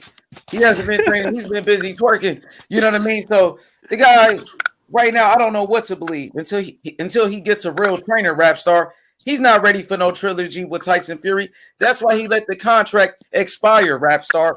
You know what I mean? He doesn't want that third fight. He might try to go do something else, you know, but if he does get in that third fight with Tyson Fury gonna knock him out again. He's gonna be even worse. He gonna end his career. Matter of fact, he already ended his career. He got his soul. He got his mojo. Tyson Fury. They had to throw the towel in. Mark Breland had to save him. No more. No mas. No more. Oh shit. Oh shit. Fury #1. He dominated Wilder. Wilder was a great champion. The hardest hitting puncher. Look, if you look at the knockout percentage, Deontay Wilder had the highest knockout percentage. And Tyson Fury took his best shots. Tyson Fury got knocked down, got back up. He showed heart. He showed toughness. Rap Star. That's what it's about. I also want you to give a message to your older brother, who is a friend of mine, that you know that I have spoke to behind the scenes sometimes, Mr. Bill Haney himself. I want you to tell your older brother, Bill Haney, that once Devin Haney performs and he puts on this masterclass, like you said, and Teofimo beats Cambosis, Rap Star, Punch Drunk Boxing, and I'm sure I can speak for him, and H Money, we're ready to promote this fight. Are you ready to promote the biggest fight at lightweight division, H Money, with Teofimo Lopez and Devin Haney? Yeah, that's one of the best fights in boxing. Teofimo Lopez, one of the best fighters in the world, man. He's on a pound-for-pound list. He beat Lomachenko. Lomachenko was a great champion. Got to give Teofimo Lopez credit, man. You know what I mean? Well, Teofimo Lopez has sent a message to Punch Drunk Boxing, and I got the message that he's ready to fight Devin Haney. He just said, I want Devin Haney to perform, and I want Devin Haney to show to the world that he put in a good performance. You get me? Yes, that's what I like to hear. That's what a true champion does. You know, he should fight Devin Haney. That's a great fight. Yeah, but the fight has to be made. Don't forget, the fight could be tricky. Eddie Hearn needs to make the fight. DAZN need to make the fight, and obviously DHP will need to make that kind of fight. The fight's a big fight, so hopefully they can put a big package together and get that fight for us. H Money, for the fans. Yeah, right now Eddie Hearn got his hand full with Canelo. He got Anthony Joshua, so he doing a lot already. You know. Hey, heads up, guys. My phone's about to die, so if I'm out, it's just because it died, right? Just a heads up. Well, we got Punch Drunk. We got Lisa back. Punch Drunk, is that true that you said if Devin Haney performs really well, Teofimo is ready to entertain that fight as long as they bring a great fight to the table and they're able to make that fight with DAZN and Eddie Hearn and Bob Arum and stuff? Teofimo told you that he'd be happy to fight him next, right? I'm not cap. There ain't no cap. He told me privately. He told me in the and you know, he told me before on the channel he wants Devin Haney next. That's what he said. I even asked him what about the win of Josh Taylor and Jose Ramirez. He's like, I would like him, but I'm not gonna get that fight next. He said I want Devin Haney. That's all he wants next. That's what he said. Yeah, are you ready, H Money? We ready. That's what we want to hear. That's what he's supposed to want it. And I respect Teofimo Lopez, man. He shocked the world when he beat Lomachenko. He shocked me. You know what I'm saying? So I give him. He said if he overpriced himself, then he will overprice himself. Yeah, keep it real, Punch. What he said. No, he said if he overpriced himself, like if he tries to like overprice himself, then it's not gonna happen. But all he wants is Devin Haney next. He told the WBC all he wants is Devin Haney next. That's what he said. Hey, we need Bill Haney in the building, H. We need to promote the fight. We need to get Bill Haney back in action, bro. Yeah, I gotta hit him up. Man. This is the best news. They first of all, they gotta pay attention to Jorge Linares. I want them to focus on Jorge Linares, man. That Devin Haney Teo talk is always gonna be there. Yeah, but I respect it. We want that fight. Devin Haney, he wants to smoke with Teofimo Lopez. Teofimo Lopez, he always wanted to smoke with Devin Haney in the past. He always was calling out Devin Haney. You know what I mean? So they got a rivalry. So it makes for a great fight. Devin Haney ready. He ready for Teo. I think Devin Haney could outbox him. I think so. Hey, this is going to be a great fight. It'll be a great event. You better get ready to promote this, H Money. If this fight can be put together, I got to tell you this. It's not going to be that easy, I think, Punch Drunk. I think, behind the scenes, Eddie Hearn has to bring this fight to the table. They're going to have to dip in their pockets. You're paying Teofimo Lopez multi-million dollars now. Teofimo Lopez, they're going to have to bring that fight to Teofimo. Is that fair to say, Punch Drunk Boxing? I mean, it's step. You know what I'm learning, man. Everything is step by step, man. Because we saying Eddie Hearn, but this is his last fight with Matchroom. Okay. How we know that he's going to work with Eddie Hearn next? We don't know that. Okay. Just like Canelo, he's not. That's it. That was his last fight. We don't know if he's going to work with Eddie Hearn next or he's just going straight to Fox. We don't know.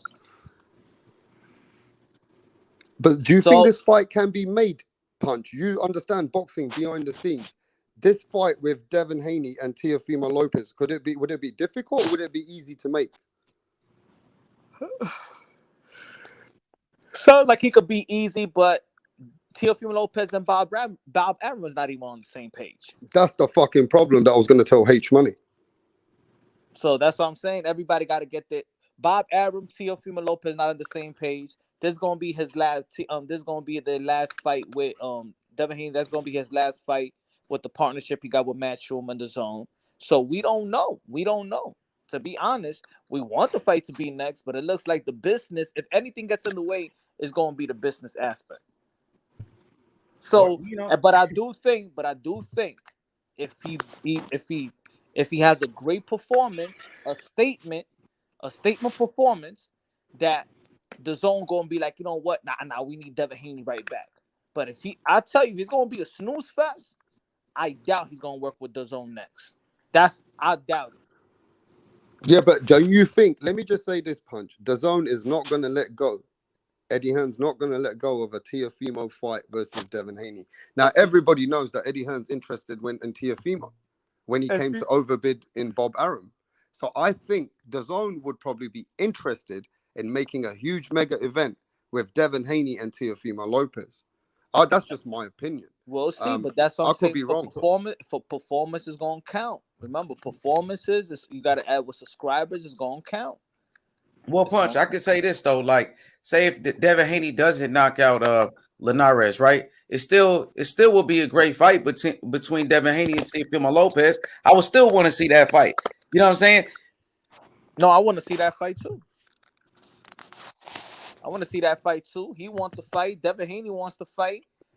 Eddie Hearn said he wants to fight. Eddie Hearn wants it. Bob Arum. Now we don't know about what Bob Arum's fucked in the head at the moment. I don't understand with Bob I think that fight will happen, though. I do really think that fight will happen, though. Okay, let's go to H and then let's go Lisa. H, logistically, and you understand, right, that we all as fans have learned business behind the scenes. You speak to Bill Haney a lot yourself. Can this fight be made behind the scenes, H Money? You've heard of the hurdles. Yeah, it can happen. You know, Bill Haney, he got Teofimo Lopez senior number, so he could call him. You know what I'm saying? They could negotiate behind the scenes. They could make something happen. But I feel like Eddie Hearn got to deliver for Devin Haney, though. You know what I mean? He got to go out his way to make this fight with Teofimo Lopez. If Eddie Hearn wants something, he really gonna make it happen. You know, so he should be aggressive with this fight with Teofimo Lopez. You know what I mean? Or maybe Devin Haney should, you know. I think Devin Haney should be aggressive solely because he's the promoter. and he could actually petition for a fight. Promoters are the only one that could petition for fights. Yeah, but remember when Bill Haney talked to Bob Arum about making that fight with Teofimo Lopez on Barbershop Conversations, Bob Arum said, tell Eddie Hearn to holla at me. Remember? So he said he want to talk to Eddie Hearn about it. So, Bill Haney came aggressive to Bob Arum, but Bob Arum said he want to talk to Eddie Hearn about this.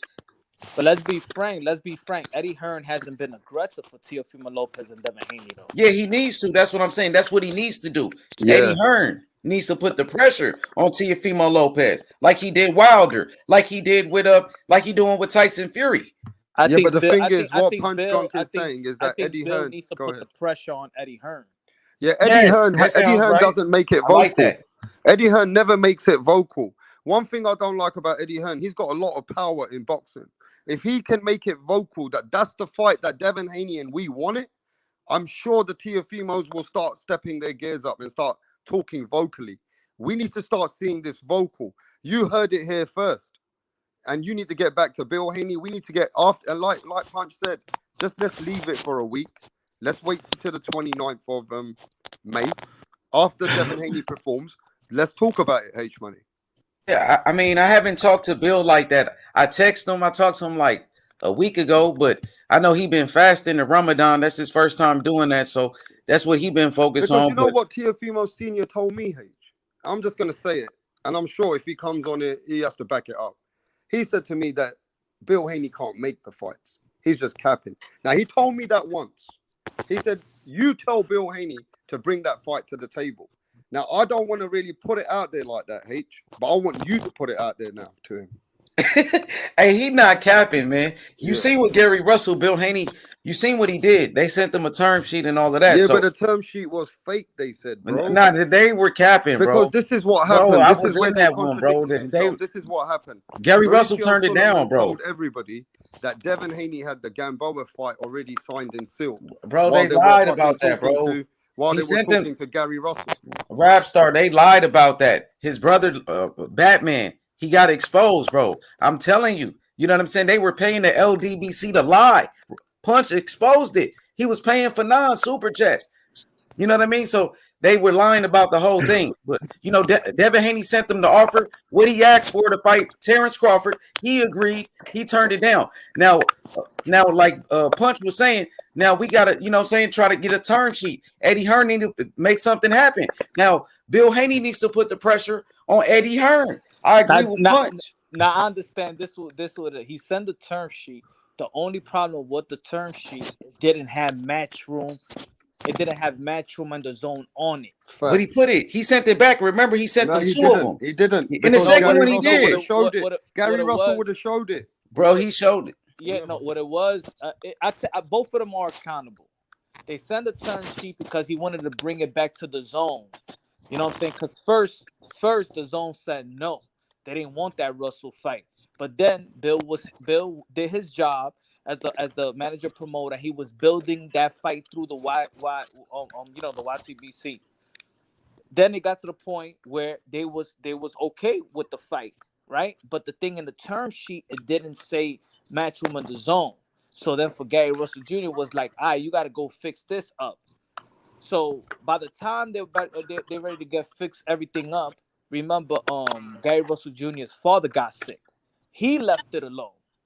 So it was Gary Russell Jr. that actually got that put it this way, like left the negotiations, really. So I won't put it on fault on the Haneys. Gary Russell Jr. said it himself. He said he stopped talking. He had to take care of business with his dad. And he just left it like that. But Punch, check this out. Even Eddie Hearn, he said it like Gary Russell was complaining. He said it was no DAZN, no matchroom. And Eddie Hearn came out and said, what is Gary Russell talking about? It was a DAZN and matchroom on there. We are behind it. And he even said it, bro. So that's like saying Eddie Hearn is capping. So I don't think Eddie Hearn was capping in. You know what I mean? I think Gary Russell was, bro. He really didn't want to fight. He still doesn't have a fight right now. He hasn't fought in over a year. Devin Haney wanted that smoke. And even Eddie Hearn came out and said they were behind it. So I'll put it. I agree. I'll put it on Gary. Gary's the one that hasn't done that for his career anyway. I got to keep it real. I'm not gonna put this on the shoulders of at least Devin Haney promotion is the one that is approaching Gary Russell. Okay? Yeah, but Punch, I want you to keep it 100. I know you're tired. I can feel you're tired. I want you to keep it 100 for all the fans. Teofimo Senior did say in front of you too. He said, "Look, man, the Haneys are not really wanting to make the fight." What do they mean by that, bro? When they tell me that, I want you to evaluate to all the subscribers, because the subscribers think that the Haneys are not really wanting that fight. How can this fight happen? Why does Teofimo doubt the Haneys, bro? Like I said, there's only a person that could petition for certain fights. Is a promoter. Teofimo Lopez can't go and petition for a fight. He can't. Doesn't matter how many belts he got. He's not a promoter. So Bob Arum has to do the job for him.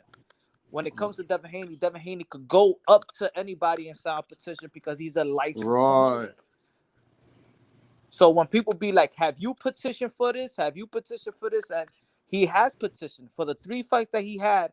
For the 3 fights, the last 3 fights, this upcoming fight, DHP Matchroom has petitioned for Devin, has petitioned for Santiago, Gamboa, and Jorge Linares. So when you petition for a fight that you want to fight this person, then you're actually telling the world, "I'm the one that got this person," just like you do in the professional level. I mean, when you coming up, you're the one that get the fights. Well, let me give you an example: Bill Haney and Devin Haney in Mexico, right?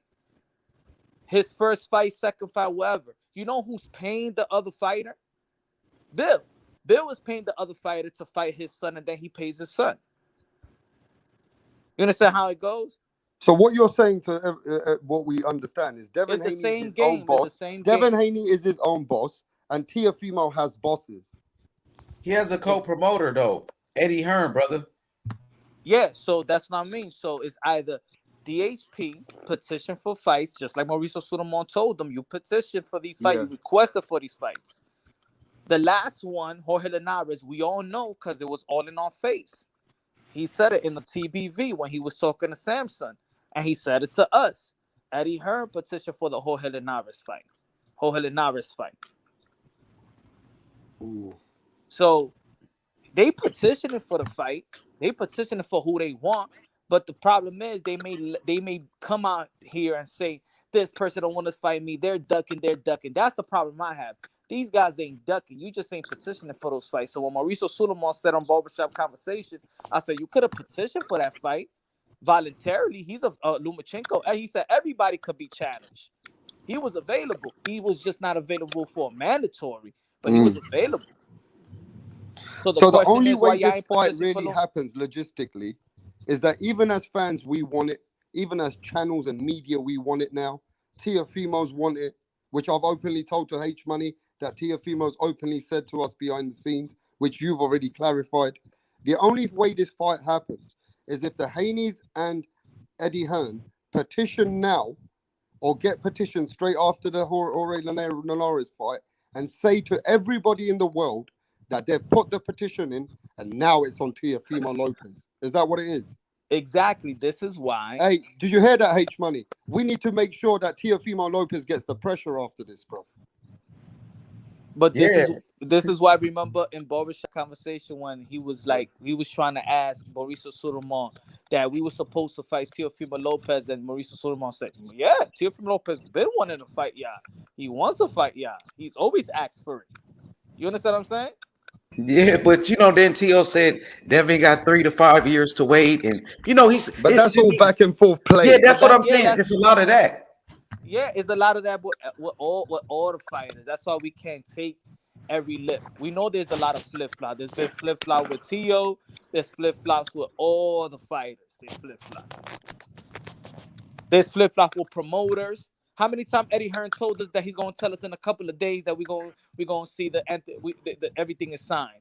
Anthony Johnson, Tyson Fury. You're right, man. Eddie Hearn been bullshitting, like even what he doing with Demetrius Andrade, man. Like we know when Eddie Hearn wants to fight, he gonna try to make it happen. Now they're trying to make that. I mean, he has been making other big fights as well, though.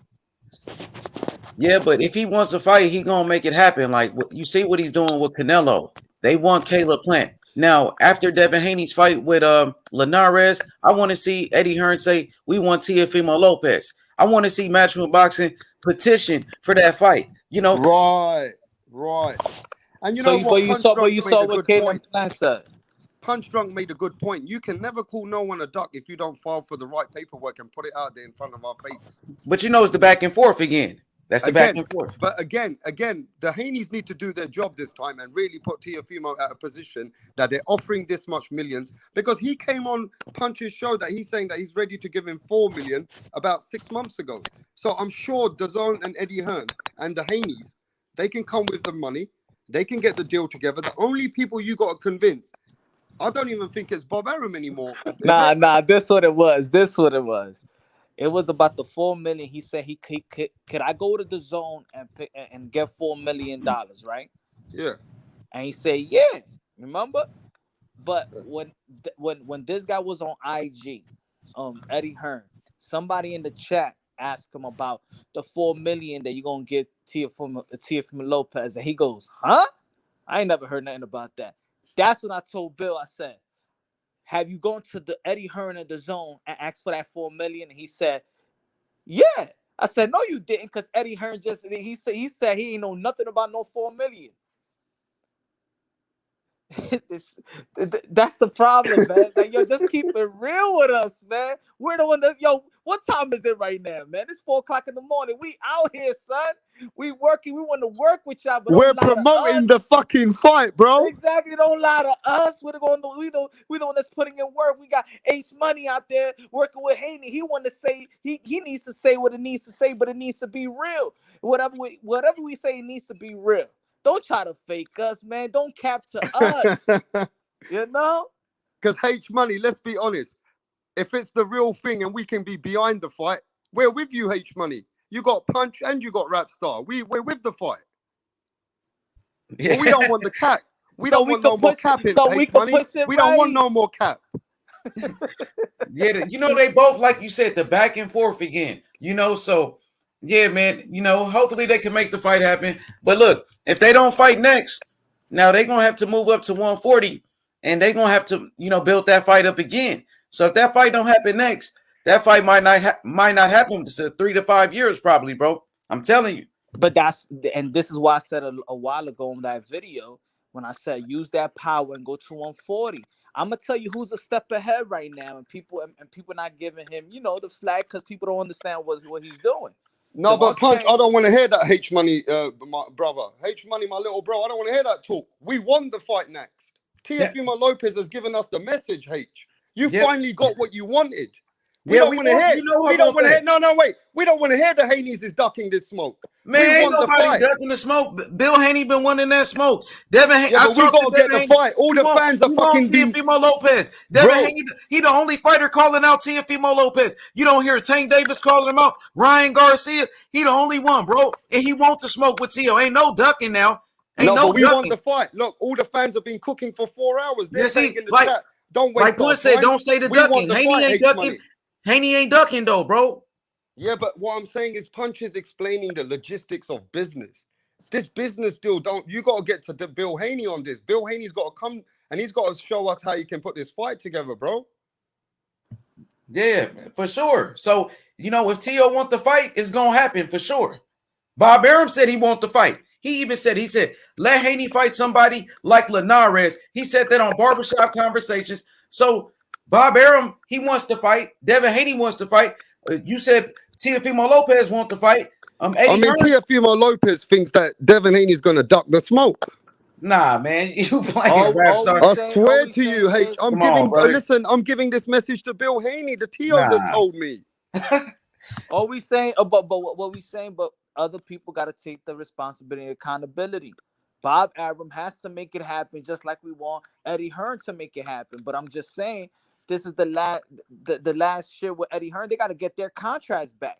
He gonna have to negotiate his partnership with Eddie Hearns after this fight. Why do you think I started the channel today, H Money, cooking about Devin Haney to say that if he makes this fight, are we ready for Teofimo Lopez? The whole fucking chat's ready for the Teofimo Lopez. Yes, he's ready. He's ready. So what we're saying is Devin's dream is here now. Let's Teofimo do Lopez it. is giving him an opportunity. Let's do it, Rapstar. Nothing should stop the fight from happening. Haney ain't scared of Lopez. Haney wants to smoke. Lopez been calling out Haney for years. He was the first one to call out Haney. Now, Exactly. okay, so Hey, let me tell you something. Nobody wants nothing to do with Teofimo, and nobody wants Haney. But Teo wants Haney, and Haney wants Teo. Yep. So all I don't want to hear no fake bullshit behind the business stuff. After 7-8 days, bro, I'm coming to see you, H. We gotta see if this fight going. You gotta have the information for us because you talk for Bill Haney out here. So I hope you can come to the people and tell us how this fight can get made. Yeah, he focused on the Linares fight right now. Okay, I understand. You got to take that fight serious. Yeah, but we can't talk about the fight right now. We got to leave it. Yeah, one fight at a time, Rapstar. Yeah. We're not looking past Linares.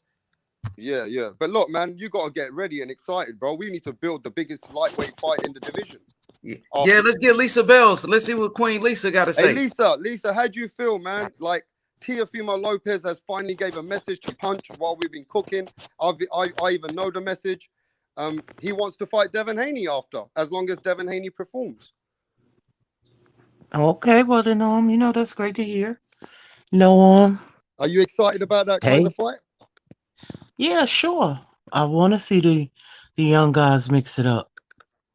I prefer them to fight more than, a younger and an older one. You know what I'm saying? But I do understand if you do have to fight an older guy, it's just part of your repertoire. But I would like to see two young, hungry lions get in there and mix it up and, bang it out. Hey, man, this is a big fight. If we can get Devin Haney and we can get Teofimo Lopez and we can get this fight by, I don't know, the next 4 or 5 months, this will be a huge event.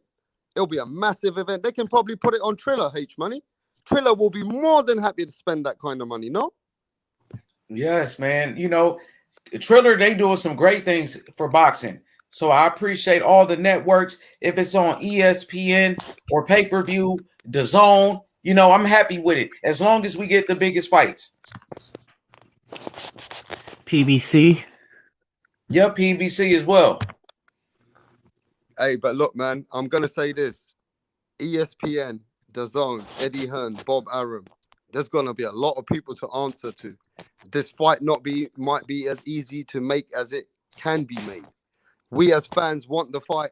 The Lopez's are showing interest. They want the fight. Hopefully the Haneys, they want the fight and they can make it happen. But H-Money, this is a kind of fight that I don't want to see avoided. Does that make sense? I don't want to hear no other kind of talk afterwards. I want to kind of be hopefully knowing that your people can get this fight together, bro. Yeah, hey, Rapstar, this whole time, Devin Haney been calling for Teofimo Lopez. Bill Haney's been calling for Teofimo Lopez this whole time. So ain't nothing gonna change. He still want him.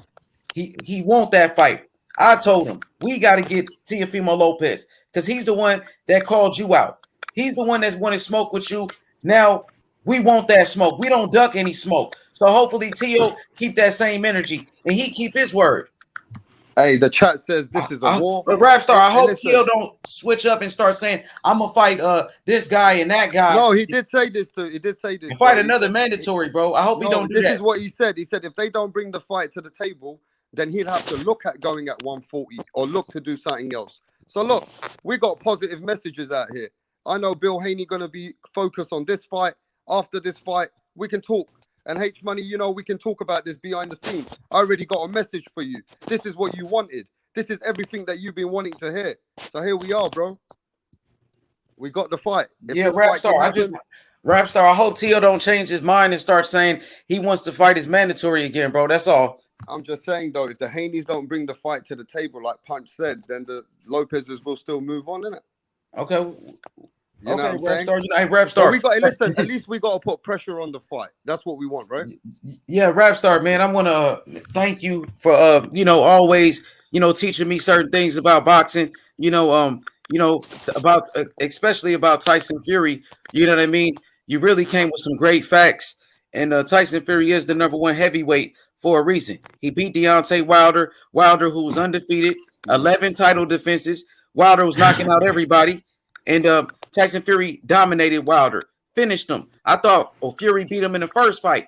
And he beat Vladimir Klitschko when Klitschko was a champion for 7 years. And Tyson Fury beat Klitschko when he was the #1 heavyweight in his hometown in Germany, and beat Wilder in America. Yeah. The Traveler, the Gypsy, Tyson Fury, he could adjust to anything. He's a pure boxer. He's elusive. His footwork is amazing. Now, I think Devin Haney. A lot of hate for Tyson Fury lately, bro. I'm not a fan. But H Money takes a lot of shit for Tyson Fury. If he's I'm a Tyson beast. Fury's people, you need to I'm support just not a H Money. fan. H Money's been out there talking about Tyson Fury, putting respect on his name. He's one of the only limited channels in America who understands the skill set for the Furies. If you're anybody in the Gypsy community, I have Irish people and Gypsies which come to my channel, H Money. Go support H Money. Go tell everybody, bro, in my people, in my town, in my country, and everyone, how everyone can find you. Thank you, Rap Star. Thank you so much. Lisa Bells, thank you, Queen. You know, Lisa, I hope we get that undisputed fight. Now, I mean, Anthony Joshua got a lot of fans. He got a lot of fans, Lisa, and I know you love AJ. She love AJ. Hey, listen, H Money. Well, you love Fury, so it's the same thing. Yeah, I know you love AJ. All the women love AJ. No. I don't love him. I don't know him. Oh, not like that, Lisa. Not like that. But I notice a lot of ladies like AJ. But I've never been a fan of Tyson Fury's ever. So I'm not going to start being it because I've just never been a fan of his. I just never cared for him. What about if He's can a beat great AJ? boxer, though. Yeah, Lisa, I got a message for you, Lisa. Lisa. If he beats him, then I'll give him his credit. But I'm still not a fan. Hey, Okay, Lisa, I respect wait, it. H Money, stay in the building. Lisa, Punch Drunk Boxing said, can you send him your email? Yeah. Right. Hey, yo, H Money though, really, truly, right? I've seen you take a lot of fucking heat for Tyson Fury. A lot of people hate Tyson Fury, bro. Just like you see how they hate Devin Haney. Yep. But at the end of the day, you become a believer later, right? And you are a hardcore boxing guy. You appreciate Tyson Fury's skills. I've seen you break it down. I've seen channels lie to you. You know what I mean? I've seen channels lie to you about the test and all that bullshit. You've seen people get angry when I told you they were lying to you. Remember? Yeah, I remember. Bro, I've seen you put yourself out for the Furies. And you know what I mean? You ain't a biased guy at all, man. I've seen you supporting. You know, one thing what I've seen from you, you've been supporting the British boxing, all kinds of boxing, and you've been trying to support all kinds of different kinds of boxers. You get what I'm saying? So it's nice to see that. Yeah, thank you, Rap Star. And the thing is this, like Punch said, it's about keeping it real. Now, when I evaluate fighters, I look at skill sets. And Tyson Fury got the best skills in the heavyweight division. He got the best resume. He beat the best fighters. You know, so I'm just speaking the truth when it comes to the heavyweights. He's undefeated. He had every belt in the division. 2-time Ring Magazine champion. 2-time heavyweight champion, Tyson Fury. You know what I mean? Fury's been in boxing from 7 years old. Anthony Joshua went in boxing after 17 years old. Yeah, that's the difference. He's more of, he's a natural fighter. It's in him. It's in his blood. And Tyson Fury's ring IQ is a bit better than Anthony Joshua. Guy is overrated, man. People calling him like Ali. That's blasphemous, man. Get the fuck out of here. Get the fuck out of here. Lisa, nobody on his resume like Ali. Lisa don't like. And I find that I'm very offended by a lot of people saying that. Okay, Lisa. As by Ali fighting everybody. So people need to fall back with that. Well, Lisa, I can say this. Wilder is compared to like a Foreman type of fighter, like with the knockouts, like a George Foreman. Wilder is this era's George Foreman. No, I'm hearing people calling Fury like Ali the best thing since Ali, and I'm like, get the fuck out of here. Like, come on. Let's be real. Ali for everybody. Come on. That's blasphemous, man. Let's just keep it real. I don't understand the boxing fans of the day, but you wouldn't have got away with that in the past. A lot of people. We've been cussed out.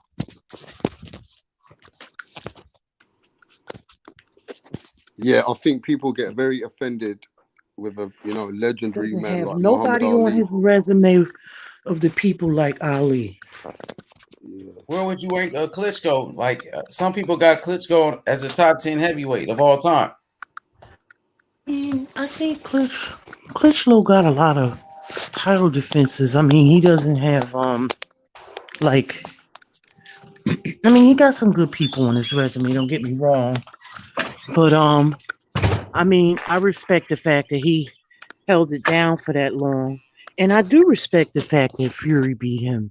Fury has some great wins. I'm not saying that.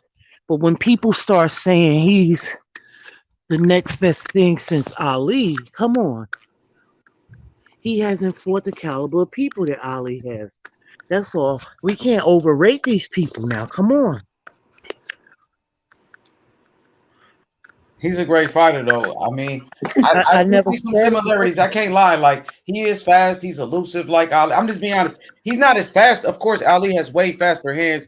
Of course, Ali was more athletic, but Tyson Fury has very good footwork.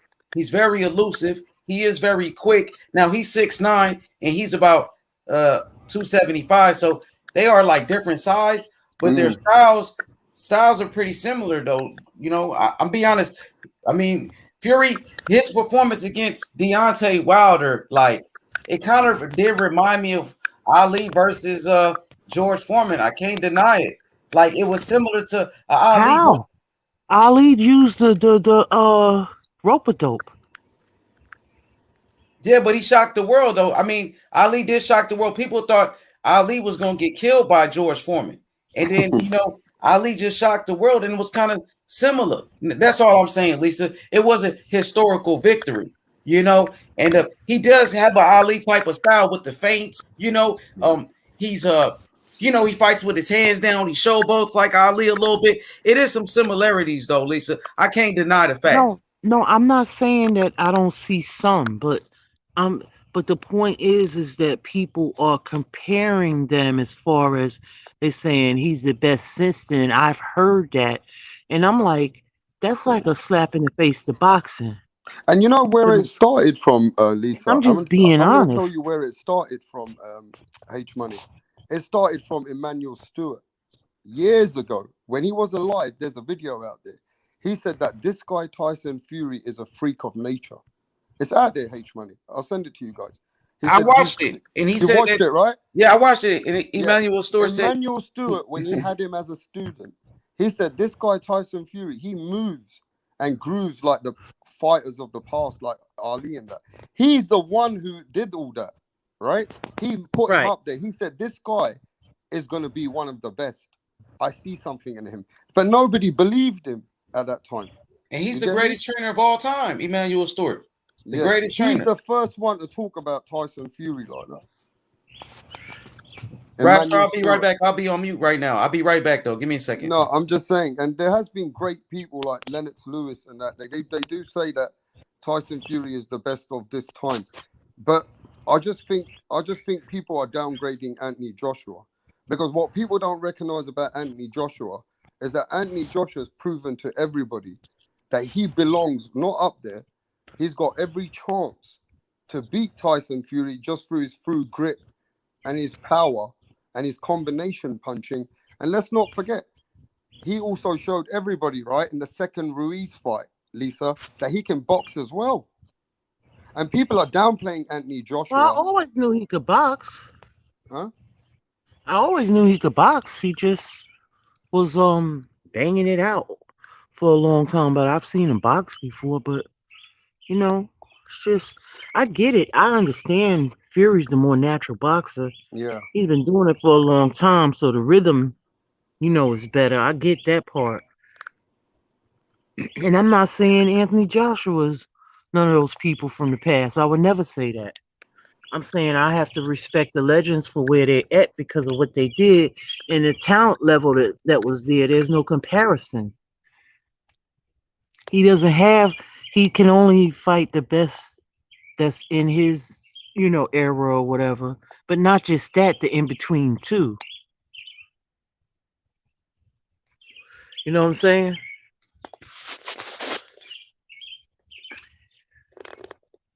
Hello?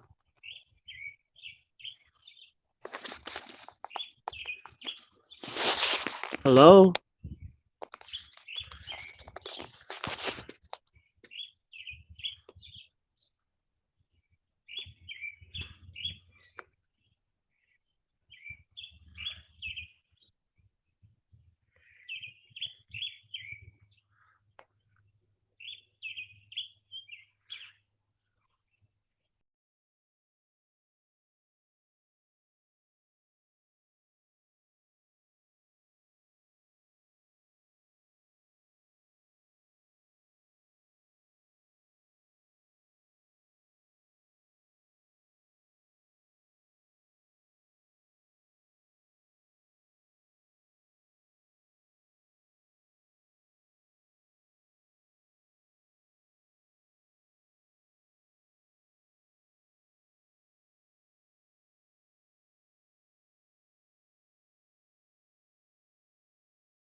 Yo, can everyone hear me, bro?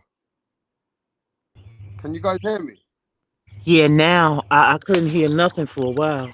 Yeah, can you hear me now? Yeah. All right. Well, No, look. it's not. Sorry, Somebody in go the ahead. chat said he's not my cup of tea. No, that's not true. It's not that. It's just a lot of shenanigans that I don't really care for. You know, I'm gonna it's end too it with this subject. predictable for me. Yeah. Well, I want to go on this topic before I even, finish with the whole boxing show today, because I have to touch on this. This undisputed fight with Anthony Joshua and Tyson Fury has been going on for too long. You know what I mean? They've been going back and forth. The fight's going to be signed last week. The fight's going to be signed Sunday. The fight's going to be announced this week. It's been a long fucking time now. Now we finally want to hear that this fight's announced. This fight has been getting talked about for too long. It's the biggest fight in the world. We in England can't wait to see this fight. I want to know that if this fight gets announced and it gets made, all the boxing fans should be fucking happy after so long talking about it. Lisa, how do you see this fight going? And what do you see happening against Tyson Fury, Anthony Joshua in the ring? It might be in August in Saudi Arabia. How do you see this fight happening? It depends on who has the better game plan, to be honest, and who's going to execute it. I believe that they're both ready, and I believe that they're both going to come, you know what I'm saying, on their A game. They have to be. I believe Anthony Joshua has wanted this for so long. Right. You know what I mean? For the undisputed. So it's a matter of who executes the game plan, the best. And that's going to be key to this fight. You know what I'm saying? So, I know a lot of people is going for Fury, but maybe him coming in as the underdog will motivate him. Who knows, man? You know So what I you haven't mean? got a winner? You can't predict a winner? I'm going for AJ all day. So AJ's, for you're thinking AJ can win this fight. You gonna knock him out? He can, sure. Or if he can't, so he's gonna have to knock him down a few times. Okay.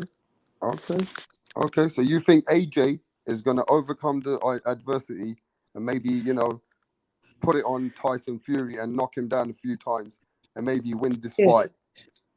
He's gonna have to dig deep. Okay. He's gonna have to dig deep like he did for Klitschko, maybe even deeper. Okay. So H Money, you in the building? H Money, you still in the building? Okay, I can't hear him. For me, this is one of the most exciting fights. At the end of the day, I think everybody as boxing fans want this fight. As an undisputed heavyweight fight, I think after all the back and forward talk, this is, going to be the biggest event in boxing. It might even break some numbers far as I'm concerned. It might even be, you know, a historical event. Can you imagine the undercard? They're going to have undercards, you know, and if it's in Saudi Arabia, they're going to make it huge. But I'm going to favor, and I've got to go only because of the boxing skills that I see in front of me. And I just see a guy who has a different kind of a skill set when it comes to later on in the rounds. I'm going with Tyson Fury only because I see, you know, Tyson Fury just, for me, I think he's got more skill set in the later rounds. I think he can overstorm Anthony Joshua and make him tired. Anthony Joshua's got a gas tank problem in my eyes. I've seen Anthony Joshua get tired. Tyson Fury hasn't shown me no stamina issues. I'm just thinking to myself, the only way Anthony Joshua can win is if those combination punches, his combination punches need to be landing early. Anthony Joshua needs to be aggressive with the jab. He needs to close the distance. Tyson Fury has a longer reach than him. So Anthony Joshua's got to find himself in the distance. And he's got to get himself to be able to combination and find 2-3 shots. And he's got to be able to be finding ways to hurt Tyson Fury. But if he doesn't hurt Tyson Fury, he is not going to outbox the master boxer. He's not going to be outboxing Tyson Fury. So he has to stop Tyson Fury. He has to be the one who has to get the stoppage. Because if he don't get the stoppage, I can't see him winning. But that's just my opinion. I think Tyson Fury is a superior boxer to Anthony Joshua. But I'm not saying Anthony Joshua can't stop him. But he's going to have to hurt him early. That's just the way I see it, you know. But it's a great fight. It's going to be a great fight. Hopefully it'll be announced in the next couple of days. I'm sick of fucking waiting for this fight. The next thing Eddie Hearn should just be saying is that everything's official. Please stop doing all them fucking interviews. Because it's so fucking boring. I only watch like 2 interviews of him. I'm not going to sit there and watch no interview. Nobody every fucking week. Hey, rap star Eddie Hearn's been capping. Well, look, it's been a great show. We've had a great boxing show today. I hope we've learned something today. We've even learned that, you know, if Devin Haney performs a great masterclass against Jorge Linares and Teofimo Lopez puts on a good show against Gamboa, there could be a big fight coming up with Teofimo Lopez against Devin Haney. Everybody learned that on the show. So, look, we've had a great boxing show. Thanks for everyone in the panel for joining me. Thanks for everybody coming to the show today, to all the subscribers, to everybody who supported the show from beginning to the end. Lisa, thanks for coming in. Oh, you're welcome. Thanks for having me. Always. And look, we're going to catch up with everybody soon. And I'm out of it. Peace. All right. Peace, everyone.